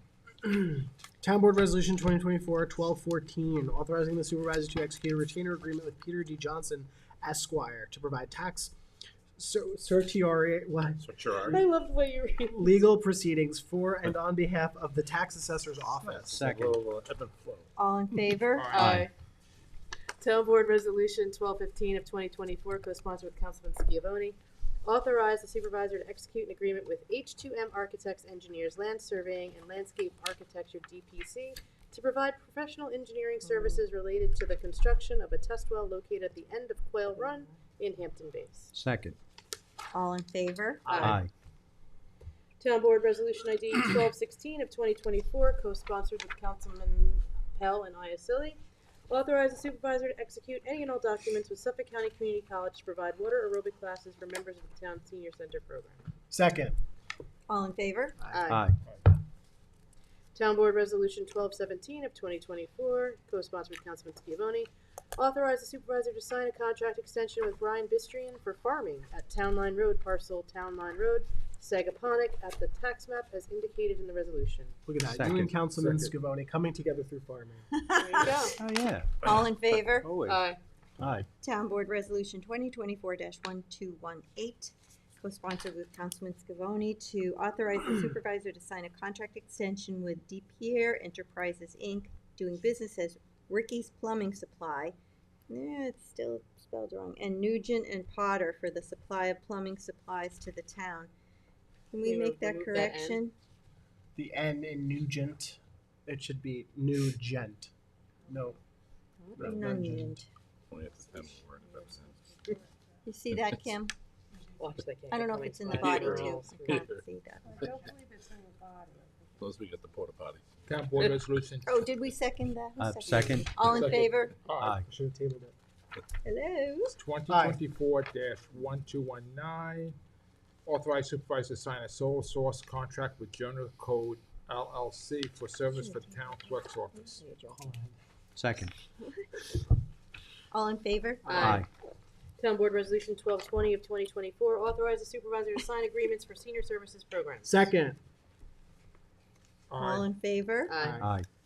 Town Board Resolution 2024-1221, authorizing the supervisor to sign an agreement with Municipal Valuation Services, Inc., formerly known as Michael Haberman Associates, Inc., for small claim valuation and processing services. Second. All in favor? Aye. Town Board Resolution 2024-1222, co-sponsored by the entire board, to authorize the supervisor to execute a no-cost contract extension with First Coastal Corporation for coastal engineering services in connection with the Bridgehampton Beach Erosion Control Second. District. Didn't say district. It should say It district. should say district on the title. One more, Cindy. Okay. Erosion control. Just add Missing the the word erosion control district. The word district should be at added. the end of the title. Yes. Yeah. All in favor? Aye. Aye. Town Board Resolution 2024-1223, co-sponsored by the entire board, to authorize the supervisor to execute a no-cost contract extension with First Coastal Corp. for coastal engineering services in connection with the Sagaponic Beach Erosion Control Second. District. All in favor? Aye.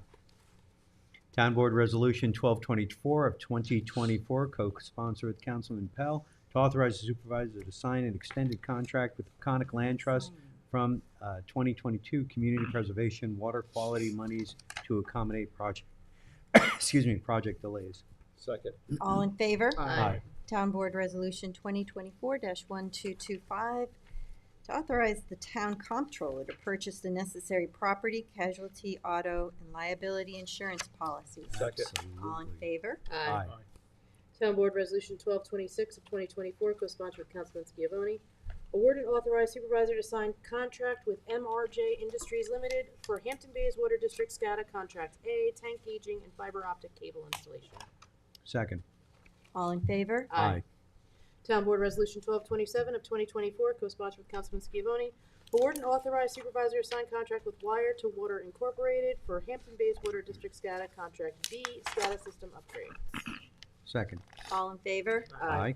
Town Board Resolution 2024-1228, co-sponsored by the entire board, to award and authorize the supervisor to sign a contract with Synic Civil Construction Company, Inc. for Hampton Bays Bike Lane and Multi-Use Trail Project. Second. All in favor? Aye. Town Board Resolution 2024-1229, to declare items surplus and authorize disposal of vehicles. Second. All in favor? Aye. Aye. Do you Town have to Board. say that or sign it? Town Board Resolution 1230 of 2024, co-sponsored with Councilwoman McNamara. 2024 notice to bidders for demolition of South Valley Road, Hampton Bays. Second. All in favor? Aye. Town Board Resolution 1231 of 2024, co-sponsored with Councilwoman McNamara. 2024 notice to bidders for demolition of 33 Peconic Trail in Flanders. Second. All in favor? Aye. Great to get that done. Town Board Resolution 2024-1232, sponsored with the whole board. 2024 notice of proposals for the CPF Stewart Consultant Management Service. Second. All in favor? Aye. Aye. Town Board Resolution 2024-1233, co-sponsored by the entire board. The 2024 notice to bidders for property cleanup to bring properties back into compliance. Second. All in favor? Aye. Town Board Resolution 2024-1234, co-sponsored with Councilman Powell, to amend the 2024 adopted budget for highway special events. Second. All in favor? Aye. Town Board Resolution 2024-1235, to amend the 2024 adopted budget for special events. Second. All in favor? Aye. Town Board Resolution 2024-1236, to amend the 2024 adopted budget for Tiana ECD. Second. All in favor? Aye. Aye. Town Board Resolution 2024-1237, to amend the 2024 budget for various departments. Second. All in favor? Aye. Aye. Town Board Resolution 1238 of 2024, amend 2025 preliminary budget for title change from Fire Marshal 1 to Fire Marshal 2. Second. I just.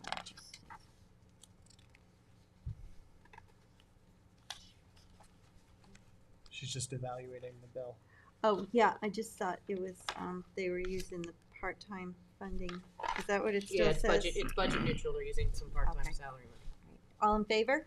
Aye. Aye. Town Board Resolution 1239 of 2024, amend 2025 preliminary capital budget for adult exercise equipment project. Second. All in favor? Aye. Aye. Town Board Resolution 1240 of 2024, amend 2025 preliminary capital budget for Noyak Road pedestrian enhancement project. On the motion, before we second, Yep. I cannot support this bill because of the way that it was done, and I do believe that the monies may be needed for this project if it's needed in the future. I triple checked and I only did it the way I did it was because I was told that it has no effect on the project whatsoever by our. Yeah, you said that in the last meeting, I know. We'll make sure there's money for the project. Was it Second. second? Filled it. All in favor? Aye. Aye. Opposed? No. You're allowed. I know. I do. But you have permission.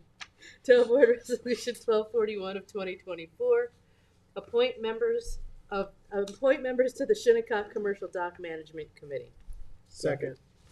All in favor? Aye. Aye.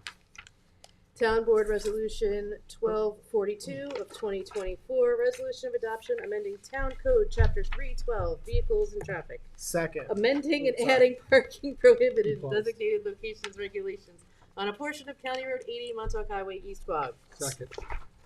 I really second. Can I that, just but go that's back fine. to the town board resolution for the town dock? Can we finish this one? What is this? Can we take a vote and then move back? Oh, yeah, yeah. All in favor? Second. Aye. Aye. Aye. Aye, fine. I just want to make a comment about this. I had, Town a, dock. I had a slip there many years ago with my dragger, and there was a waiting line to get into this dock. Now there's empty slips. That's why it's very important to protect the fishermen in the baymen. A place to tie up. Mm-hmm. That's why we bought it from the Thank you, Bill. county and rebuilt it. Yes. Thank you. Town Board Resolution 2024-1243, resolution of adoption amending Chapter 312 to authorize stop signs on Lumber Lane at the intersection of Maple Lane and Bridgehampton in order to create an all-way stop intersection, co-sponsored with Councilman Schivoni. Second. And I will say for my husband who has to get out of this intersection with a truck and trailer that he appreciates the always stop sign. Tell Mr. Mack I said you're welcome. Yeah, put it on Facebook for you. All in favor? Aye. It feels like that much. Thank you both for making our roads safer. Town Board Resolution 2024-1244 to authorize the Peconic Bay Region Community Preservation Fund tax refund pursuant to the first-time homebuyers exemption for Pablo Montesi and Maya Brasilowicz. Second. All in favor? Aye.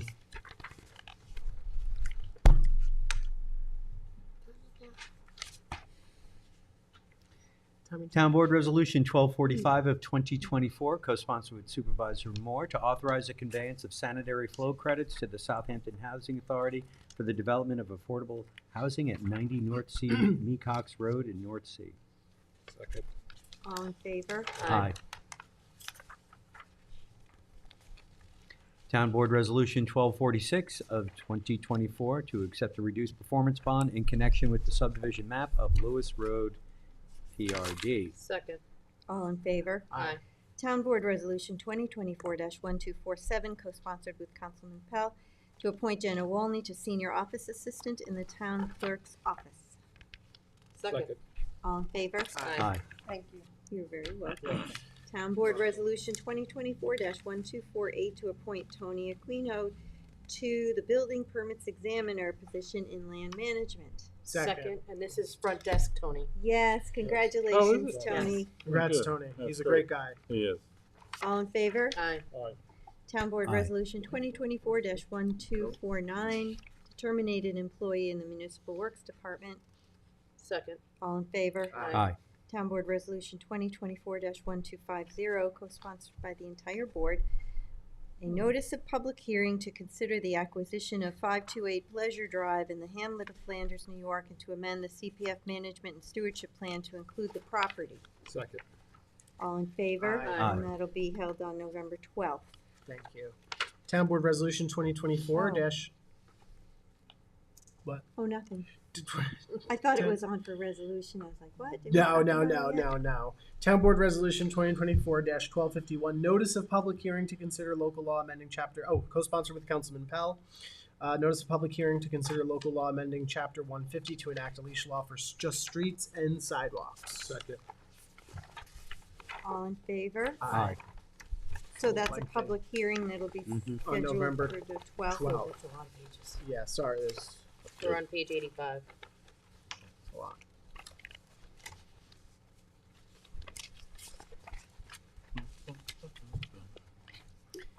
Town Board Resolution 1252 of 2024, co-sponsored with Councilmember Uselli. A resolution setting a public hearing to consider a substitution of term of the Residence District Table of Use Regulations. Second, Are we all okay with the title? yes. Okay. Thank you All for in giving us some time with that. Appreciate it. Yeah, good. okay. All in favor? Another Aye. public hearing on November 12th. What do we have That's to all now? Maybe we have a couple more. It should be a quick one. Shouldn't be any. Town Board Resolution 2024-1253, notice of public hearing, consider local law 312-6 C7 in order to make a portion of the Lighthouse Road a one-way road southerly direction between its intersection with Forster Avenue. Second. All in favor? All in Aye. favor? Aye. Aye. How many public Come on, hearings Marita. do we have for the 12th? It's fine. Just We'll- let's keep we'll- going. It's yeah, an let's- afternoon. Couldn't it be Let's- another night like tonight? It's an afternoon. No. It's 1 o'clock in the afternoon. Everybody's going to be in a great mood on November 12th. Okay, The how many? holidays are coming. You're starting with 0. All right. Clean slate. That's fine. It's less than 8. That's Yeah. fine. It'll be okay. So These are that's quick. 7 total. I'm not afraid. I think we have broad agreement for these 8. as well. Yeah. The leash law is going to be, I won't send out any letters. Okay. Okay. I think we'll be okay. I'll bring my dog. And you know what? It's also going to be the holiday season. We're all going to be cheery. It's, Okay. It's Bring November some 12th. eggnog. Okay. You're gonna bring it. After 3 hours, you're supposed to get up and walk around because you can get blood clots. in your I've heard legs. that. Yeah. Just wanted It's to only mention that. 10:30. We could take breaks. We could take breaks. Okay. Town Board Resolution 2024-1254, co-sponsored with Councilman Pell. Notice of public hearing to amend zoning chapter 330-346, non-residential lighting standards to update the correlated color temperature standard to align with new lighting technology, Second. which had broad agreement during This the will work be on the session. 26th, at least. Thank you, and I want to thank. Um, I do want to say I want to thank the Dark Skies Committee for their Hardest working efforts. committee in the town. All in favor? Aye. Who was the second? No, I was there every Town meeting. Board Resolution 1255 of 2024, resolution accepting a deed of dedication of open space in connection with final conditional approval of subdivision known as Rothman Dynasty in Watermill. Second. All in favor? Aye. Aye. I guess Town it's Board not- Resolution 1256 of 2024, co-sponsored with the entire board. Consider acquisition of 6C Squires Pond Road in the hamlet of Hampton Bays and amend CPF project plan and CPF management plan and stewardship plan to include the property. Second. All in favor? Aye. Town Board Resolution 2024-1257, co-sponsored by the entire board, to authorize the acquisition of 27 Tiana Circle in the hamlet of Hampton Bays and to amend the CPF project plan and CPF management and stewardship plan to include the property. Second. All in favor? Aye. Town Board Resolution 2024-1258, co-sponsored by the entire board, to consider the acquisition of land at 65 Old Riverhead Road in the hamlet of Hampton Bays and to amend the CPF project plan and the CPF management plan and stewardship plan to include the property. Second. All in favor? Aye. And then we have the 4 walk-ons. But wait, we're not done yet. No. No one's here to hear this one.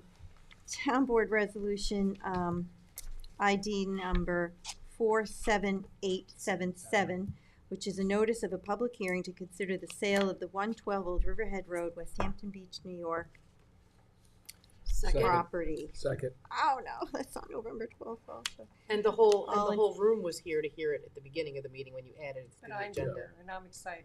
Yeah.